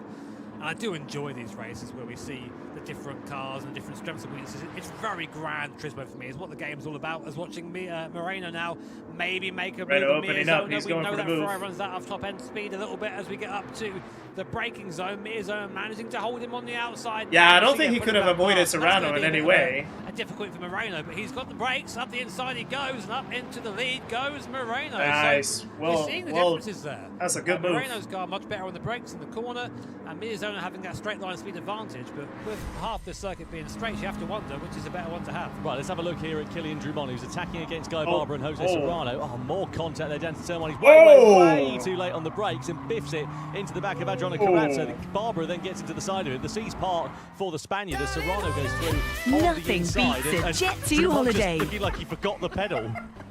His face said it all. It was like, oh, sorry. oops. I mean, I've made that face a million times. I'm like, oh, oopsie. It happens. Like, this is what I was saying about the brake pedal. Like, the braking distance are so much longer in these older cars. It catches you That's a out. full dough moment. Some of these cars By the numbers. numbers. We're seeing now Miyazono absolutely rocketing by. Wow. As, that's a lot of speed. Stuck there in fifth gear, nothing else he can do. No more top end speed, but then on the brakes, he's right back there again, and so is Paul Ura there, up on the inside. Paul Ura in the 8C Touring. That was good timing with the Jet 2. That was good timing. I love seeing Paul Ura coming through on the inside. He looks like he's an LA gangster or something in that blacked out machine as he scythed his way through. On the Jesus, that was a line. Gets the position on his compatriot. That was a line to say, wow. Position as well. Look at the top three. They've managed to build up 3.5 seconds over the prevailing field. De Bruyne and Gallo are the next targets, and they're a fair chunk down the road. This is good for Valerio Gallo and possibly his grip. Look at the arrow on Ura's car, yeah. He's now all over the back of De Bruyne, who's just served. Look at the one on Kai. Following the contact that we saw. Look at that little shark wing at the back. Of this Mercedes compared to the D-Type in front. I mean, bear in mind, there's about 20 years between them in terms of age, but Gallo there just showing, what? Here we go. Choo-choo. Thank you very much, mate. Off I go. I've got another 20 or 30 horsepower on you. It's only got 4 gears, though, I think. No, he's got Cal finished already, Fabian. He finished P10 in the manufacturer's race. Not something I like to do. Which is a little better than what he expected or what he wanted. 1 second penalty for Drummond on that crash. You'd be a bit upset, I think, Gallo. That doesn't make any sense. How is that 1 second, but then Kai De Bruyne has a second as well for a contact that he couldn't avoid for a move that happened in front of him? No, I don't see the correlation between the two penalties given by the stewards right there. By the way, they have live stewards in this event, so it's not a penalty system played up. They have live stewards that evaluate that investigate the incidents. So they deem the penalties for the crashes. But yeah, I don't see how both of those situations are 1 second equal. Doesn't make sense. As it stands for now. It does, but Miyazono also in that Porsche. It never makes sense. You're right, Farky. The straights is that little mini Porsche there. So up the inside, outside, I should say, goes Miyazono in the 356 and have a little look. Oh, there goes Moreno too. So Ura's right. It looks like a pit car. Is, a top end for these cars. Maybe they run into the limiter in a certain gear. It's so interesting to see as Gallo has to defend from De Bruyne there in the background, just about doing so, I think. But Miyazono, Moreno, and Ura covered by only 4/10 of a second right now, and seemingly with no one blinking. On board with Paul Ura. Look at this beautiful interior in this thing, man. The craft. That's a classic. Look at the windshield wipers. Ignored right now. They look like razor blades. The neck out of it, which is exactly what you want to see in these races. Just to give you an idea, by the way, of getting these cars into Gran Turismo, it's very much an expedited process. It takes an awfully long time. You know, there's thousands, tens of thousands of photographs that have to be taken of each individual car. That's not including, of course, sourcing those cars in the first place. Then, of course, it's got to be scanned in the game, and it takes such a long time. So the level of detail is absolutely phenomenal. Meanwhile, Moreno not worried about the detail of the interior of his car. He is worried about the to the channel. Thank you for subscribing. Another legendary supporter, guys. Once more, uses the advantage of the slipstream, so that's good news. Make sure to say hello on your way in. I think it's going to be vulnerable again coming onto this next straight. It's around a P6. That's the problem with that Ferrari. So still far away from De Bruyne, though. But the question remains, if we get sneaking into Gallo's P4, when we go through to those final couple of laps, Gallo recovered though. Gallo was down after that little tap on the wall, and now he's P4. It's an excellent recovery. We've seen that the Moreno, I think he just gets past the start-finish line, and the car starts to give up a little bit. So Miyazono's got to be close and have a good move. So because the Ferrari's good here.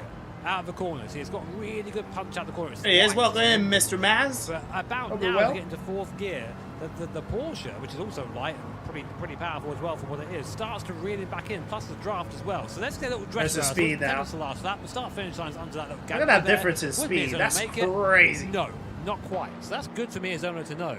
Like, if I need to be closer than that on the last lap if I want to win this race. So those little moves like that, it's all part of the game. Guy Barbara's having a good one as well. He's up into 7th position from near enough last on the grid. He was P11 where he started, so he's worked out quite nicely for the Australian driver. You see Samuel Moreno's pre-race ritual, taking a full nap and waking up just 20 minutes before qualifying. That's the Kimi Räikkönen. You can take a nap before quali. You know that you're like built different. For the lead here in one of the most prestigious sim racing events in the world, so you can't argue with that, can you really? It is kind of watch along with Jimmy on comms. I mean, yeah, Jimmy is part of the broadcast as well, so we can oversee that. Back up from 6th. He is catching Gallo, I think, but not by enough at the moment. Actually, at the moment, fast person. Look at Gallo's car. Gallo's car is ridiculously big. So a lot of pace up front right now. On board here we are then with Valerio Gallo. All on the outside there, De Bruyne directly in front of him. This is where we know that Mercedes is quite strong, and it might leave De Bruyne vulnerable here. Yes, Cal gets his S rating now, Fabian. Love this as he sends his way to the inside. Over the crest of the hill we go, into the braking zone. Gallo is through for now on Kai De Bruyne, but is De Bruyne going to be able to use the nimbleness, the agility of that Jaguar to try and launch the attack? Look how much better it is mid-corner in particular. Just can get that car rotated and turned so much tighter. I mean, what do you expect? You could fit one of those in Gallo's car. It's a It's a huge difference there. In fact, I was surprised Gallo got out of the way if he could even see him going down the straight there. Here is Kai De Bruyne. Here's his. There's a warning for bum drafting from Cardinal. My God! Okay, it's happening. Everybody stay calm. What's the procedure, everyone? What's the procedure? Milan, thank you very much for the 2 Canadian. Appreciate it. Thanks for the watch party and refreshments provided. I was going to order pizza for you guys, but I think the pizza place actually closed down, so unfortunately they let me down, so I'm sorry. Yeah, it's interesting to see the different pizza. Guys, share some love in the chat for Highland and the 2 Canadian. Appreciate it, sir. Thank you very much. Quicker in the straight, so you can see visibly how much the advantage is there for Valerio Gallo as he just pulls away with ease from Kai De Bruyne. This is Guy Barbara in P7 at the moment. Cockburn and Benelli close behind on these battles on the fringes. Done some races on Evo with Jimmy. Oh, nice, Simon. To try an attack here on Guy Barbara. Just gets out of the throttle, goes for the outside line on the curb. We know that's brave. Can they make it stick though? They run side by side with each other. So the Mercedes there on the outside. You get it? No, he didn't get it, did he? He's going to flick back to the inside line there for Cockburn. Side by side through that section. That's crazy. Still parking his car very much. Such great racing that is. Would like to. He's going to send it on the outside. Into the left-hander. Barbara manages to hold off the charge for now, but it could open the door possibly for Lucas Benelli behind if they keep squabbling here. Oh, Kokeman's going to get it. He's been there side by side the entire time. What a move. Just trying to set himself up, but now, of course, he's on the outside for the next corner. There's Benelli there as well as we come in. Next corner to the left-hander. Guy Barbara just alongside enough to maybe keep the move, and Kokeman, can he? No, he can't. And now running side by side. And wow, this is amazing racing right here. Right there now in that Mercedes. This is incredible racing. Oh, look at Benelli now. Way past Guy Barbara, and Kokeman up to 7. Will Benelli be able to maybe mug Kokeman as well in a straight line in the draft as well? These guys side by side at a 200 kph braking zone coming up to the left-hander. Barbara's got the advantage. He's going to try and split the 2 of them. Benelli's looking at the outside. That's not going to work, mate. And Kokeman finally this is great racing. Of Guy Barbara, and that all started. This is great racing right there. The car around the outside. Beautiful racing from these guys. Great racing. Absolutely superb. This is why they are where they are, you know. The GT World Series. The ability to have car control and awareness to 7th place there, but manage and keep the pace through all those twisty sections. Down the back straight. Give enough room. Wow, that's impressive. For now, that is super impressive. Benelli there, ready for the taking as well. But keep an eye out. I think that makes the sprint race worth it already. Not too far adrift of this one. Meanwhile, part 3.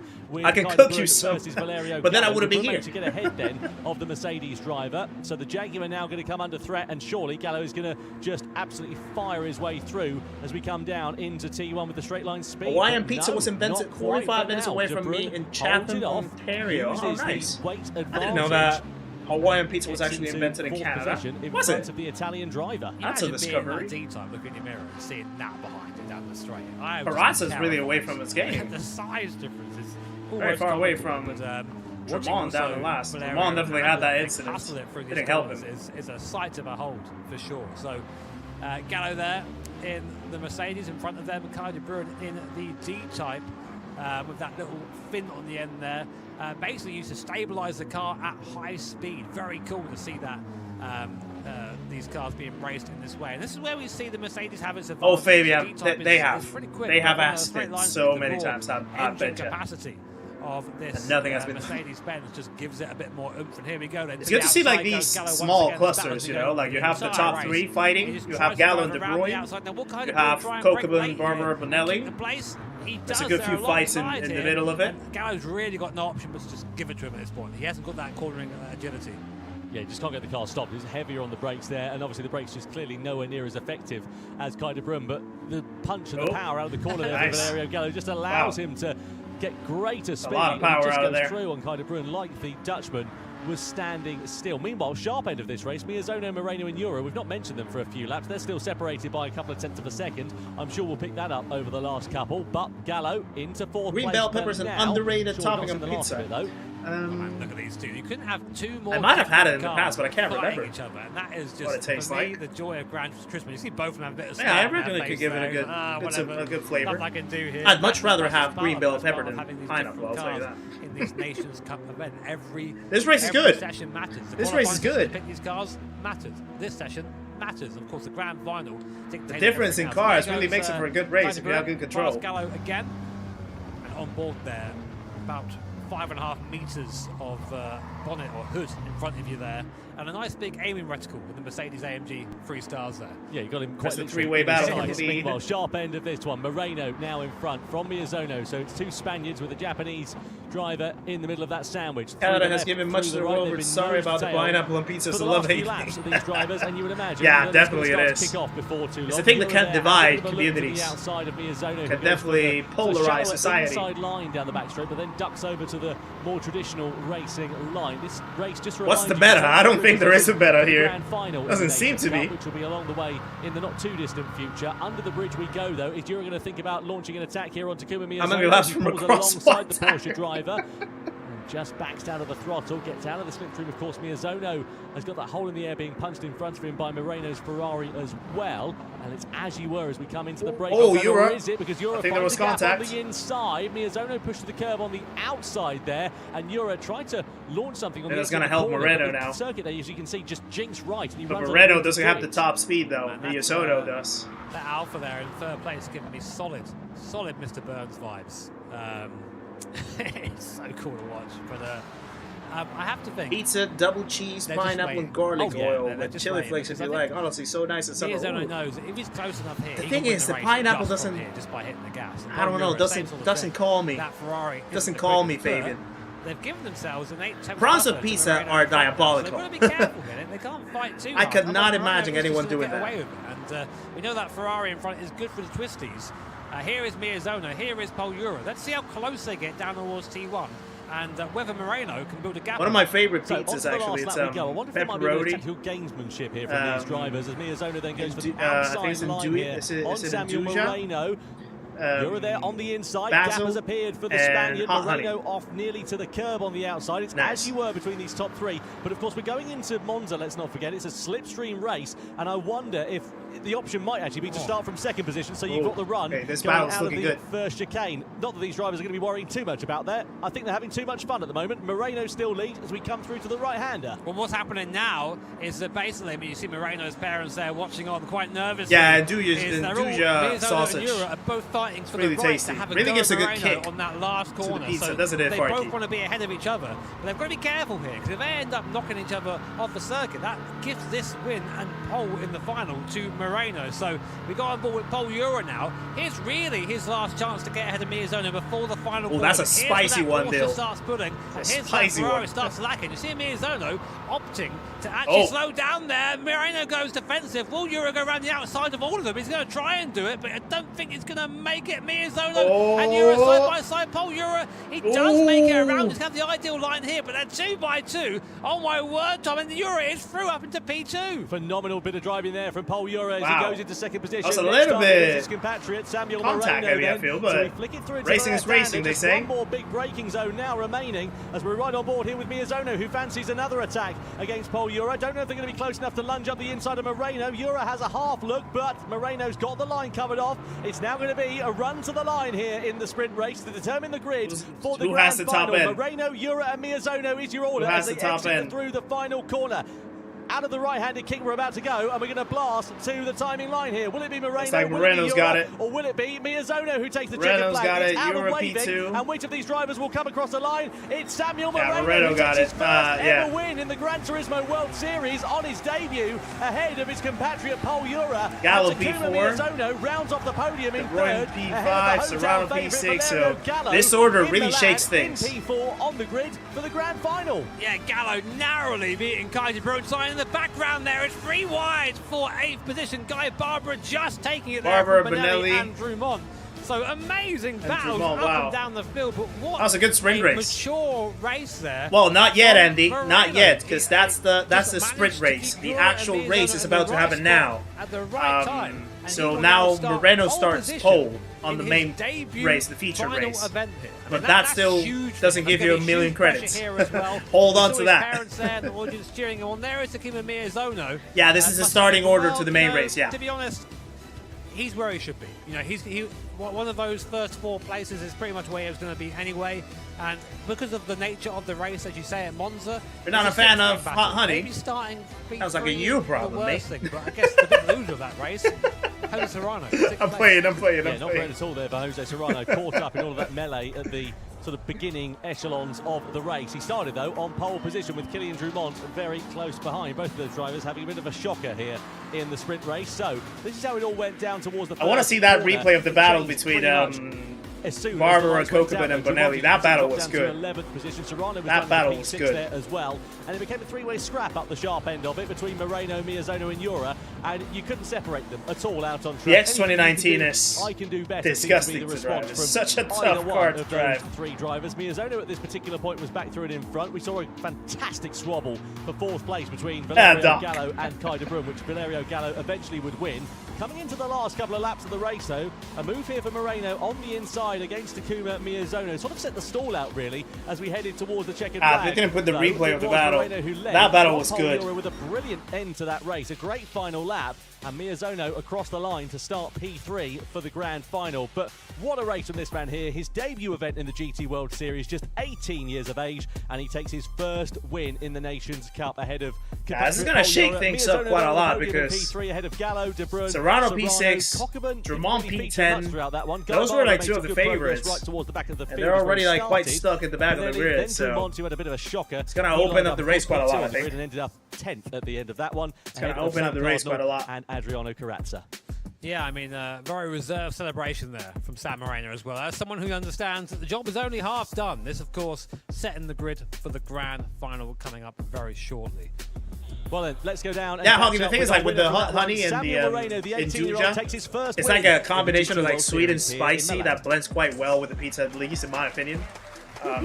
It's a different sweet than what pineapple would be, I feel. First time. But I'd much rather have that than pineapple. Yeah. È bella. Okay, good job. You were great. This is the first time for you on this stage, okay? It's different. So for those ones that don't know, I think the story with Moreno is that he got disqualified I feel actually like home. I have from no pressure. I know it's my a few first event, editions so because apparently he had a little bit of like match fixing or like points fixing with, I think it was Renault, or I think it was the manufacturer if I'm not mistaken. So he got disqualified a few years ago or last year or something like that. Racing the a few years ago I think it was. But yeah, now he's back at the stage. It looked quite stressful. It looked like fun, but like weirdly stressful. Because when you thought that you had it on the straight, then the car that was coming second all the time was getting back to first, and it was so stressful because I thought I had I could maybe red wine vinegar on pizza. That's a new one, Highland.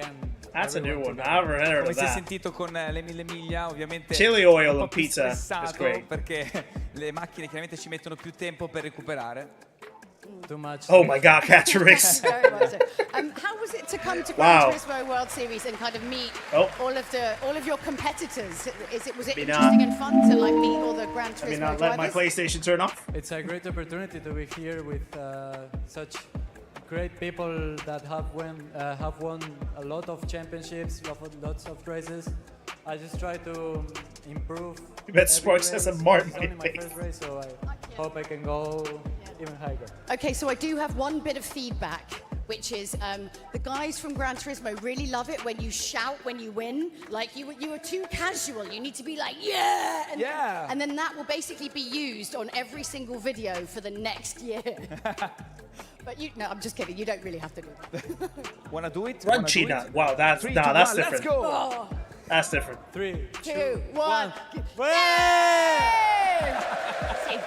they'll keep that. Let's give a big sleep mode and watch parties over. Yeah. Let's go back up to Tom and Jimmy.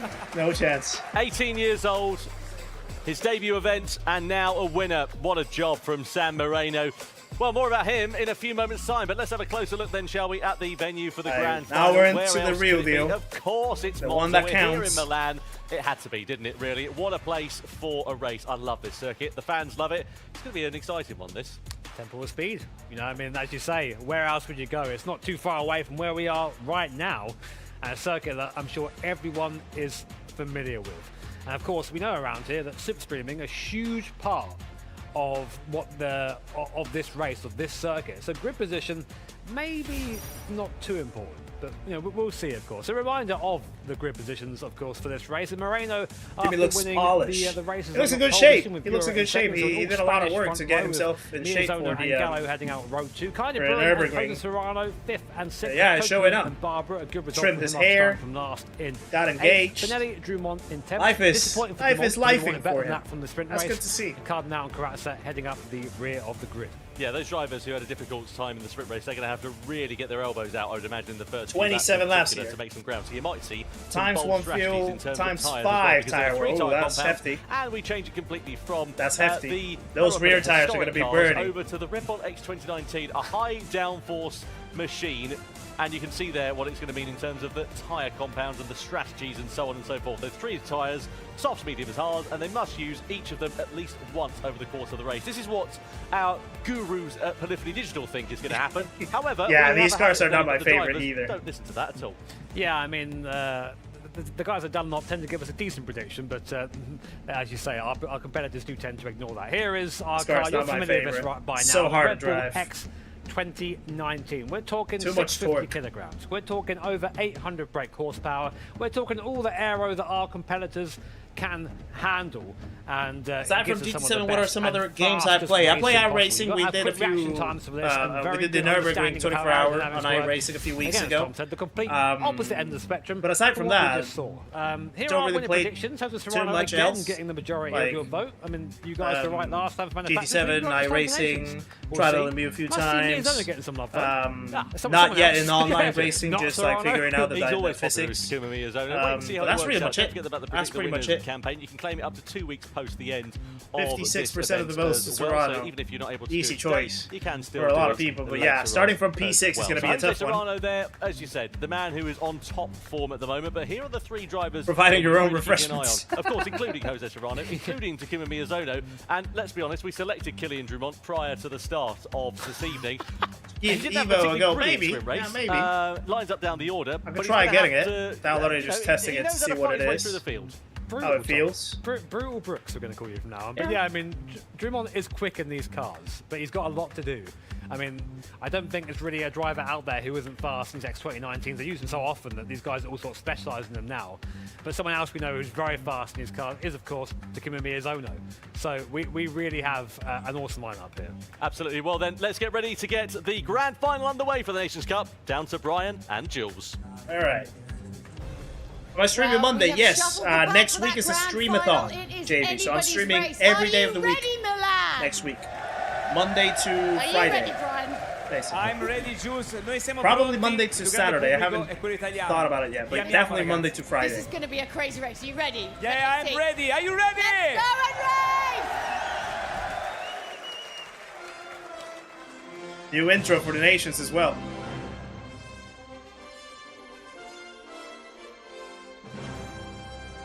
That's the new intro.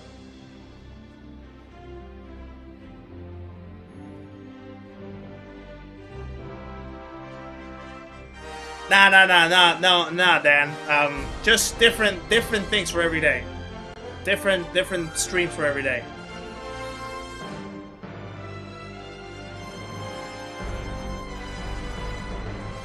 Yeah, the new intros are really fresh. They are really fresh. It's time to kick off the first grand final. Do I know the dailies? Daily C is Watkins Glen. Hards and soft tires, so probably Group 3. To the championship, who just took his first win, and as such, he lines up on pole position here for this race in the Red Bull X2019. It's Samuel Moreno who will head the field here at Monza at the Temple of Speed. 27 laps of action ready to come. Here is Moreno, the 18-year-old on pole position with Paul Ura sort of an experienced driver now in second position on the grid. Takuma Miyazono heads row 2, and he has got Valerio Gallo, the hometown favourite, to the roar of the crowd here in Italy for company. Then it's Kai de Bruyne next up on row 3 with Jose Serrano, the reigning champion, alongside. Ryota Kokubun, returning after a year out from competition, is at P7, and he's got Guy Barbara, who did a great recovery job. I'm embarking on my daily journey next week. Nice. Is next up in P9. Nice. Completing the top 10 is Kylian Drumont, who's got a heck of a fight back to do after a dismal time in the sprint race. Then it's Sam Cardinal in P11 with Adriano Carrazza completing the 12-driver strong field. Soft, medium and hard tyres available for the drivers, and as you can see, we have the majority half grid, of the top 10 starting the top on half grid on mediums. Yeah, I mean, it's not Barbara on mediums to P8, the rest of hard tyres. At the front want to go Gotta see how the strategies end up playing out. Straight away. I mean, if you're looking at Moreno and Ura and Miyazono, I think they need to really focus on trying to work together a little bit at the start of this race. Because the worst thing you can do when using that medium compounder tyre is squabble, you lose time. You have to think of the race as a whole, which is very tricky when you're racing side by side with very competitive people. All right, let's see what this race brings so then, up. How does this one go down? There are your drivers on the stage. There's the audience in the background. Over 1,000 people here in Milan, and we're waiting to find out who will be the master of Monza.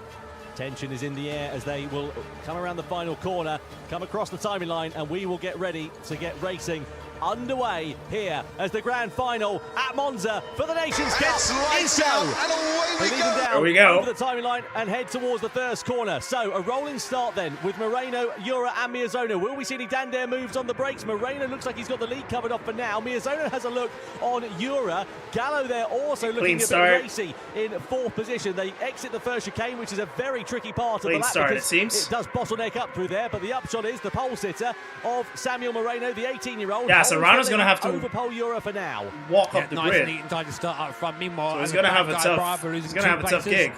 He wants to win this one on that medium compounder tyre. So a horrible start from him as we see Ura kick up some gravel on the outside. Yeah, Serrano already lost the place. And this is where these guys need to be careful. They don't want to have any big fights now. He should recover it though, because he's on the softer compound. Right at the start of the race, you've got to try and tied. You see in the background there, Kokubun on that hard compounder tyre, just moving to one side. With all the straights in Monza, well there he is, he recovered his it. Fight isn't with Serrano right now, and they'll just cost each other both time if they fight. So just let him through, be sensible, think of the race as a whole. Barber on medium tyres, he fell down 2 positions as well. Obviously different tyre compounds here for Jose Serrano. He's on the medium tyre. Why has Kokubun not fought that for those who are just tuning into the GT World Series for the first time? Because really Serrano's going to pass him anyway, and here is Serrano. I say that, he must have made a mistake at the start because he did start in 6th position. Yeah, that's why. So I thought it was out of the kindness of his heart, but actually it's because Kokubun caused that contact and moved him out of the way. So that's probably a penalty. Good sportsmanship there by letting him back through again. But again, a bad start for Serrano here. So that's probably a penalty. The perfect races he had last year. Yeah, not very good at all there for Jose Serrano. Guy Barber was the other driver that was caught up in all that melee, which is why he dropped down into 11th position initially on the opening lap. He's now back up into 10th place, but he basically came to a stop down at the Rettifilio. On board we are with Valerio Gallo as we exit through the Curva Grande, heading towards the... Serrano's now going to have to put a heroic drive to try to get something going. Closing speed there from the Italian that setback's going to hurt. Threading the eye of a needle as you flick it through that left and that right, and you can see the gravel awaiting those who make the mistakes on the outside. So the start of this race, pretty much as we were expecting to see for the medium short runners, with the exception of Guy Barbara, who, as we know, of course, as I said a moment ago, was caught up in that first corner drama. So they're going to build out a gap in the early stages of this race compared to the hard shod runners. But of course the converse to that is that they're going to owe that hard compounded tyre later on. The way how they can control this car in terms of their strategies, these races is just insane. When it comes to the first pit stop, this car just wants to kill you every time. So how they can drive it so comfortably? Because of dirty air. Beyond these cars produce a lot of downforce, and when you're following in the wake, it upsets the airflow going over your car, meaning you produce less downforce and you're a bit slower. So it's a good idea usually to give it about half a second or so, maybe a bit more, and it saves your tyres too, because all that time your car is understeering in the air. So Rouse already 2 seconds away from De Bruyne. That's a big gap. Trying to make up for that. So all good right now. Kai De Bruyne that's pretty much about hanging on to the back 4 of seconds from the lead or something. Maybe you see there in the bottom left-hand corner. Yeah, about 4 seconds from the lead. Gallo's parents there. Here, of course, to give their son the support alongside the rest of the home audience here. Great support here for Gallo, and I'm sure he feels that right now. Yeah, same expression on their face as his son does while he's driving, actually. Yeah, you can tell they're related. Yeah. Let's have another look. There's then, the Barber and Corazza. Samuel Cardinal there in the background. This is just on the exit of the Curva Grande. They're side by side through the Della Roggia. Barber on the curb on the inside, and well, it's difficult to work that one out because neither wanted to give that corner up. And yeah, I didn't see anything. Sort of needed to, really. I didn't see anything particularly wrong from either.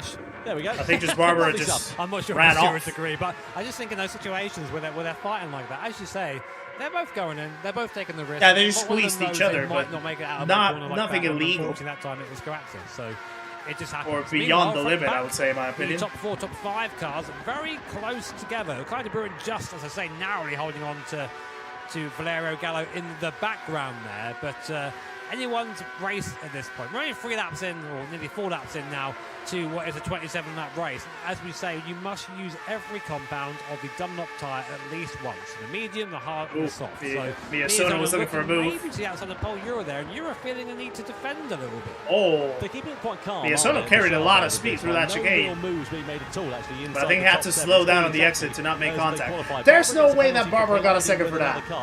They are joking. They are joking. I've got to be honest, I'm not sure on that one. Yeah, they are joking. That is a bad penalty. They are now here, and they're bigger than me, so I'm not going to argue with them. Have you seen the big stick down the middle of the table? Great job, stewards.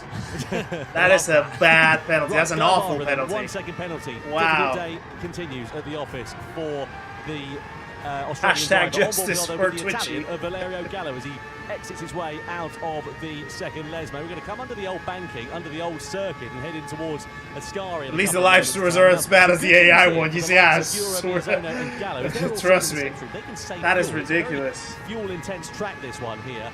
And they can just sit there, lift off the throttle, and not try and attack too much at this particular point, which might pay them dividends. PD and penalties don't miss. You see there, Gallo really thinking about having the move, and then going, actually, no, I'm going to just do what you say, just save this fuel, just get off the throttle, use the slipstream to pull the car along. And the result is just fuel saved. Yeah, Serrano's now cutting down. Now, someone who is not going to be doing this, who's not going to be saving fuel, is Moreno at the front of the field. Now, say that Gallo looking for a move now on Miyazono, thinking about it. Now, will Miyazono fight this? Yep, Gallo there up into P3. So clearly, I think Miyazono didn't want to fight it at this point. But will that break the toe to Paul Euro in front? 8 tenths is the gap now. Gallo, we know, is quick in these cars, but I think it's fair to say sometimes can be a little bit already pitting in how they are. So he's got to really get his head down now. Kyle de Bruin also on Miyazono. 4 laps on the hard tires. Will Kyle de Bruin go through? If he does, oh, so Kai goes from 3rd to 5th in 2 corners there. That was a brave move. I think maybe when you let someone through. Just to give you an idea. It's a brave move by Kai. Well done. Last time around 26.3. De Bruin 25.8. Miyazono 26.6. And that helps Serrano. So Miyazono that brings Serrano into the conversation. Would assume through that final corner or something like that. I think what it is they're just being slowed down by Moreno. Right. There's a bit of draft going on here as well. So that slows them all up. Here's Guy Barber. Here's the reason why he got a penalty. Oh, okay. Corner. So it's for that. Right, okay. Enough, then. Yeah, I mean, so if it's for that, then okay. There was contact there. There was a hit. And Killian Drumont's opinion on that is, well, nothing. Good. Okay. So here is Moreno Euro, and now Valerio Gallo, who was. Yeah, I was gonna say, like, if it was because of that squeeze with Corazza, that was gonna be a terrible penalty. But if it was because of that contact, then that's a different story. The least possible distance to start finish line. Good point of discussion actually in the driver briefing for these guys this morning actually as well. We were talking about this, about can you dart like you're looking into the pit lane and not come in, and the stewards have said, yeah, that's fine, you can do that basically. So that's why they're basically trying to sell the other drivers a dummy and see whether they will come in. Yeah, you gotta be posh. You gotta keep it posh. Of lap 5 then. So Cockburn, Drummond, Benelli and Cardinal all into the pits, all on the hard tyres and switching to the mediums for their first stop. Yeah, I mean, okay, all the hard tyres are gone now. Possible. Now, interestingly, you might be thinking, why is Paul Euro not making a move on Moreno? Why is he staying there? Why is Gallo kind of staying there right now, not pushing? Because this might be where we see Moreno's inexperience get him a little bit. Yeah, sure, he's leading the race. He's got a big number 1 next to his name. And talking of numbers next to their names, Miyazono got a penalty. That's track limits. That must be track limits, yeah. Race really not going to plan for Takuma Miyazono, but to finish that initial thought there, where Moreno's up front, he's punching the hole in the air for everybody else. That's going to hurt Miyazono. Saving fuel. But big time. So, mate, it feels good right now to be first, but everyone else taking over longer. Yeah, we see this a lot in something like Formula E, for example. Where Did he just grasped it? There's no way that he just grasped it. Over the course of the race, and that's why you see a lot of slipstreaming battles. And the same. Did I look at that right? In this race, the upshot. Nah. A half-second lead. But how are they allowed to grasp him in this event? That's crazy. And also probably using a little bit more tyre life, you would imagine, just to try and stay at the sharp end. This actually is a bit of saving grace for Serrano, because it then puts Miyazono back into slipstream range for Serrano, who's sort of fallen off the back after that incident at the start. And just like that, Jose Serrano is back in contention. Of course he is. That's wild to me that they grasped him to this event. Car back like this. I mean, behind them is Guy Barber. The fact that that's allowed just says it all. Unfortunately, due to various circumstances, about 8 seconds at the back of these guys. But Miyazono will now be giving Serrano. It looked like he did start. To Kai de Bruin, if he can do pace. It looked like he did. Serrano, look how fast he is. He went quite wide on the white line. Of Miyazono. And the champions charge. Oh, Serrano's in. The front of the field continues. That was an Serrano's in the aggressive top chop 5. over going into the first Lesmo, wasn't it? Fair play though to Serrano. He got track position, superlative drive out of the Della Roggia chicane, and he went through for 5th position. 1.5 seconds from De Bruin now. Quite easy now. Carazzo with a penalty. Use the advantage of the slipstream that's being punched in the hole in the air in front of him by the Spanish driver.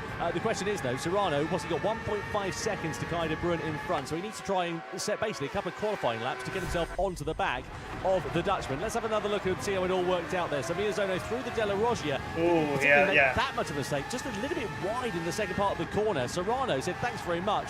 Great exit. I'll have to check that one again. I'll have to check that one again. It looked like a grasped it to me. Say there. There's not that big of a difference, if any difference, in their tyre life. So it's just a better technique, it seems. Miyazono coming back at Serrano, giving a little bump down the straight there. That's not allowed.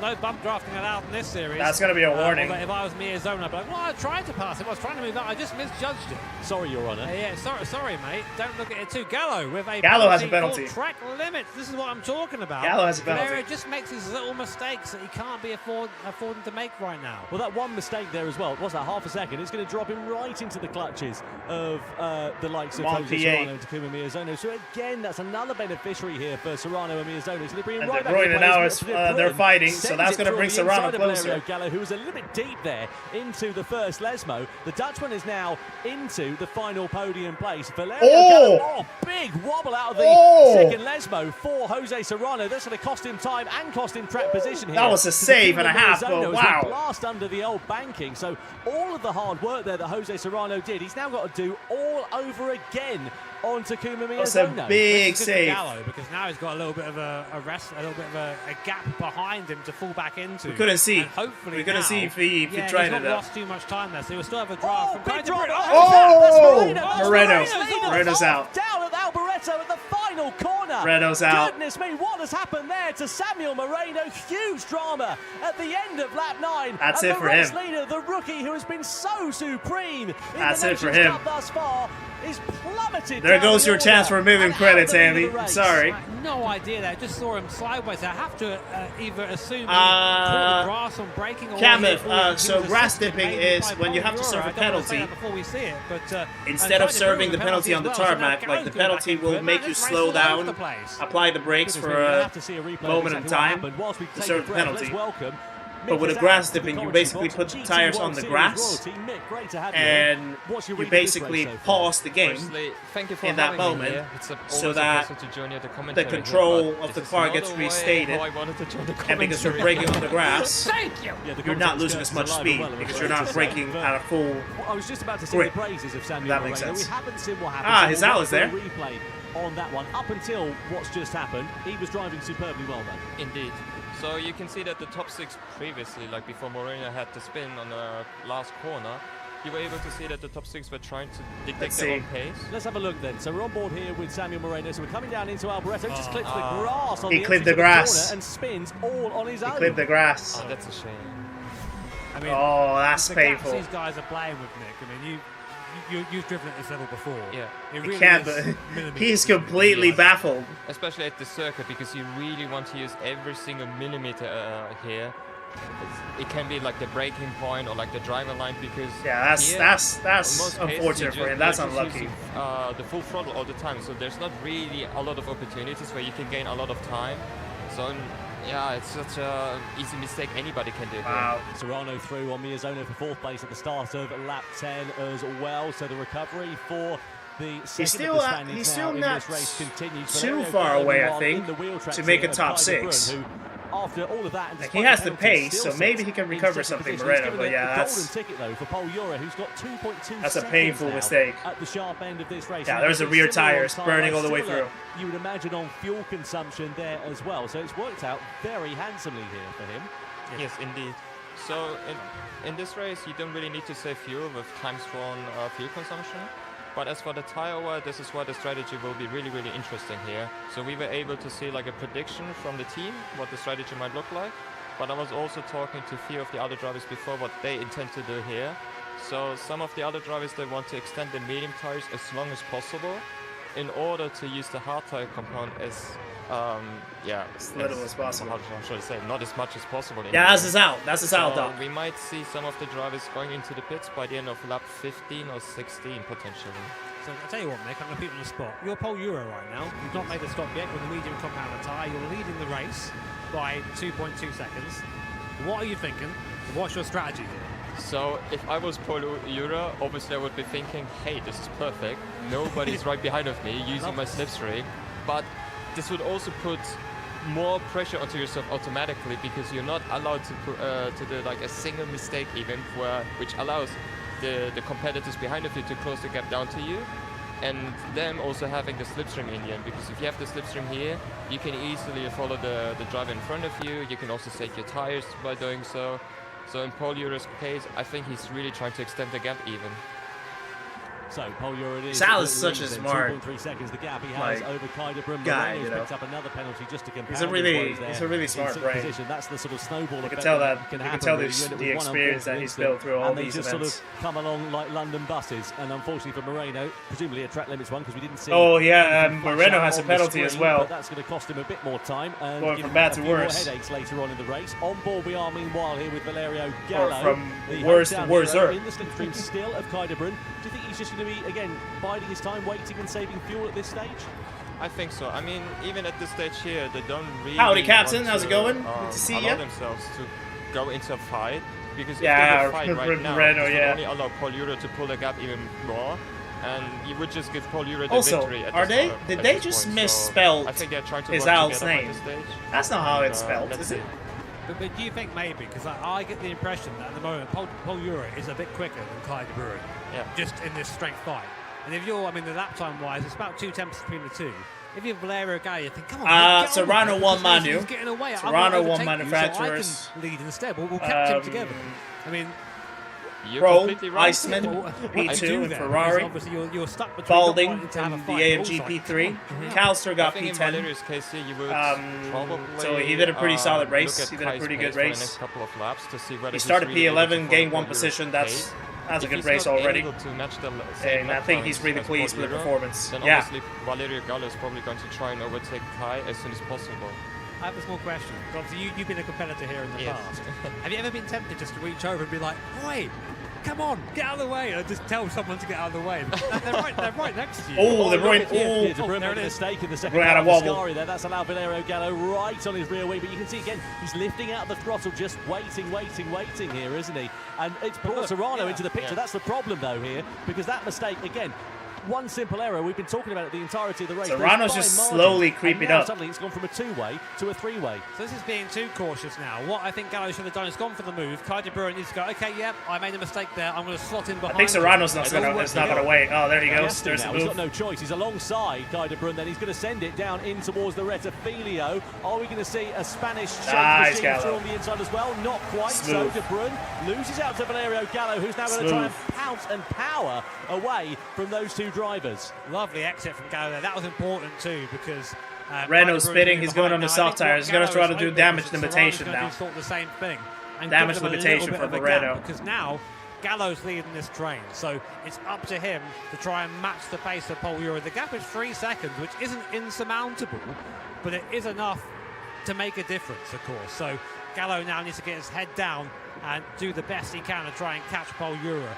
Serrano, of course, we did speak about him earlier. What a recovery from Serrano. He's right back in it now. He's right in this train. He's in it. Any of these guys. Tire wear is really even between all of them. Sorry, Mick, that simple mistake there from Clyde de Bruyne a couple of moments ago, it cost Gallo a second. He was 2.2 behind. He's now 3.2 behind. Indeed. But once Paul Ura gets a track limit penalty here, it would open up the battle for the victory once again. Serrano's not wasting time. Serrano's not wasting time. Serrano on the inside of Clyde de Bruyne into Alboreto. Can he make it stick? Gonna get it. De Bruyne just holds it firm around the outside, uses that momentum of sort of the wider line, as it were. They're gonna start pitting soon, I think. Probably next lap or 2 laps. Who's joined into the party here? They're gonna go into the pits. We're side by side with Gallo and De Bruyne once again for second position. De Bruyne with the outside line. Switching. Gallo back down into third place as they head into the first chicane. Yeah, they're gonna just start trading blows, I think, now. But I mean, it's hard when you're there fighting because you don't want to give the place. But that's going to pull them away from Ura, though. Forward. I mean, if we look at lap times, well, I say that actually, Pole was quicker than all of them last lap. I mean, this is not really what you want to do at this stage because if we were looking at the gap from P2 to Paul Ura on the previous 2 laps, I think it was like 1 second lower. So 1 second less, I mean. So I'm not quite sure if these guys are probably going to start thinking, okay, I think Paul Ura already won this race at this point, so let's try to battle for P2. Right now in the pit window here as well, Mick, what are you going to do in terms of tyres? Do you think it's going to be a case of follow the leader, see what they do when they come in? When I was mentioning before that some of the other drivers are thinking about extending the medium tyre compound as long as possible, I think all of them are going to try and go into the pits at the same time, but the question is going to be, are they also going to use the same tyre compound? Because after this, they only have to use either the hard tyre compound or the soft tyre compound. And they're pitting this lap. Like taking a gamble, like boxing maybe first, next one. Trying to maybe Actually, get maybe next one. Somewhere, trying to move out because I mean these guys. Oh no, they're going in. Now. Oh, Serrano's going. Serrano stayed out. From Serrano, yeah, Serrano takes that gamble, so we're going to find out now if that's the right choice or not, I suppose. So I think Serrano's opted for the overcut. For Paul Ura, we expected that. What about for the rest? Gallo on the hard. The hard tyres. De Bruyne on to the soft. Who gets out first? If you're kind of Bruyne on the soft tyre and you're stuck behind people, no, Gallo on the hard tyre, that's interesting. Put away now. But also for Gallo, if he can try and stay with Kai de Bruyne in the draft, I mean that's basically free time for him on that hard compounded tyre. Well, you'd imagine it wouldn't be as difficult at this circuit relative to some of the other tracks because of the slipstream. It'll be interesting to see how Serrano plays it out. I think Serrano's just gonna try to do the different thing. See if that works for him. Like the upcoming chicane. So, but even so, Dorian Todd, welcome in. Good to see you. Even a tiny bit, because if you can. Also, I didn't welcome Eric Elrod into the stream as well. Guys, please welcome Eric into the stream in the community. I just saw the notification that happened about 10 minutes ago, so welcome. Thank you for subscribing. Another legend joins the party. Appreciate it very much. Welcome along. Have to use the soft tire compound. They're probably going to start thinking, at which lap time am I going to start going into the pits in order to do the undercuts? But if they intend to go into the pits earlier, by the end of the race, the soft tire compound are going to be almost gone. So Serrano's coming in now. At the end of this one, and just to give you an idea of exactly, there he is. Just to give you an idea of the difference in sector time. He probably wanted to see what tires they were going to go in, maybe, and then he wanted to maybe mimic the strategy. On those worn-out medium tires, 29.2. So we lost 0.8 of a second alone in sector 2. The gap was about soft tires. 10 seconds or so, wasn't it? It's down to 9.5. Fastest car on track right now, though, is San Marino, who went onto softs early. Yeah, he's burning through the softs quite a lot, but he is there. Serrano now is he going to come out ahead of Miyazono? He is there. So Serrano past Miyazono again and right onto the back. I think that's what he wanted. Gallo, who is on that hard compounded tyre now. If you're but now the problem is that Gallo's going to be the. How wide is my X2019 now? You've got to try and hold up Serrano. Gallo's going to be the weak link. Although I must think maybe he's going to just let him have it. He's going to have he's going to have to let him. Yeah, for Serrano. Maybe not. For Serrano to win this, he had to do that. He had to make that move as quickly as he could. Because if he got stuck behind Gallo, especially in this middle sector, that could be half a second, maybe a second that he loses in time, and that could be the difference between winning this race or fighting for a lower podium position. Indeed. Again, Mick, you've had experience in these races before. I mean, how much of your thought process is going towards like the race as a whole, the outside of the race? We'll get to that in a second. Here's Moreno on Drummond. He's got another penalty here. Sent it to the inside at Ascari. That's a dive and a half. On the soft tyre. Clean though. To Drummond's Clean. medium, but he's got a what a send. Oh, but he got a penalty though. It's flashing red next to his name. But so that's easy a penalty to receive a track limit penalty here. But to answer your question, Jimmy, when I was still a competitor in 2019, and we also went to the Salzburg World event, we had the same track combination, like track car combination, and even at that time, I was fighting against Mia Zon for the victory here, and usually the strategy we were using back then was yeah, Euro's gap is quite stable and now. There, you were also trying to think about, okay, what have am to I see going if, to oh, do Kai got a penalty now. Yeah, I think Euro has this race in the bag. Unless he flops it, Euro's got this race already secured. Time to crack open a cold one and enjoy this. So here we see with Kai out of the exit of Curva Grande, half-second penalty, presumably for track limits there then for the Dutchman. So that's a disappointing one for him, and it could bring him into play with Jose Serrano. Might be a bit of a saving grace there for Serrano. That could help Serrano to try to get back into play. 2 seconds or so there and thereabouts, but you don't just lose that half second, you lose all the time and the speed, so it's about a second sort of net loss time, so it might just bring him into slipstream range for the Spaniard. Yeah. Probably Paul Euro might also start thinking about maybe driving a bit safely around these corners here, because once you receive a track limit penalty, which we are going to see with Kai de Bruyne here, like the amount of time he's going to lose compared to Jose Serrano, for example, I think okay, I don't know if that was a grass dip, but that was like, I think at minimum that was like the swerve. That's another way that you can like slow down Do you think, based on or diminish the impact? I doubt it, if I'm honest. I don't think it was grass dipping, because I don't think you can pause the game. Something. And the way to do the grass dipping is actually by pausing the game so you don't lose control and stability of the car. But the other way that you can do is just swerving the wheel at the moment that you serve the penalty. So that way, like, the tires just like, you know, basically just slide over rather than just like break it in a straight line. Just like make them slide and basically lock them. Is Jose Serrano, so you still lose less time because you're not like slowing down at 100%. Well, that's still another little exploit that people have done. So, oh well. Moreno has a penalty to serve. Kokobun has a penalty to serve. I think they might still continue for another 2 or 3 more laps and trying to finish the race on a soft tire compound. But the issue with the soft tire compound is it wears so quickly. So any single wrong movement you do with the car around the circuit here is going to affect on your tires. So the soft runs you'd love really to see have to look after the tires. grass cutting in Daytona. He's also picked up another penalty for his troubles as well. Let's see if Moreno does it as well. They're down that was grass dip. That was grass dip. You saw the dust.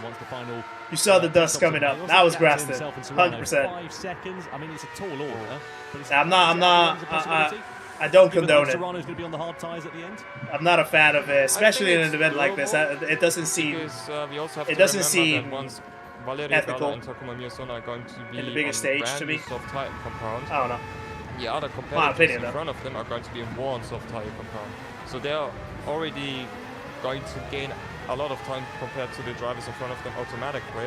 And with the hard tire compound being the slowest tire compound in general, it's going to be a really interesting and exciting finish to the race, I believe. We're going to have an interesting situation coming up soon as well, with Moreno and Drummond both catching these two, Gallo and Miyazono, on these tyres. And of course, it's in these guys' best interest to try and facilitate any pass as easy as possible, or get to the box and get on the soft soon. I'd love to see our little tyre graphic again, because I've forgotten. Yeah, not on the line event, no. Tom, do you remember how long we said they reckon they go for this race? Oh, some laps, yeah, I can't remember off the top of my head. Hang on a minute. We'll get our Dunlop tyre graphic up again in a second so we can definitely remember what that information was. But you have to think that as soon as there it is, that's it on cue. So basically, we're getting to a point now where maybe thinking about Gallo Miyazono coming in for that soft tyre and then just just going hard at the end. Yeah, it's going to be 7 laps to go at the end of this one, isn't it? Mick, thank you so much for joining us. Really appreciated your insight. Absolutely phenomenal. As always, go and find a comfy seat somewhere and enjoy the end of this race. Yeah, thank you for having me here, and hopefully I'll be able to see you or like join you guys on the next time and enjoy the commentary. Always a pleasure, Mick. Thank you so much. 2019. Okay, so Gallo and Miyazono pitting out of the hard tires. Miyazono in So at we're the back end into the of softs. lap 19. Cockburn also in. Cardinal. The last pit stops are now taking place. So Gallo and Miyazono, they're going to go onto the soft tyre. Cockburn, Cardinal, Benelli, etc. They're all going to go onto the soft tyre as well at the end of this race. So the only ones that are not going to be on the soft tires at the end are going to be... Oh, Euro has a penalty. We need to really Euro has a penalty. Serrano is closing it to Kai. Oh, Euro. Penalty. Yeah, that must be for track limits, surely. Maybe. And Eura, this is what Mick Kizzi was talking De Bruyne, about. Serrano, shot me there. and Moreno have to jump into the hard tires. I think Drummond still has the soft tire available. They recently changed the white line rules here. It's much stricter track limits than we're used to seeing in these events. This is going to be an interesting close. I think Gallo might have a good run. Stops yet to come. The top 5 cars Gallo could have a good run for this. Final stop. So on that, you say Gallo would be leading the second charge, but of course he's quite a way back now. Just to give you an idea of how much time you're allotted. J-Rock, welcome to the channel as well. Thank you for subscribing. Another legend joins the party, guys. Please welcome J-Rock into the streaming community. Make sure to say hello on your way in. Appreciate the support. Welcome along, my friend. Nice to have you. 4.2 down to 3.2 now, so a second net loss time as it's all worked out here. As we look at Kai de Bruyne, still owes Renault's in. Moreno also owes a pit stop. He's been on the soft Drummond's tires in. the stint of the race, and he's going to be going. They're going to go into the opposite compound, I think. So I don't think he's going to. No, actually, no. Moreno's going to go in the hard tire. Yeah. Drummond on the soft. As well, who'll be going on there to you the go. soft tire. So you'd imagine he'll be mugging Moreno before the conclusion of this one. But we again need to keep a close eye on Gallo and on Takuma Miyazono. They are the 2 drivers to watch. They're on the soft tire. Renault's on the back burner here, though. All over the hard. He's going to be in trouble with that hard tire. Stages of this race. And they basically all need qualifying laps now. Gallo and Miyazono. It's got to be qualifying lap, qualifying lap, qualifying lap. Think Schumacher, Hungary. It's got to be like that. You've got to go hard and go fast. And we know Gallo and Miyazono are able to do that with only 6 laps left remaining. There is Paul Ura's family here to support him as well. We're currently watching their final. Yeah, Serrano's just at the back of De Bruyne now. Keep it there. The pressure though maybe What starting a drive. to get to him with that penalty. Kai de Bruyne, a great performance so far from the Dutch driver. We've always seen him at the sharp end of his What cars. a drive Never, from Serrano so ever far. discount this man. Jose Serrano's clawed his way back up from 6th from the grid up into 3rd place, and now is a real contender. And he has an extra lap in Milan. So Kai de Bruyne, because he did the overcut as well. In the wheel tracks, in the slipstream, using that draft to the tyre wear there. Serrano's tyres much fresher than Kai de Bruyne. There he goes. Draft by up into 2nd place goes Jose Serrano past Kai de Bruyne, but de Bruyne's not giving it up. Ooh, yes, he is. there you go. Up into 2nd Clean. goes Jose Serrano. But these Clean. guys, these top 3, they all still owe a pit stop. But don't forget, Serrano pitted a lap later than Ura and De Bruyne, so he can then, in theory, pit a lap later than it. So he'll do 1 lap fewer on that hard tyre, and that could be a crucial difference here for Jose Serrano. He's up 4 places from where he started. He's now got a nice bit of clear track in front of him as De Bruyne's tyres are coming towards the end of their life. Oh, that's painful. Penalty then here. That's painful. Once again, that's going to drop him behind Takuma Miyazono and possibly bring his podium challenge to an end. These are the little mistakes that cost you in these series. It's I think Gallo is not looking at the podium anymore. The limits. I know you might be watching at home. He could have. I wouldn't do that, but trust me. He could have. You're trying to really ring but the not neck of anymore. these machines to get every possible half a tenth of a second.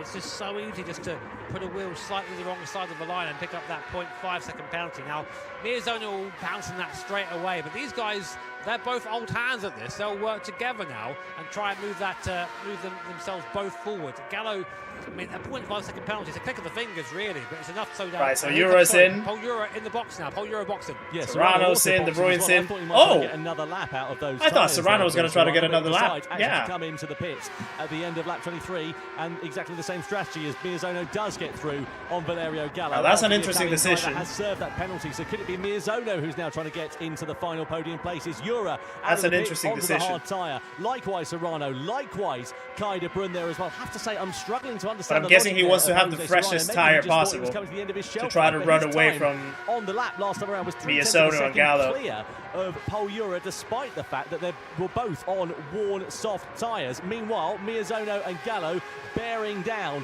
on those three drivers. It could be. The gap, 4 seconds with 4 and a bit laps to go here. And they are fast, these two. Miyazono, of course, didn't have a penalty last lap to the 1:24.4, and to compare that to another hard run out there now, which is San Marino. He did a 26.5, so 2 seconds a lap now, with 4 laps remaining.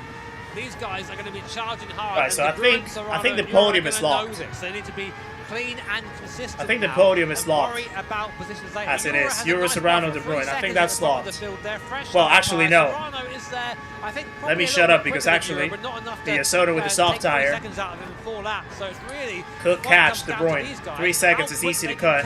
The first 3 cars. In 4 out of Ascari, we go 4 laps coming up. About 4 seconds last time around. So Miyazono could still sneak into the podium, maybe. Down to 2.8 seconds. And De Bruyne doesn't have the slipstream anymore, so he's in trouble. Very fast charging X2019s in his rearview mirror before too long, led by Takuma Miyazono. Valerio Gallo now watching him in that slipstream. They're sort of joined at the hip at this particular point, but you'd imagine the thing is, if they start battling too much, though. Go then down the start finish straight. Miyazono moves to the inside. Gallo blasts. Yeah, I don't think they're going to battle. On Takuma Miyazono for 4th place is the gap. I don't think they're going to battle it too much. I think they're going to want to try to work together. Gallo, Miyazono to try to catch to De Bruyne. Saying, right, let's work together to catch these top 3. Don't worry about artists right now. And Miyazono doing that just by letting off the throttle, getting out the way, causing no slowdown time for Gallo. So Cardinal with a second penalty. And go from there. 2.3 seconds now is the gap between Gallo and Kai de Bruyne in front of him. And you know, it goes down to the It's going to be a close finish someone is one for the thing, podium. Passing them, of course, is quite another. And Gallo's got to get I don't think Serrano's going to catch Ura. Here is where this soft tyre unless Ura has a penalty. Advantage over the hard, that middle sector where all those medium speed corners but are. The podium's going to be close. That last position of the podium is going to be close. And just having that mental advantage. Look at that, 1.7 seconds now. That's worth even more 1.6, 1.5. Ooh, I think De Bruyne had a wobble. De Bruyne had a wobble. It might be on to Jose Serrano before the end of this one if they drive. He had a big wobble. He's losing time like crazy. Indeed, the gap to him is only another second or so up the road. Let's wait and see how it goes. Through Alboreto we go. This is so early on the power there. On Gallo the almost went off. It looks like. De Bruyne is now going to be coming under pressure here from the Italian driver. Going to be in trouble. Gallo's going to be quite close enough to launch anything as we come He's going to have to put Checo Perez defense. The Curva Grande into the Della Roggia might be the last first 3 laps that the Italian needs to get onto the podium here. Try to make them burn the tires as much as possible and survive that way. Oh, De Bruyne's got penalties. Oh, that's going to be enough really. 1 second penalty for De Bruyne. That's done. That's him done. Hold him up.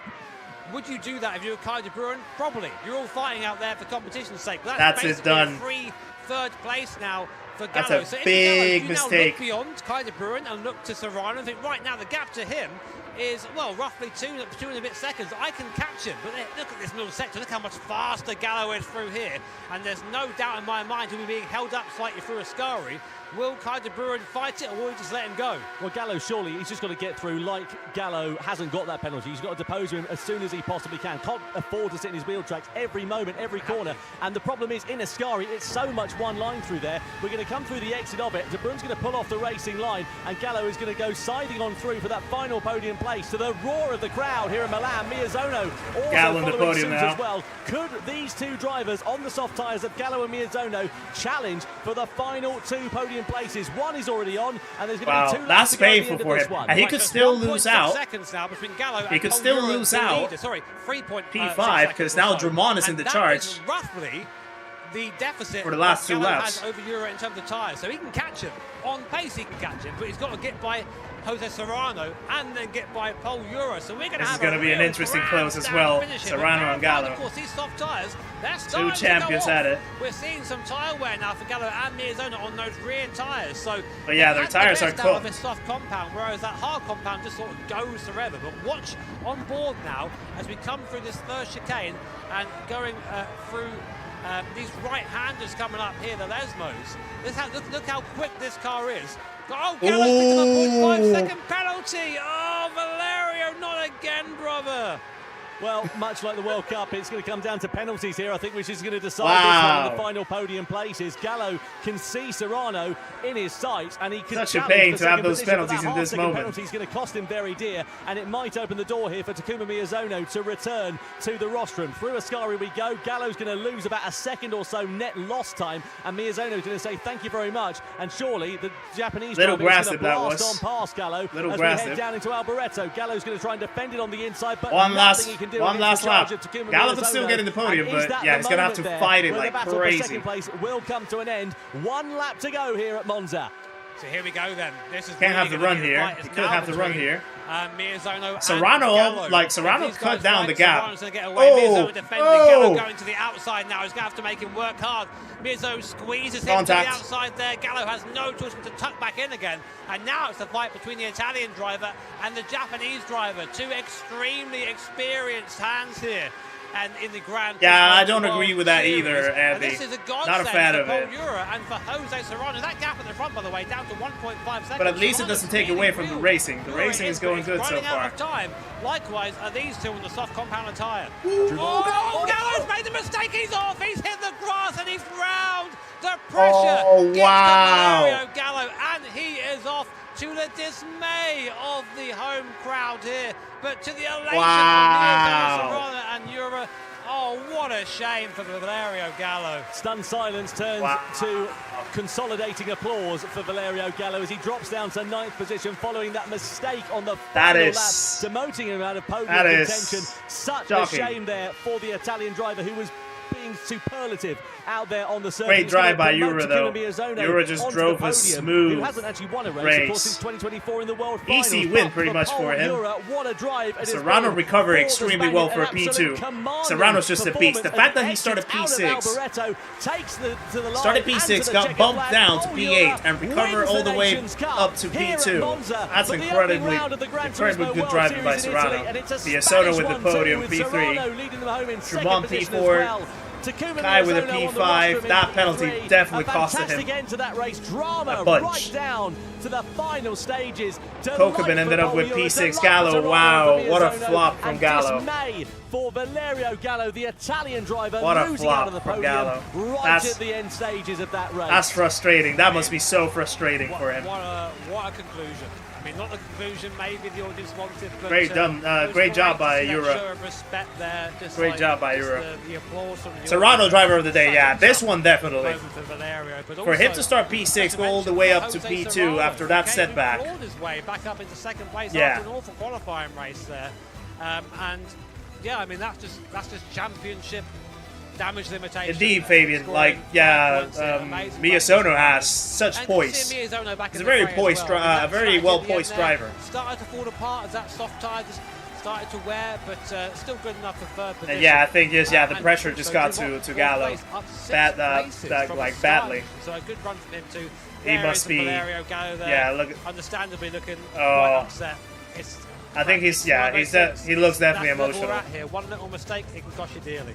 Certainly can, and yeah, disappointment as we said for Valerio Gallo. Delight for Pole Euro though. That was an absolutely fantastic result. That is his first win since the Nations Cup Grand Final in Los Angeles last year. Let's have a look at some highlights from that race. So it was San Marino who, let's not forget, started that one on pole position. It was a shame for Moreno where he got through to the as well, because he was driving a pretty good pacey race. But that mistake, on the attack, that clip with the grass, Miyazono coming down in towards the Rettifilio chicane. Clip with the grass was it. For some drivers, including Miyazono, on the exit of the Della Roggia, allowed Serrano to go through. That's the clip with the grass. Elevation up through the field, but this was a moment that defined it for the fast rookie of San Marino. Just clipped the grass on the entry into Alboreto, plummeted down the order, eventually would the fact that he didn't have pretty much any expression in his face. Once the pit stops all worked out, we tells you how shocked he was. Two-way fight at the sharp end of this one with Euro and Serrano for victory. That penalty cost De Bruyne so much. At the end of it, and it was Gallo and Miyazono, the drivers who were on the charge at the end of it, up until Gallo made this mistake right at the very end of the race, out of the Della Roggia chicane. And you can hear the crowd there. Yeah. Pole Euro, meanwhile, came through to take his first win since LA really painful in 2025. A great start to life in the Nations Cup for the 21-year-old Spaniard. Well 6 done by points on the Euro. board. the lead of the championship ahead of his team, his compatriot rather, Jose Serrano. I got to say, hello, Tom, Yelly, welcome in. This just joined right at the moment where the race was finished. And those who just can't quite. It's a pleasure to have you as always, my friend. Thank you very much to that pressure for joining. At the end of the race, me just we take saw this, Kai de Bruin falter. We saw Valerio Gallo falter. Someone who has won this before, but obviously the pressure getting to him a little bit. We saw Moreno falter. He's a rookie. It's his first time here. Paul Ura, Jose Serrano, Takumi Miyazono. Moreno, absolutely solid. You know what? I don't think he actually feels sensational. Paul Ura. Well, I mean, yeah, probably. In 2026, what an absolutely superb I think after, result. He now actually, the championship. Let's get down he might and not catch be up then with the winner of the Nations Cup tonight that much. Let's give a huge round of applause. He definitely didn't have the performance that I think was expected from him in the manufacturers. And then that big mistake in the Nations. Wow. Kind of like, what a day. Emotions like, you know, and not in the greatest of ways. Qualifying, then to the sprint, then to this. Like, what was happening? Yeah, for qualifying, I was I was in P8, so I was a little bit hesitating about what to do. But then in the sprint, I took advantage of the incidents that occurred. I don't know how, but somehow I found myself in third place. Apparently you're supposed to have a very restricted horsepower, and you do quite well. Yeah, I don't know, but I kept third place, then gained second place, and then thank you, Paul. Appreciate it very much. Following I'm glad that you guys enjoyed. I didn't want to attack him. The watch along. Break the group. Suddenly he spun. It was good. I wasn't expecting it, and I had to focus. It was a good watch to have between the two races. I feel it was very important not to. Hope that you guys enjoyed watching it through here. I'm glad of how I managed. And enjoyed the platform. Only one I got. To do it here. Ha fatto un I'm ottimo really happy lavoro, with it. chiaramente gli ha chiesto come passare da una posizione non favorevole chiaramente a vincere una gara e lui chiaramente dice è andata molto bene, è stato chiaramente difficile, però complimenti, congratulations. Thank you. Okay. What a finish, what a finish. Nah, it's not easy for the rookies, like the pressure, the nerves can't get to you, even when you don't think they can. What do you think about when you're racing, okay? That's what builds the experienced drivers like Serrano, Ura, Miyazono, you know? They've been here so many years. They've been in that stage so many years. Grazie. So, that's the difference. That's the edge that they have in this sounds event. Like, you know, in like America, compared to the rookies. The guys are like, "Ooh," right? Yes. Well, no, I mean, when I found myself alone in first place, you really have to focus because you have the pressure from the guys behind, and I tried to open the gap, and in the end, I was literally not risking anything at all because it was catching me. And I was like, I don't want to penalize, I don't want nothing, so... The commentating on it live one day, well, who knows, maybe, you never know. No, sorry, who finished third? Never close the door to the opportunity if it happens, but I'm still happy to do it here. And I would also say a big applause for Valerio because he did great. So... unlucky at the end. Yeah. Lucky. Yeah, sad times for Gallo with that finish, everybody. Valerio! Wow. Valerio! Yeah. Valerio, it was some great racing. It's just, I mean, the competition is tough. Obviously, you've got this amazing crowd who are all, rooting for you, but it's just a bit unfortunate towards the end. How are you feeling? Of course, mixed feelings. I know myself, I'm quite hard, on my mistakes, but I think it's also part of my growth, let's say. Like, I'm trying to work hard also on, let's say, slap the bad moments away. And because I think, slap I feel like that I was one. confident in the race. I was always in the zone. So, yeah, of course, it was about just one more lap situation to keep it in. When I got the penalty in the last lap, it was becoming difficult because I was looking for the podium, of course. So, yeah, I had to deal with the tires, but... Oh, thank you, Altimo. Appreciate it very much. It was a great race from my side, despite, the little and bad you guys are just being too kind now. Yeah, and congrats you guys to are all being the too kind. winners and to the podium finishers. Valerio, puoi dirmi I thank you guys for allowing me to do it and for enjoying it. He's not listening to you. Valerio, puoi dirmi in italiano, puoi dire qualcosa in italiano. Sharing your engagement with it, that's everything. That really means a lot to me. The fact that the effort gets appreciated, that you guys enjoy it, that's a win-win. So thank you for that. But yeah, you guys are being too kind. Stop! Tantissime persone che si aiutano, ci sono tante squadre, tanti ragazzi che crescono e quindi io penso che queste gare possano insomma anche aiutarci, no? Aiutarci ad imparare ad andare avanti, e io spero che anche come me tanti altri possono insomma fare questo percorso, e quindi vi ringrazio perché grazie a voi. Grazie a te, Valerio. Grazie a voi. I wish I could understand Italian to know what he was saying, but I couldn't. Che questo mi dà lo stimolo, mi dà la forza per andare avanti, e quindi vi ringrazio. Grazie. Valerio, before the thing is, Valerio, and like Paul, every single hello, post, Boo. Nice to Gran see you. Turismo World Series party that we Thank have, you, Jamie. Appreciate it. I've spoken to you Get some sometimes, media I've spoken training. to you sometimes. I've spoken to every single one of the competitors here when there's just been something that's happened, and it's happened to every single. Like, I know that one. all of our top drivers have had those moments, and they've always I'm a come back terrible strong. van You driver. are consistent. Let me correct you. You're School always bus consistent, driver. so it's just, last time it was you, the other time it was me as Ono. It happens all the time, and yeah. Yeah. We know that, yeah, but you're one of our top drivers. It's going to be great to see how you do for like the rest of the year. Thank you so much. But okay, we need to throw it back upstairs, but let's give a huge round of applause for our competitors for the Nations Cup! Fatemi sentire, Right, should we wait for the podium coronation?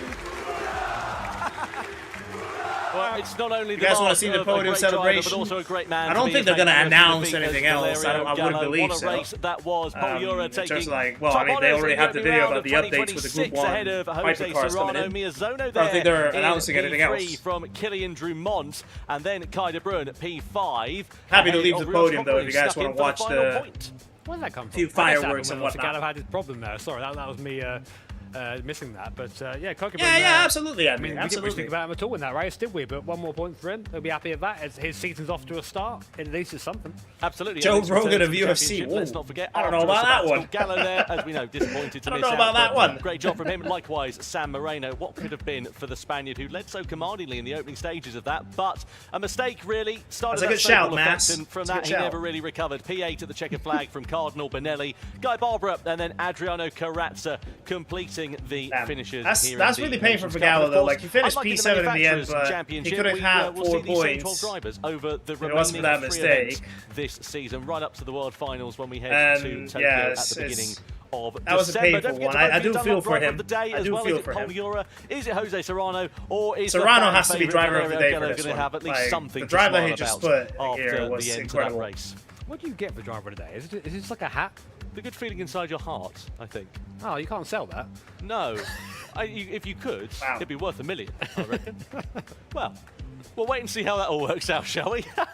Dunlop Drive of the Day, don't forget to vote for that on YouTube. But now it is time then for our podium celebrations to begin here in Milan. What a great way to kick off the 2026 Gran Turismo World Series. Please welcome in 3rd place in the Nations Cup, it is Takuma Miyazono. Mr. Cool Miyazono, that is. From finishing the Nurburgring 24 hours last week to a podium in once again, GTWS a week later. In the Nations Cup last That guy's season. ridiculously good. 2nd place is the 2025 Nations Cup champion. Kicks off his season in spectacular style. Jose Serrano finishes in 2nd here in Milan. Serrano must be happy and today. the winner of Gran Turismo World A win Series in 1 here Manufacturers in P2 Italy in the Nations. from Spain. Give it up for Paul Ura.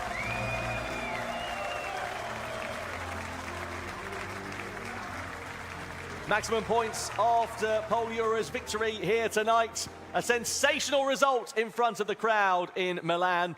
And now, ladies and gentlemen, we ask you to please stand if you're able for the national anthem of Spain. Fun fact, guys, if you didn't know, Spain's national anthem does not have lyrics on it. Actually, not a fun fact, curious fact, I must say.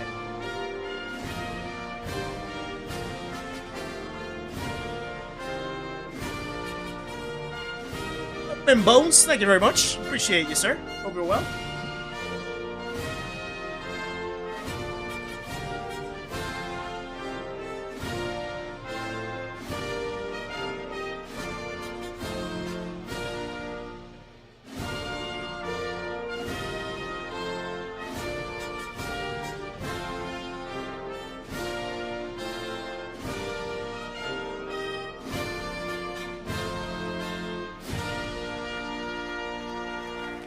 Yeah, Dex, it's really it looks amazing. The winner of it looks the amazing. Opening round of the 2026 Gran Turismo World Series. And now it is time Don't for use that as an excuse not to start top singing. 3 finishers here in Milan. Presenting the third place trophy. No, Jamie. I think right after the awards and fireworks and whatnot, that'll be it. That'll be the round. Miyazono. I need to take a little bit of rest and prep for the streamathon coming up next week. But certainly next week we can do some community races, that's for sure.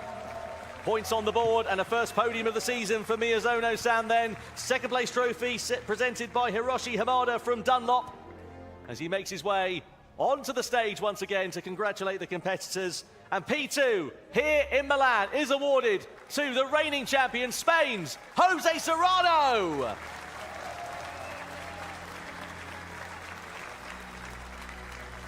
Go for it, Mood. Go for it. Yeah, absolutely. Stage, the Gran Turismo series producer, Kazunori Yamauchi. Yeah, well, I think after June, probably we'll have a few daily races. Trophy awarded for the first time in 2026 to Spain's Paul Ura. I'm surprised that Kaz didn't have a blazer or a suit. I need to check, Watkey, actually. I need to check. Good shout. Let me check it out. Bobby Q, welcome in, sir. Hope you're well. No, that one. What is it? Simple.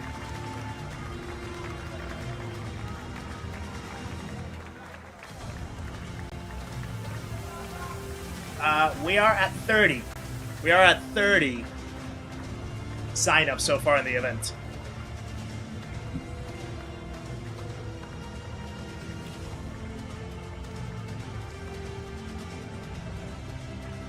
There's the link, by the way, guys. In case that you want to sign up, if you haven't seen the link already, if you haven't seen our upcoming event on the 13th of June. He doesn't need to wear expensive outfits to flex. That's true.